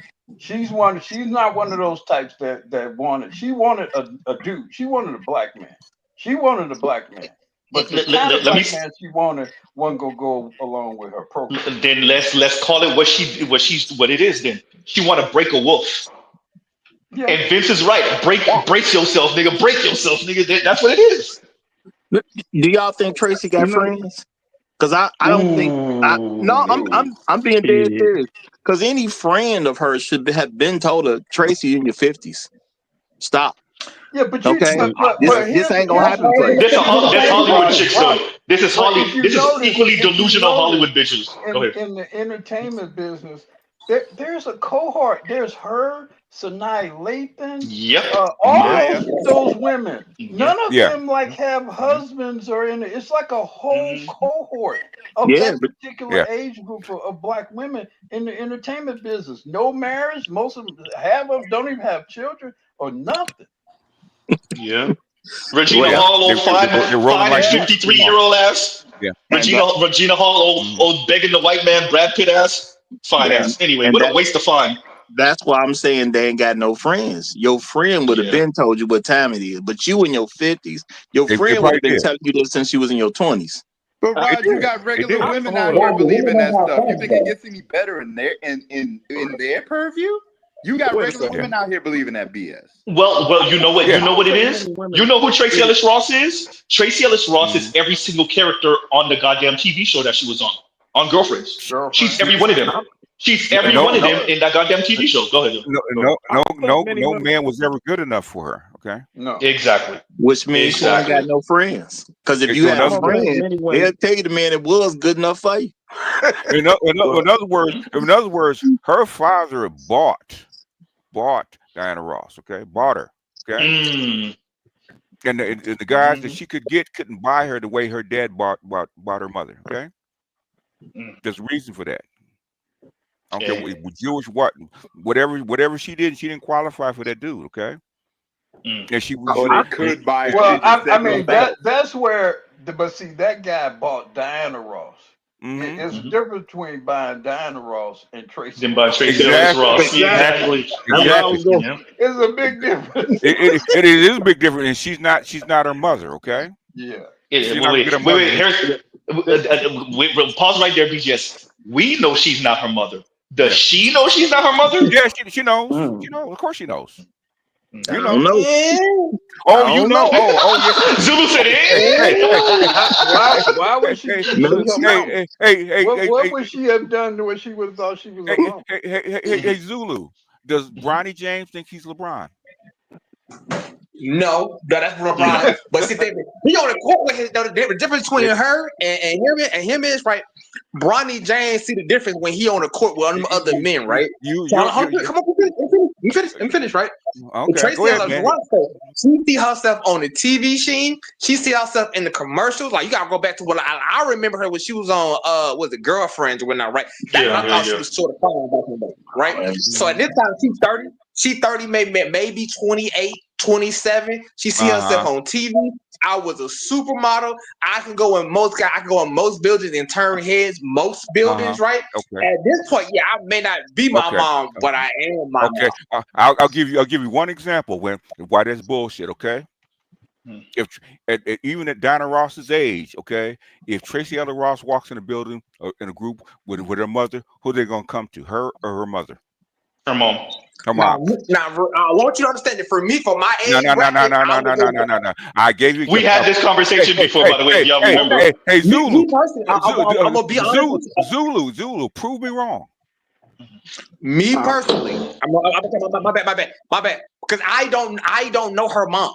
You gotta remember, I never grew up with her mom. I know Tracy. I know Tracy. I know her. So for me, I would walk up to her and I'd be like, you. I didn't know that was her. But if she walks up in a group of people, okay, group of people, okay, Diana Ross, no matter whether you grew up with her or not, everybody knows who fucking Diana Ross is globally. Diana Ross is the Beyonce of her time. Yeah, she royalty, but that's why I think Zulu has a point about maybe she ain't got it, that she ain't her mama, because she's been kicking with Michelle Obama. She done been on the podcast. She talks to Obama. She talked to the daughters. She's always in the spotlight. She's been on multiple TV shows. She ain't got it yet. Like, player, I get that you Diane's daughter, but you ain't her. You ain't nowhere near Diane. You ain't a supreme. You ain't a supreme. If that was the case, how come she didn't use her real last name instead of her mama's last name?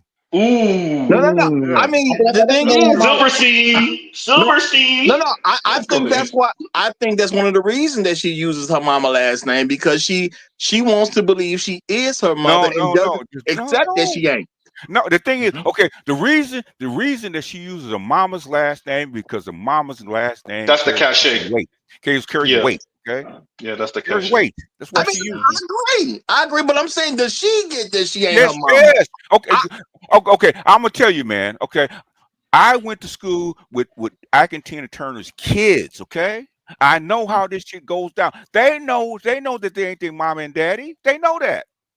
They know it, okay? They know when they walk in the room. They go around places with their mothers, and people be stepping over them and everything, trying to get their mom. They live their whole lives in the shadow of their great mother and father. They all do. Bronny lives it, although LeBron tries to kind of share it. With his father, to some degree, but they grow up very early in life realizing I'm not my mama and my dad. No, I do agree with that. What I'm saying is, as she has matured, and then as she has got a career, and her career got some traction, maybe she did start. No. I'm up there where my mama was. Maybe she started believing it. No. I mean, because Diana has Diana has a historical resonance, not just fame, but she's like an evergreen. She's like an immortal figure. She's just kind of, you got a popular TV show, whatever. But Diana Ross is more like a historical type figure person. It's not even really comparable. No, it's not even close. I agree that it's not close. I 100% agree that it ain't close. I've been around these kids that have fucking famous parents, including people like Magic Johnson, okay, including people like Whitney Houston's kids, all kinds of. They know, okay, they know. Yeah, but those kids didn't go into the career. That's what I'm saying. She went into the acting career. Michael Douglas still was not Kirk Douglas. He's still not Kirk Douglas, exactly. It's a certain point where, but in the end, you are the son of. You're the daughter of. That you're always. You ain't got to convince me. I know she ain't her mama. My thing is, I'm saying she knows. She knows it too. She knows it too. She knows she ain't her mama. Yeah. She knows she ain't her mama. She want to be. And part of her craziness is that she's not. Hey, sometimes you gotta realize your parents put the bar so high that they put the bar so high, like look. Why you think that boy started running around with Pippin's ex-wife? Yes. Ooh. Imagine if you were Michael Jordan's son for all your life. I mean, look at Jesse Jackson's son. Okay, even though he popped off. He's not Jesse. He's not Jesse. Yeah, he's not Jesse. Martin Luther King's kids. Okay, they're not who he. Oh, they definitely no. They even worse than Jesse. I mean, one was Jesse at least had a political career. Yeah, it was a mess. It was a mess. I agree with that. I'm Malcolm just saying. X's daughter, what the fire, the sun, was the fire, and all that, and then they killed him. Junior. Yep. I'm not going to say. Anyway, wait. I already get it. We already Black Rule. I already know. Look, I fucked around and I fucked around and mentioned it on my channel a couple weeks ago, and I was like, God damn, I do that. What I'm saying, you guys are saying something that you can guess at. I see this shit, okay? I've seen this shit. I've been around those people. Just like Maxine Waters' daughter, okay? I see this shit. She ain't never gonna be her mama. Okay. I mean, look, Will Smith, his son, a little squirrely. Yep. He a little strange. I mean, that's a tough life, man. No, you can't. Yeah, you can't follow. I mean, there's people you can't. There's people you can't follow behind. You can't follow behind Will. Jaden ain't never gonna be Will. Willow ain't never gonna be. It's messed up. Willow ain't never gonna be Jaden, and that's a way lower bar. I think Jaden accepted that he ain't gonna ever be Will. I think you're right. I think you're right. I think you're right. Well, she just ain't accepting. She ain't her mama because she is in the career. I agree with that actually. And she ain't just agreed with one of those men that she actually has some access to. I mean, saying she want to be her mama and being it, and knowing it. Now, I do think she had she had an impression of a status and entitlement that was greater than her actual achievability. But then I also think she is kind of, she's a mixed girl and whatever, and I'm sure that was a factor in it as well. She probably could have gotten a dude, a high status kind of dude, but I think it's some weird shit about her in particular that probably turned off a lot of those dudes. Well, I mean, I think it's more so we see and hear that from her today. The dudes that she could have gotten were not the level of what her mother could get, and women. Sometimes girls think, okay, I should be able to get what my mother could get. And the thing is, when the bar is so high, okay, when the bar is so high, you're not gonna get that. I mean, if you got regular everyday Black women that won't accept the truth about themselves, I'm saying it's probably that much harder for her in particular to accept the truth about herself. Yeah, no, I agree with this. I agree with that. I agree with that. I'm never trying to present an argument that she's anything close to her mama because she ain't. But this simply goes with Tracy Ellis Ross' problem is it's the same thing as everybody else. You overestimate your value, you underestimate men's value. You overestimate your sexual strategy and you underestimate men's sexual strategy. Those everything men she had access to are looking at her like, I can get somebody that looks better than you. I don't care about that. Let me end it out. I want to end it out with this statement. What enraged me, even though I'm not even in this age group, was when she went at the brothers her age and older on some toxic masculinity shit in front of Michelle Obama. I was like, if you don't get your bitter hating ass off my goddamn phone, but all you're doing right now is throwing a temper tantrum that them niggas your age and older told you go sit your ass down somewhere and they don't care nothing about you being Diana Ross. Because niggas her age at that level are looking at 22-year-olds, and she knows. Say that. They see that toxic masculinity. Shut your hate ass up. And the thing is, they're willing to pay, and she's not willing to pay because she don't think she had to. Okay, but then now you're 50 years old, you got to pay just like everybody else. You gotta pay, baby. So let's do this. Go ahead, better you, and then we gonna play this video from BGS. Go ahead. It's only like a minute. Part of the problem with Tracy Ellis Ross is she nutty in that squirrel shit. Yes. And part of it is I agree.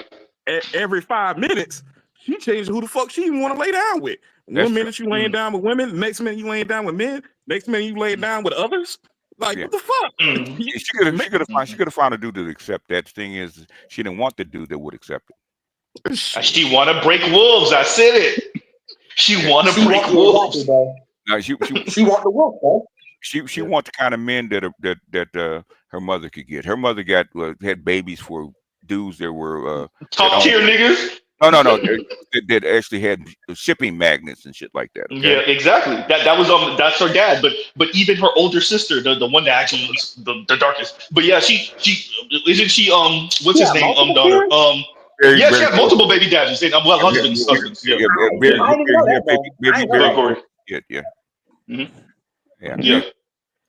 So if she Because I could, think she was married 3 times. I think she was married yeah, 3 times. Three times. Yeah, 3 times. Yeah. Married 2 times. 2 times, but she had a baby for Barry Gordy. Love child. Yeah, that's the older sister. Yeah, that's the oldest. Yeah. Yep. Yeah, look, and hey, but you know what though? Between her and her mom is a perfect allegory of what the hell we be talking about in the Black Manosphere. You had one woman that was able to have kids from 3 different dudes, married twice, money, and then you have the other one who's her daughter, who looks like her the most, and has no kids, never been married, and out here throwing a goddamn temper tantrum all over the place. Okay, that's her mother knew how to speak, you know. Has anybody ever accused Tracy Ellis Ross of being fine? She was bad when she was young. Yeah, she was fashion model when she was young. She was bad. Yeah. I just never heard anybody say it, but you know who I did hear was fine? Even though I didn't witness her great career, Diana Ross. Actually, Tracy Ellis Ross is better looking than her mother. Okay? I don't know about that. I do. All I'm saying is, as a child growing up, I continue to hear about Diana Ross. I think that's your light skinned preference showing. No. My preference. Actually, my preference is dark skinned women, but I know the difference. I was a photographer. She's a better looking woman. I'm just saying, whoever looks better. I've been hearing about Diana Ross since I was a small child. But Diana Ross had talent. Yeah. Well, that's part of my point. I didn't really hear about Tracy Ellis Ross until after the girlfriend was off the air. That was off the air. I didn't hear about it. It's because the only thing that Tracy Ellis Ross is the way she looks. She doesn't have the talent that her mother has. Okay. That's all I'm saying. They just not in the same spectrum. You ain't got to convince. I think I heard about her when she was already on Blackish. It's probably the first time I can even remember hearing her name. Yeah, she was a nobody to me. Most fashion models, most high fashion models, you don't even know who their names are. True. So go back. Go ahead. I've never heard of Tracy Ellis Ross as this beauty icon until Kanye West touched the sky. After that, everybody started like, "Oh, she's so." And that was early 2000s. Okay. Yeah. What I'm saying, I've been a photographer, so I evaluate looks. Okay. Diana Ross has been enhanced. Okay, but seeing Tracy Ellis Ross has always been that way. Okay, she's better looking. Okay, but in the overall scheme of things, that's just one part. Okay. Yeah. The reason she's still not her mom. The reason that she got those roles is because she was a model, is because of her mother's name, okay? Okay. The reason that she was a star is because of the way she looks, okay?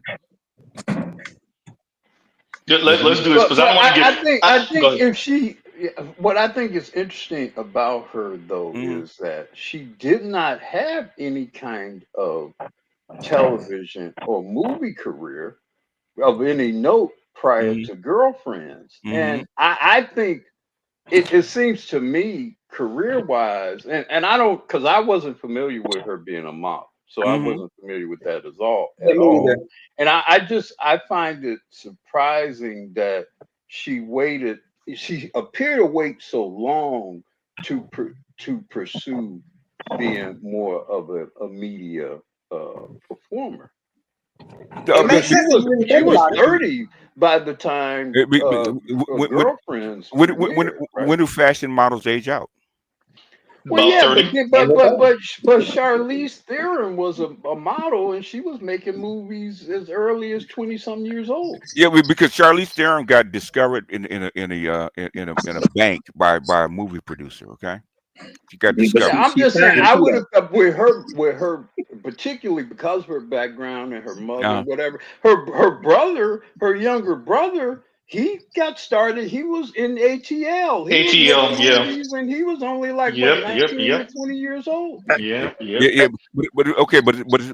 But there's a track that fashion models follow. Okay, they start when they're 16, 17 years old. They do the runways. You do all the other kind of glamour work, right? And then when they start to age out, then they start looking for. When did Tyra start acting? When did Tyra put out that movie? When that Barbie movie she was in and all that other shit. How old was she with that? She was like late 20s, early 30s, right? When it was like mid 20s, mid 20s. Yeah. Okay.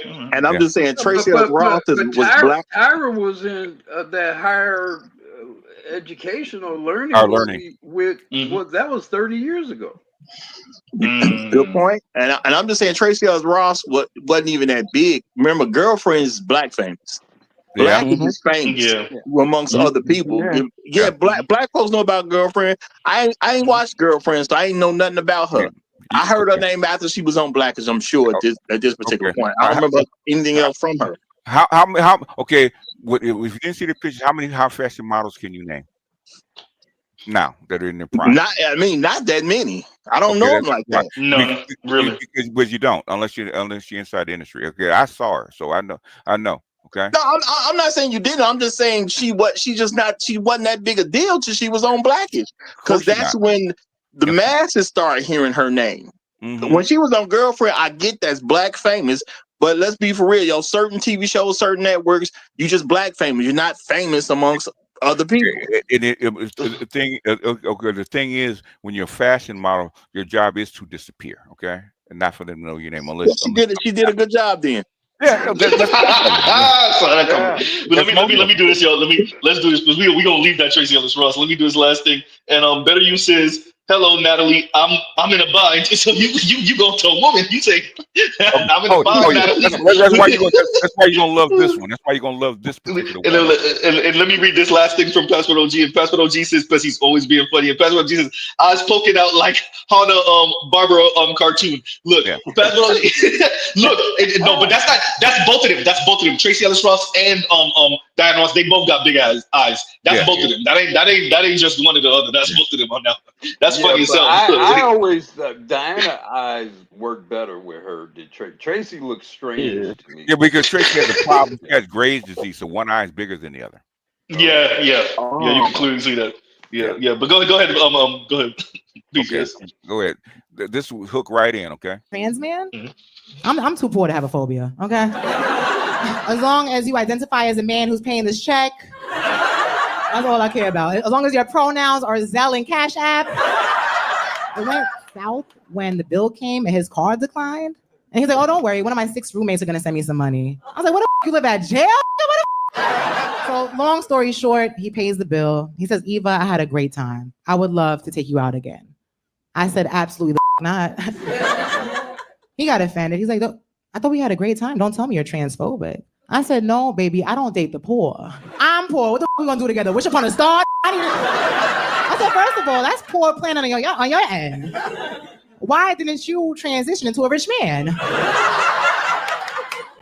Right? So your transactions can go through. I went on a date with my first trans.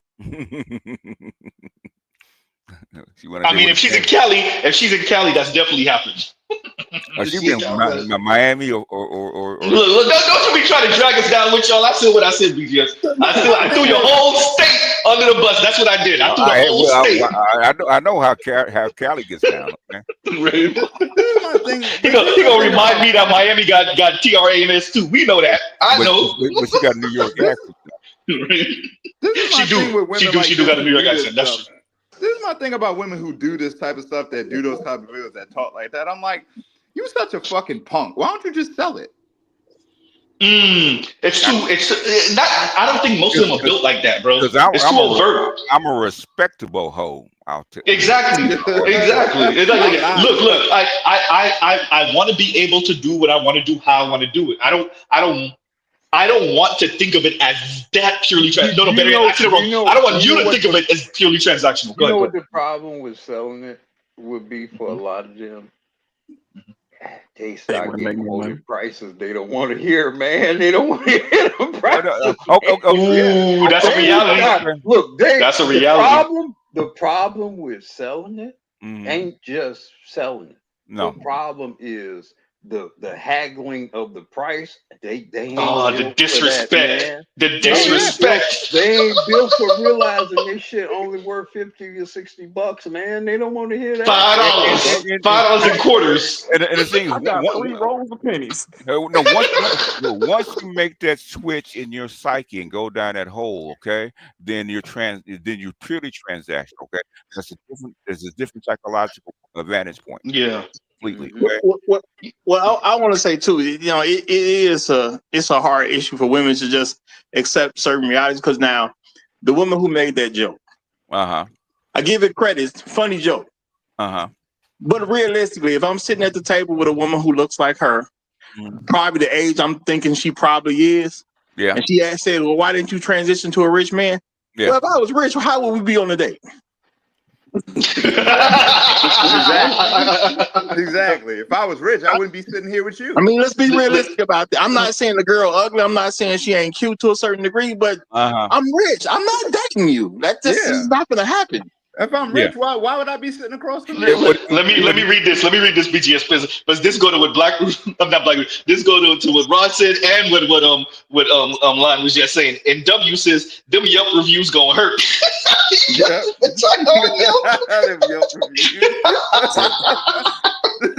that's gonna hurt her feelings. Them Yelp reviews gonna hurt her feelings. That's true. That's true. That's exactly why they ain't trying to do it.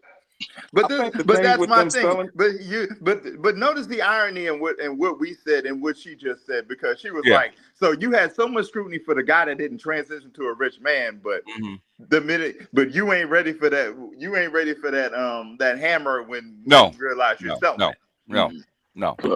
Telescope says, do you take WIC coupons? Got change for a 10? I mean, the thing is, we as guys do got to say a little bit more than what most of us are, I guess, comfortable saying. Because I've met women, I'm single, so I'm out there hollering in the streets. I've heard these crazy things said by women. And I literally asked them, if I was what you say you want, why would I be actually talking to you? Let's be real about this. Why would I talk to you if I'm all that? I'm what you can get. Yeah. Okay. But Raj, they not. But Raj, they not thinking that far. They thinking about tricking you, not you realizing what they on. Solipsism is strong. Solipsism. It is. My thing is, I barely want you. If we want to be realistic about this. My pastor said to me a long time ago, ask not, get not, right? Yeah. So they and what they're doing, Rod, they come into you with all this because they feel like you're gonna haggle them down to something more realistic anyway. So they're gonna come to you with the extra super stupid delusional shit anyway. They start high. Fucking stupid. I mean, go ahead. I get starting high, but there is a such thing as starting so high that we just gonna throw you up out the auction. Hey, wait, everyone, wait. That's a real thing, Ross. If you ever watch the Barrett Jackson car auctions, that if it start off at something or people think it's not worth it, you will watch that shit sit there and it'd be like going for 200, and nobody will say anything. And that shit just drive off the damn thing. We'll try again next week. Go ahead, y'all. Go ahead. That's a real thing, Ross. I think part of the thing is they want that pretty woman treatment. I think not Julia Roberts. Yep. But they want to be wine and dine, but they don't want to be reminded and treated like they hold. Yeah. I mean, I'm doing you a favor by talking to you. That's I'm always coming like that. I'm doing you a favor because I'm actually talking to you. Yeah. Okay. Yeah. As we go out, I'm paying for the date. It is me acknowledging your existence is a big thing in your life. Okay, but the thing, and I did this like maybe 20 years ago. I had a group of coworkers around me, all female, right? Okay, of different classes. Okay, and the thing is, when you talk to them, how they set their value, okay, of who they are is how much you will spend on them during the day. How they set their own value. Okay. So that's validation. And so if I'm only worth a coffee, okay, and I have to pay for it, then I'm not worth very much to you. So then what does that say about me? So it's less about you. So it's less about you and more about her. No, you absolutely right, BGS. But if she mattered, she'd be married already. We got to be realistic about that too. You don't matter that much because nobody took you off the mark. So I'm talking to a person that really don't matter that much, and I'm trying to make you matter. And you think I'm a haggle? You crazy? Now, in other words, okay. Who's the first person a woman will lie to when she gets up in the morning? Herself. And so she gonna pump herself up, and she gonna lie to herself and get out there, right? And she don't need no nigga like you deflating her ego, okay? That's true. You can lie to yourself all day. Because everything she's doing, yes. The moment she looks in that mirror, starts putting that lipstick on, that blush. Black Rule, I gotta cut you off for one time. I'm sorry, Black Rule. I gotta do it because BGS said pump yourself up, and I had to make the joke. I had to do it. Yeah. Pump yourself up in the morning. You damn right. That's what they doing in the morning. Go ahead, Black Rule. Go ahead. Well, look at the screen, BGS. Look at the screen.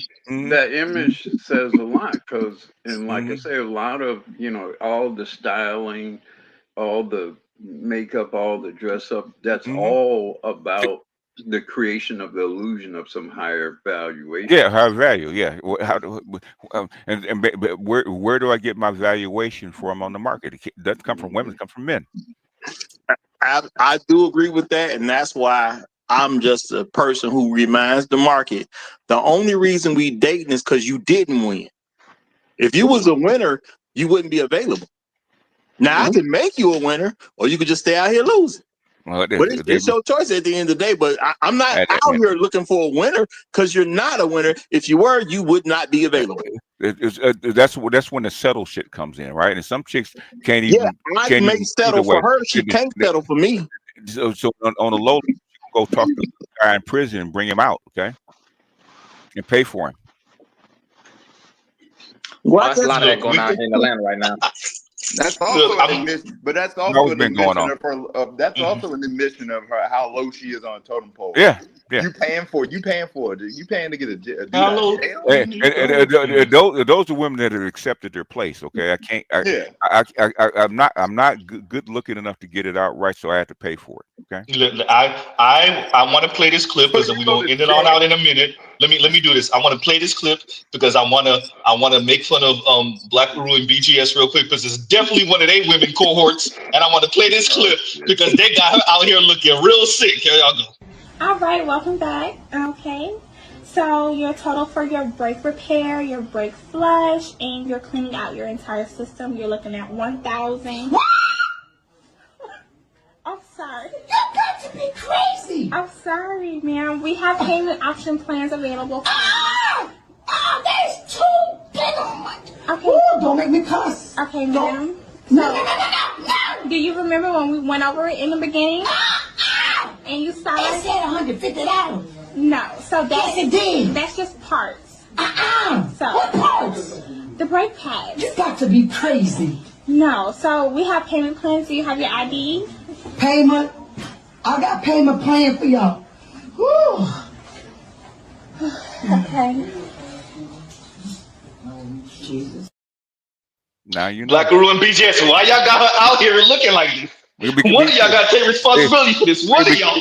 Because she left her husband. Okay. I was getting ready to say my wife don't have to have those kind of girls. Yeah. See what I'm saying?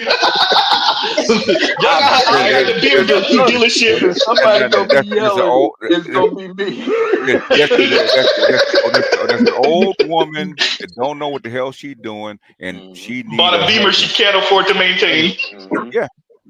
And it probably was one of her daughters or whatever who convinced her to buy it. You probably. But hey, Rod said it better early.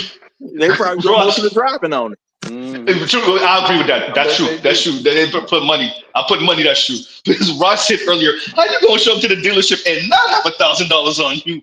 Especially a German car. How you gonna show up there and not have $1,000 off top? Which is true. She doesn't yeah, know. she don't. But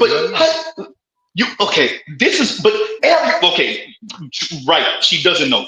With that, everybody knows if you buy in German, especially, as much like any one of the European brands, Jag, Beamer, Benz, Audi, if you buy in Land Rover, oh my God, God have mercy on your soul if you buy a goddamn Land Rover, Jesus Christ.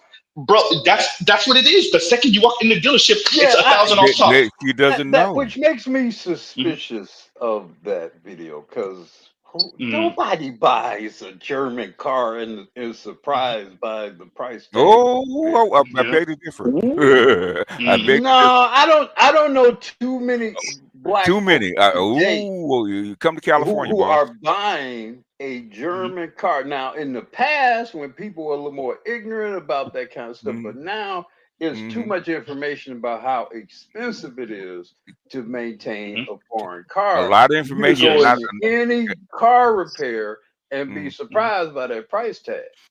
A lot of information, but not enough knowledge.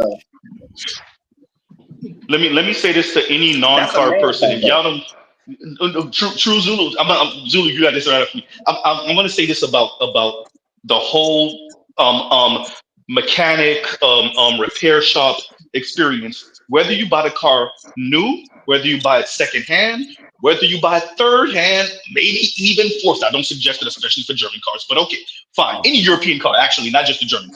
But what you have to appreciate is when you go to the repair shop, you're going back to new car shit.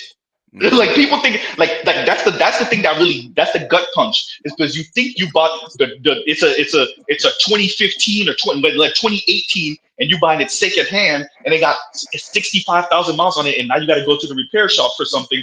You think you paying used car prices. There is no such thing. You're not paying used car prices. You paying new car prices for that maintenance. Well, you get new parts too. If I'm gonna replace, thank you. That's what I'm saying. I'm exactly. gonna replace something in your car. I'm giving you something new. I'm taking your old piece of crap out, so you still got a new part to pay for. And labor now is ridiculous. I'm not even gonna tell y'all what the mechanic told me about the Z for labor. Y'all gonna be like, Z ain't no way. So, but once again, it's not my daily. It's not my daily. These people got Beamers. This is their everyday car, and it's fine and nice for the 1,500 miles, right? It's fine and nice for 2,000, 5,000. But now you need more than just the oil change and spark plugs and an air filter. Yeah, that's your ass. That's your ass. Have fun with the $1,500, $2,000 that it's gonna cost you. God forbid if you got a car with air shocks, that's your ass. Yeah. Well, you know what that video did teach me? Because I didn't know they had a payment plan. Hey, maybe I They do now. No, they do. Yeah. For people like her.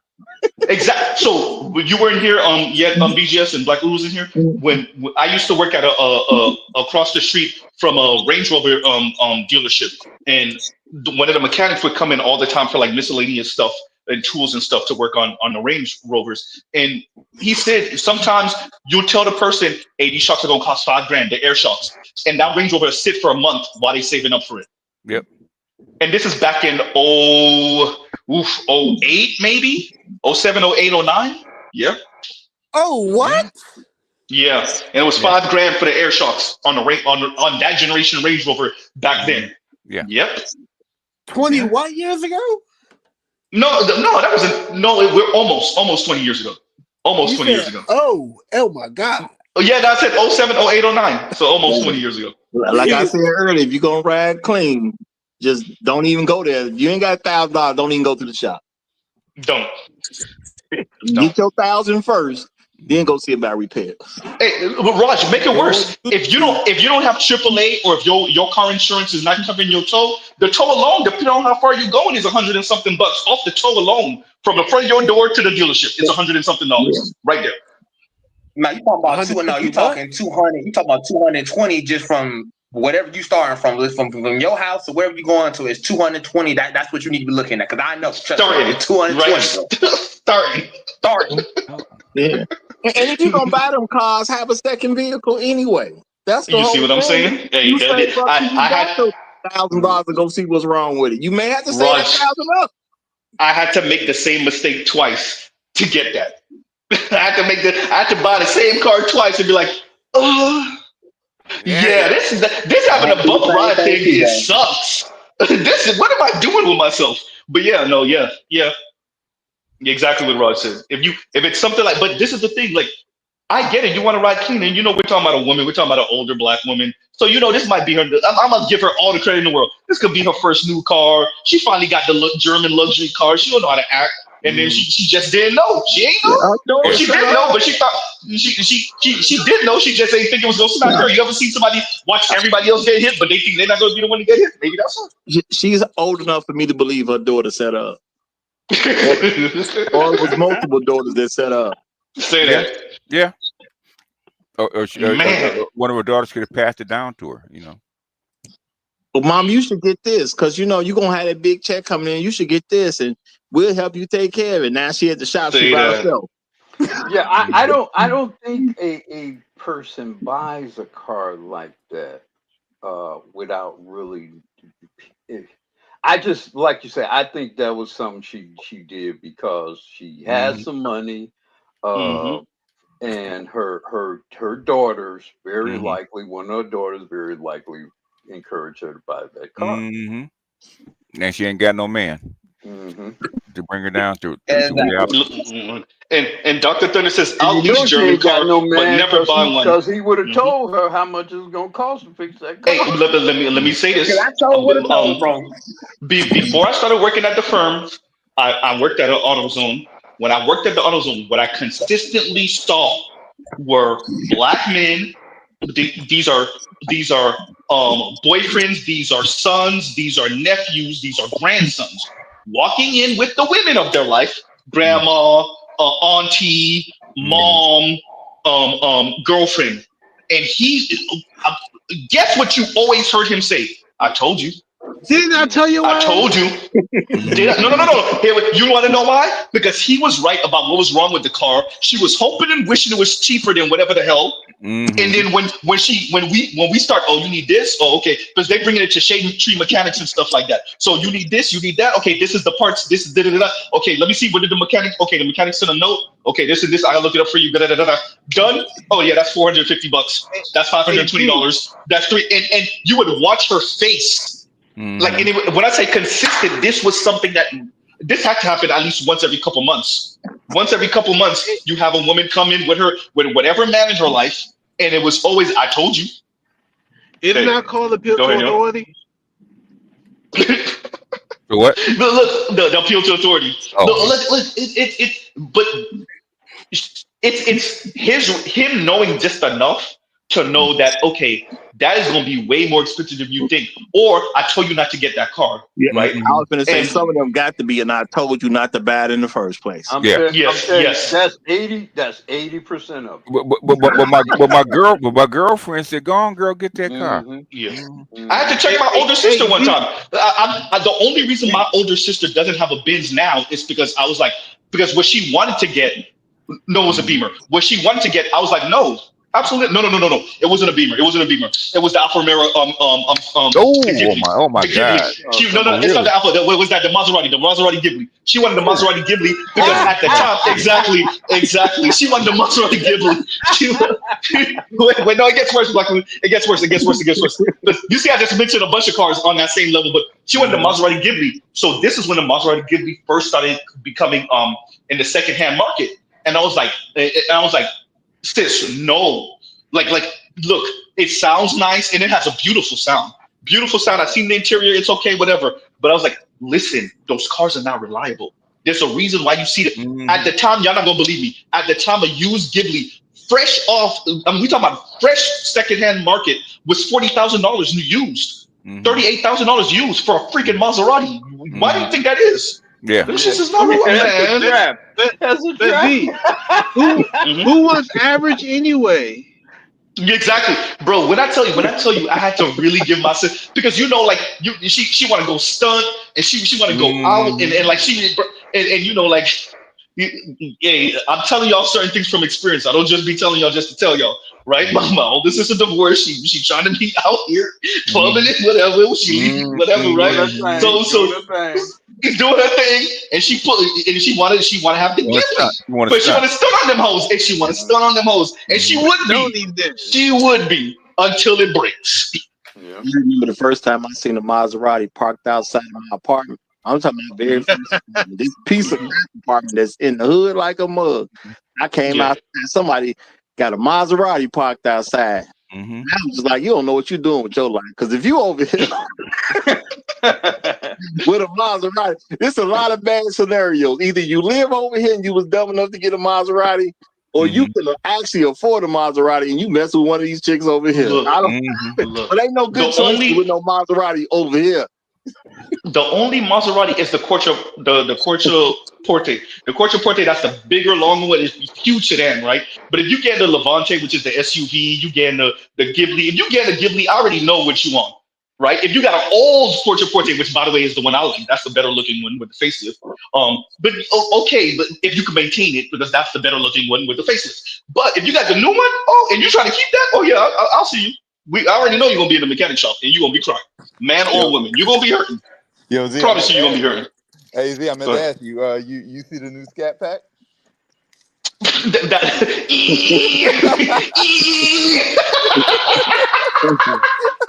For those of you that don't know, it's an inside joke. So Dodge did this thing where the announcer was standing in the middle of the street and they had two of them doing a donut around him while he was announcing. And he's like, "Hey, we no longer have the electric engine thing, and we did we have the combustion engine and blah blah blah." Okay, anybody that know muscle car guys, especially Mopar guys, Mopar is for Dodge, Chrysler, and Plymouth, but we know there's no more Plymouth, there's no more Chrysler, but okay, fine, Dodge. Anybody that know that they like their V8 sounds. When I tell y'all these things sound like a bunch of bees stuck in a bag or something like that, they make good power. They're V6 turbo, yes, but they sound like a bunch of bees stuck in a bag. They aspirational. A heavy ass V-line V6. Me and my homie was looking at the specs on it. He was like, "Yo, this car. They make power. This car weighs 5,000 pounds." Hey, wait. What do I always say about them type of cars? They weigh more than Jupiter. They weigh more than Jupiter. Them shits weigh more than a school bus, right? They make good power. Like, but where's that car going? So you put it all that money. I'm like, that car not going nowhere. It's a bus.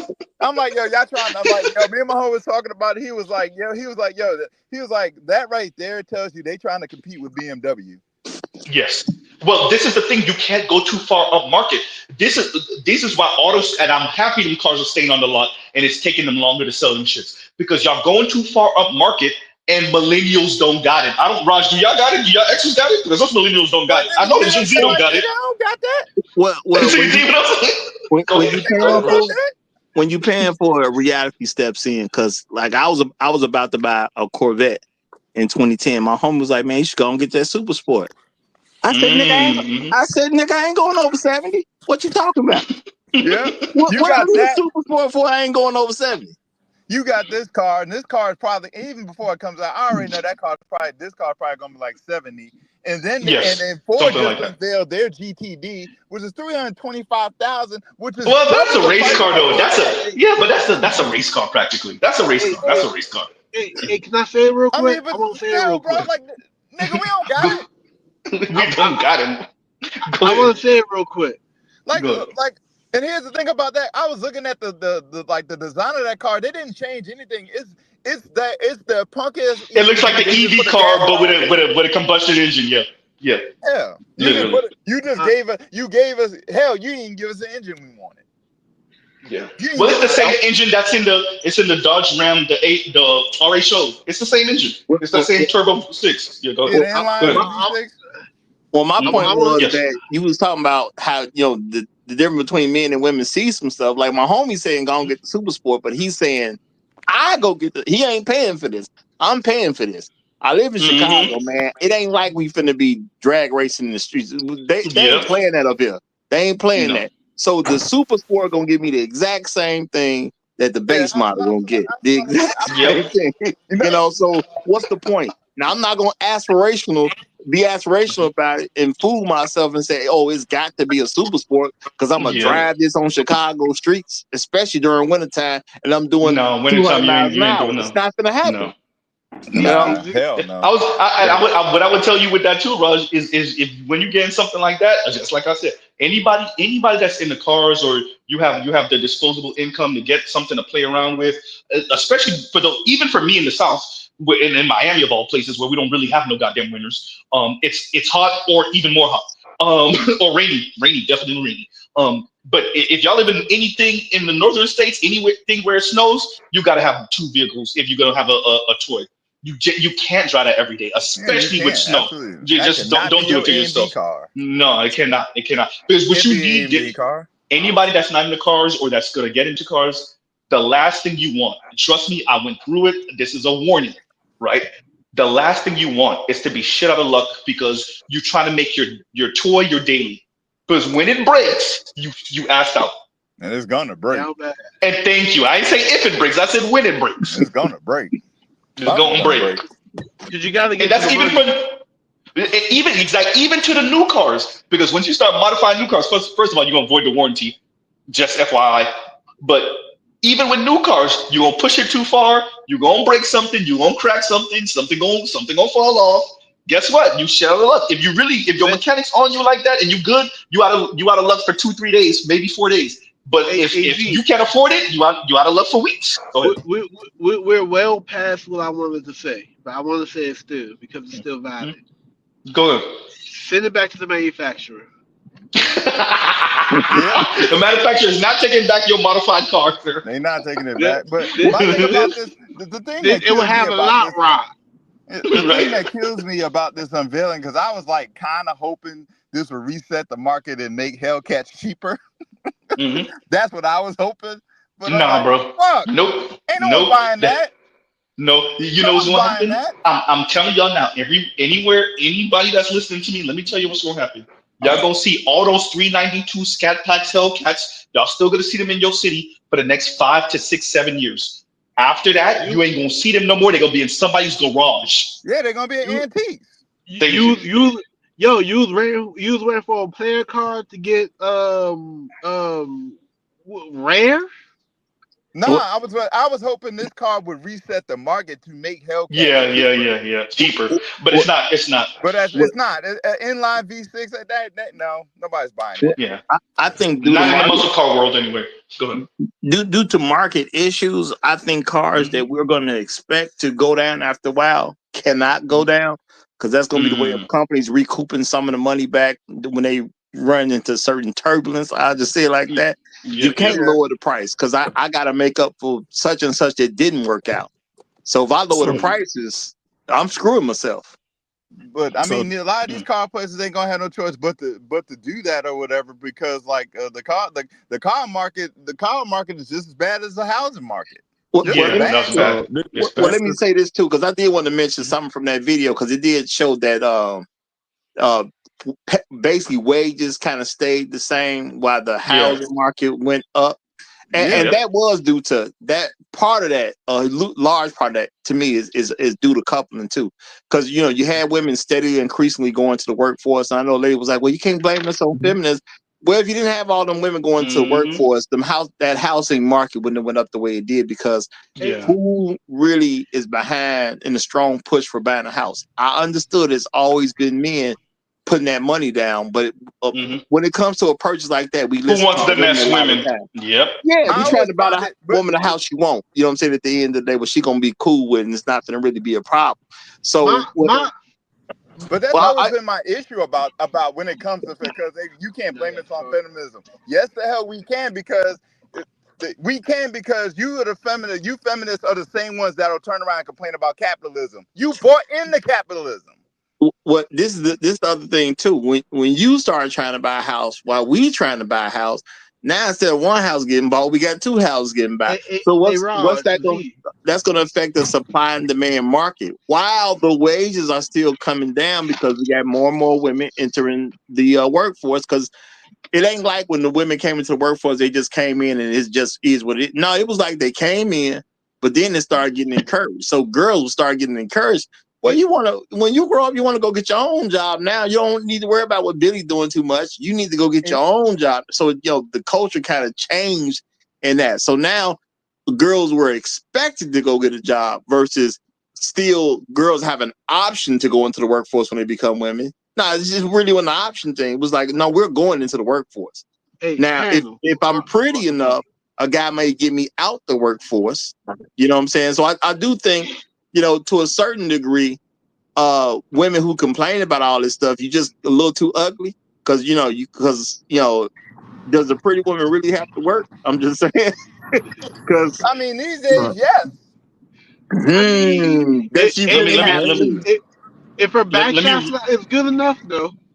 Because those let me same read this pretty real quick. women have to compete with other pretty women. No, That's true. y'all not getting my point. The reason they work because they want a bunch of stuff. The men wouldn't have. No guy with a fine wife is gonna sit there and say, "Baby, you can't stay at home." If she go to him and say, "Can I stay home?" You gonna say yes.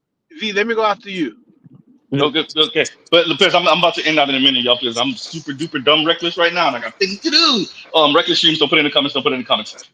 So Afro Merchant says, I heard a woman saying she's never buying a Mercedes/German car again. Then said her next car will be BMW. You can't make this shit up.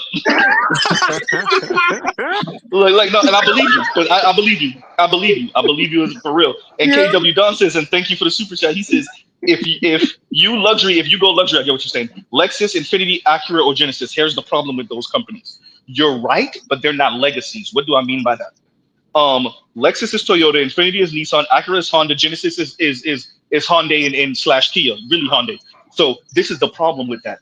There's a prestige to Benz, there's a prestige to BMW, there's a prestige to Jaguar, there's a prestige to Porsche, there's a prestige to Land Rover, Range Rover, there's a prestige to Jaguar before them weird ass commercials and whatever the rebranding they're doing right now. So and I purposely mentioned the European brands because of the way it plays in the minds of some men, but really women, right? There's a reason why they want those legacy brands because of the status. There's a reason why it's the G-Wagon. There's a reason why it's the Audi SQ, whatever the hell. It's or the Benz GLS, GLE, GLC, GLB. Yeah, these are real.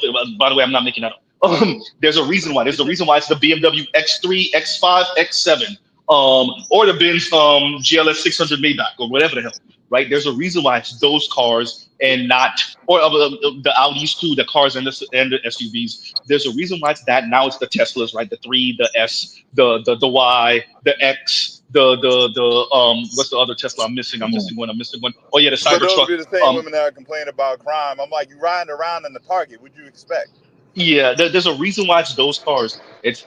Tesla's not a legacy brand, but it's the status thing that the philosopher white dude was speaking about that I played earlier. They're status competing. They're competing status wise, and they're using you and your wallet and your inferiority complex to outdo the other bitch. What's in your wallet, nigga? Yeah, what's in your wallet? Me, a husband. Yeah, like that's what the women are on. Like me, a man. I see you're single. This is why I say this all the time when women try to pretend with this shit. I always say, hey, would you brag to your homegirl that you could buy for yourself? Her one trump card is that a man bought her the same shit.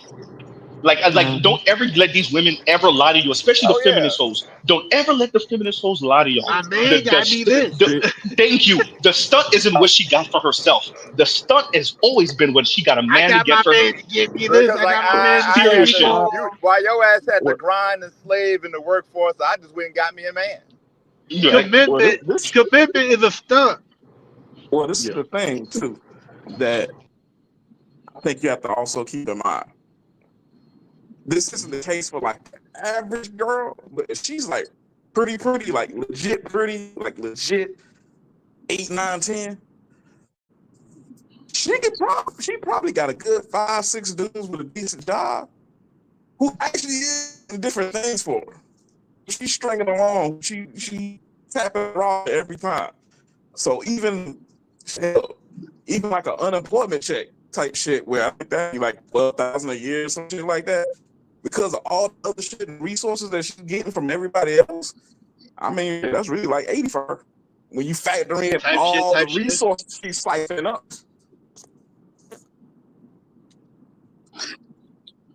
Well, that's why it's good for men to be smart with their money, you know. And that's why I got a 2-date rule. If I ain't busting you down, I don't even understand why you asking me for stuff like that. I don't even get it. And if you smarten up some of these younger guys, it's gonna pay off in a big way because, like right now, you got guys who what I call getting hyper income, but they're young because they're actors, they're NBA players, they're NFL players. See, one of them guys might buy their girlfriend a car. Me, I wouldn't, because she's my girlfriend. It's just that simple at the end of the day. I'm not buying you nothing that I need to put your name on. Yeah. And I mean that. If you put your name on it, it's too expensive for you, and you're not my wife. Yeah. So I can't buy you no phone, anything you put your name on. I cannot buy that for you if I'm not your husband. I mean, I don't even concern myself with what these outliers are doing, what these outliers are doing, because as far as the women are concerned, I mean, you bring it back to, what's the name, that Dr. Sarah, what's the name, talking about, I don't want a 70K dude, but I'm like, you've been surrounded by outliers for a good 5, 10 plus years, and you still can't land anybody. Oh yeah, Sarah, yeah. So like, I don't want to feel like I'm settling. I don't want to feel like, This is why women need to be told they cannot settle. The only person who can settle is the person who's paying. I cannot settle for a Bentley. I don't have Bentley money. How am I settle for a Bentley? And I ain't got Bentley money. That's what the market. But like as Z said in that title, the market said no. But the men are telling you, the men get to tell you what we're willing to pay for. And since she's in her mid-30s, she's late 30s. She's 37. Oh, she's a very attractive woman, but still ain't nobody taking you up. That the answer. You know who we talking about, Raj? The little light skinned chick off of that podcast. It's Giving. It's a little light skin. She been on Ace Metaphor. She been on Cam. She been on Cam Newton. She been on Nick Cannon. She's a little cute light skin chick. I ain't seen her. The only thing I know about her, she a loser. She 30 years old. She still ain't there. That's all I know about the chick. She's just another loser. She's a loser. Let me read this, y'all. Look, I gotta end it. No, not her. No, the one I'm talking about. She was on Ace. God damn it. Okay, I'm gonna try to get it and play it in a minute. But I gotta end up, yo. And Afro Merchants is the only know what is cars in this instance. If a man told them hashtag catalytic converter, Cadillac converter, hysterical. And so for those of you that missed it, I did play a clip once where light skinned sister was like, the mechanic told me I need a Cadillac converter. I don't even own a Cadillac. I own a Jeep. See, he trying to play me, y'all. And she trying to give it like it's a PSA announcement, like she trying to warn the women. She don't realize even if he misspoke, he's trying to say catalytic converter, not Cadillac converter, right? So that Afro Merchant, that's hysterical. That's her Cadillac converter. No. Her problem is she bought a Jeep. She should have just bought the Cadillac. Right, and it's hysterical because she's like, I'm trying to tell you ladies, they be trying to play us because how does mechanic gonna tell me I need a Cadillac converter? Bitch, I drive a Jeep. Like, it was hysterical. It's absolutely fucking bonkers funny. And let me see if I can find this clip. Can I find? Boom! This is the chick that I'm talking about. It's coming up in a minute, and then we got to end out. I do got to end out because I got a lot of things to catch up on. Regular streams. Don't put it in the comments. So we're gonna play this, and that's gonna be the reference so Raj can see who the hell we talking about. I'm almost certain he's seen her before.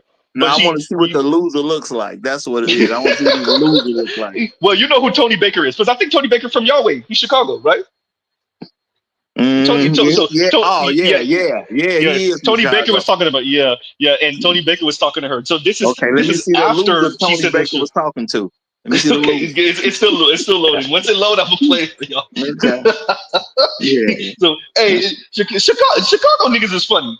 Chicago niggas is funny because I just realized like Tony Baker from Chicago, D-Ray's from Chicago, fucking Corey's from Chicago, Rogers from Chicago. Like a lot of people that I like that I rock with. Black Uru's from Chicago. I mean, like he was born somewhere else, but Black Uru's from Chicago. A lot of people that I like are still man, like, Bernie Mac, the king of comedy. Bernie is from Chicago.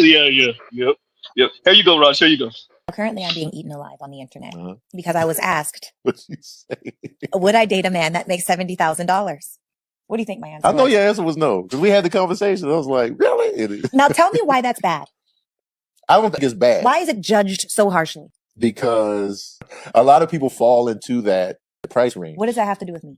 Because immediately people go into, oh, you're talking about me. Right. And so that's the knee jerk. Yeah. So that's why they're like, oh, this is that and the third. Right. And you have the people that have been gold dug on. Okay. And she just after the money, man. And so you got that coming at you. Mm-hmm. But everybody has their preference. Everybody has their preference. For me, I'm team preference. I'm like, you like what you like. Because a lot of times we don't have any control over what we like. Yeah. What about this? Okay, tell me. Let's say you meet a man. Ooh. Everything is on point. Oh, spicy. With that salary. He's 70,000, but Yeah. everything about him is right up your alley. So this is my question. Is he committed to the 70,000 or is that just right now? No, it's just right now. He's open that's to different. he's open to, he's trying to do different things within his business, whatever that may be. Mm-hmm. You know what I'm saying? The 70,000 is not the end all be all for him. Well, that's completely different. Yeah. And is it potential in action? Like, is he in action or is he just talking? He moving and shaking. He's moving and shaking. Completely different story. But he's 70 grand in. And he might be 70 grand in for the first 3-4 years y'all dating. Okay. But he's still moving and shaking. There's no way a man's gonna come around me and stay at 70 grand for 3-4 years. That's not even realistic. But would you help him? I would help him. That's what I'm saying. There's no way with me on your side. Chance. Yeah. That was a different question though. Yeah, there's a chance. If you're committed to 70,000, I don't fit in that vision for life. But if you're growing your business and you just don't know, or you need the right relationships, or you need to be in different rooms, I know my role. What if Mm-hmm. he's a phenomenal school teacher that's passionate about what he does? Mm-hmm. Yeah. That's not necessarily a career where you could just be like, yo, I'm shooting for that 90,000. He just. Yeah, he said that's good for him. She can't do it. I've watched the rest of it because BGS covered it also. But then I went to the page after BGS covered it, and I heard her, and then she can't do it. She can't do no $90,000 a year teacher either. So yeah. That was clear. She made that very clear for me. She is not talking to no dude making no $7,000. But I think Tony was being nice to her because the truth be told, why did the internet get hard on you? Because you over 30. That's why it's hard on you. You already over 30. What you talking about don't mean nothing because everybody who got it looked at you and said, I'm straight. Hey, and when I say she makes the round, like she done interviewed Shaq. She talked to these people like she know them because I think she kind of on some type of basis she spoke to Tony like she knew it. Like, and so I'm like, so you making the rounds, you known in these circles. So I'm just now because I didn't really know about her until recently over the past few months. I have no so I'm like, clue okay, so who she is, but if the circle don't like you and you in it, you might as well give it up. See, I wasn't gonna say that, Rush. I ain't gonna say the circle don't like her. I just say the circle ain't marry her. The circle ain't marry her. That's what I'm saying. My problem with that question is like you asking her a hypothetical question when clearly she's already failed at that in real life. She's clearly already failed. Yeah, it's one thing if you ain't never met a guy making 100 this or $1 million hell, whatever it is she actually want. But if you sit here telling me she doesn't talk to Shaq, I know what Shaq got, and it's a lot. Yeah. You know what I'm saying? I'm sure Tony is well on his way to make. That man got a significant income. I'm sure. I have no doubt about Tony Baker has a very significant income. So you around the people that you want to be with you, who got that money to do exactly what you want, and all of them said no. My thing is, it's a uniform thing for you to be single. That means every single one of them is like, no, I'm good. How does everybody you like say, no, I'm good, yet you think you got a shot with them? You old. I can understand if you're 21 because you ain't met people yet. But you said she was 37? Did you say she was 37? She's 37. She's 37. She's in her mid. She's 37. Boy, she almost 40. What we supposed to do? We finna get together, have some children? Exactly. And the money you're asking for, most of those guys are not young. They already had their children. They already had their career. That's it. Unless you try and get a guy who's trying to do the second family thing, and in this economy, probably not. I mean, this the thing though. With some of the guys that she listen, first of all, I'm just gonna be blunt. I already know what type of time Shaq on because I've seen every single month. I hear a new story about Shaq that shot at somebody else. It sounded to me like you just pass around for the group. And you trying to graduate from pass around status, and it don't necessarily work that way. You're either not a passer, or you're probably not a pass around in action, but that's what the men are telling you. You won't accept it. No. My thing is, if nobody marries you and you in the field, you are passed around by default. Yeah. But I'm saying even if she's not doing, what I'm saying is whether she's doing it or not is irrelevant. The men are saying no. Yeah, because I mean, don't get me wrong, she's pretty enough. Yeah, You know, she's very I attractive. would assume I would date her, but did seem like she have a lot of makeup on. I just get real skeptical about women with makeup nowadays. You know what I'm saying? I get real skeptical Yeah, you have because to be. that makeup stuff that I done seen is crazy. So, but I would assume I would date her, and I'm saying just based purely on look. But at the end of the day, what can I do with her? She's 37. Nope. This is the So thing. would I actually date her? Yeah, I go out and try to hit it, sure. But we gonna get married and have kids and you 37? No. And So what's all the these point? women are I can tell around the you. same age. She's only like 6-7 years younger than Cheyenne Bryant. Yeah. So my thing is, I'm not even trying to diss her. I'm just saying realistically, okay? Realistically, and I'm closer to that brother that makes 70,000. Okay, so I'm closer than Shaq and all them other people, right? What I'm gonna do with you? You think you ain't told me? What are you gonna do for me? You 37 years old. I don't even understand why we talking to each other. And I'm Yeah. not saying she ugly at all, but what we gonna do? And you 37. Yeah. This is the thing with women like her. A lot of times, when I'll be frank, when I see a pretty woman and she's over 30 and she has a desire to be married and she's not, that tells me automatically off rip, you don't got no social skills. You don't know how to talk to people. And frankly, either you don't know how to talk to people or it is a chore to Nah, be better around you. you. Nah, better you. She has social skills. Nah, it's real simple. She sucks with men. Yeah, She I'm sucks not. when it comes to men. That's lack of No, social skills. I mean, that does fall into the territory, and I'm just gonna say, I mean, real, and this is even somewhat complimentary. She's so pretty, she got to be an idiot at this point if she want to get married and she not. How you that pretty and unmarried? You stupid. I can't even figure. I ain't. She ain't fat. She ain't. She probably don't have no kids. She look thin. You know what I'm saying? I'm assuming she ain't got no kids based on how she talking No, and she what she doesn't. want. You Nah, she doesn't pretty. have any kids either. She is a very pretty woman from what I think, but I don't trust it because she got too much makeup on. But if she looked like she looking at thing, okay, you're a pretty girl. You've been a pretty girl. You've been over 18 for almost 20 years now. You're nothing to get. That's just what it is at the end of the day. You're nothing to get. Because a smart woman, yeah, she may want some millionaires and all that type of stuff. She may get around the millionaires. She sees she can't pull them. Smart woman say, well, let me holler at the cameraman. He make $250 a year. Let me holler at the director. He make a bag of money. He make $5-6 million off a movie, or he may make $300,000 a year because he doing some TV show. I understand wanting the top guy and thinking you're pretty enough to get the top guy. But if you in those spaces and you don't go for no other guy when all the top guys have rejected you and you don't take one of these secondary people or something, yeah, you just a complete idiot at that point. But I do say stupidity is a choice. She has chosen to be stupid for at least 29 years. So, I mean, even if she could get with me, I don't think she's smart enough for me, truth be told. But Raj, I think when you get on that level, it's a status thing too, right? So, like you're saying, like what you're talking about is the Julia Roberts thing, right? From my understanding. Isn't that what Julia Roberts did? She got with the camera guy, one of those back behind the scene guys, right? But women like this, they need the man to balance out their view of themselves. So And she can't be with the camera guy. And I agree with you on the second tier. I made that same exact argument that you made. Where why don't y'all end up with the guy behind the scenes that is known in the circle? We may not know him, but Shaq will know who he is, and the famous people will know who he is. But they apparently they don't want to do that either.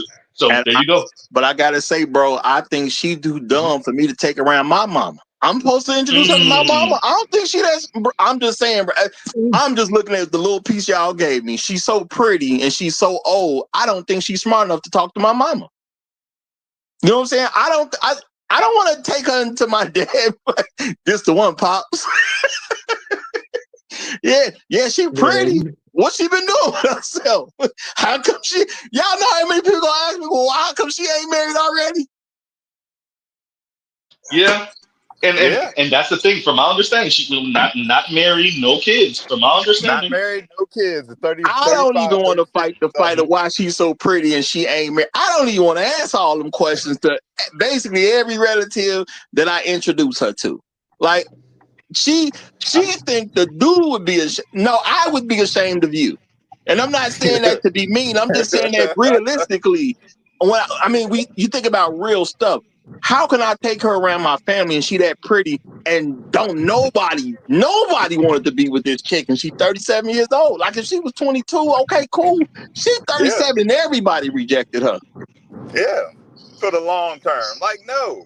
And but like, once again, you overestimate your value, you underestimate men's sexual strategy. Because those same men like Shaq and them, they got prettier women. Younger, prettier women. No, I'm not saying that Shaq tried to talk to her. I did say that he interviewed her. That's what I was trying to say earlier. So I just don't want to confuse. But the guy she wants, I'm the one that said that Shaq probably tried to talk to her. No, but she's saying she wants a guy of Shaq's caliber. Yes, I think so.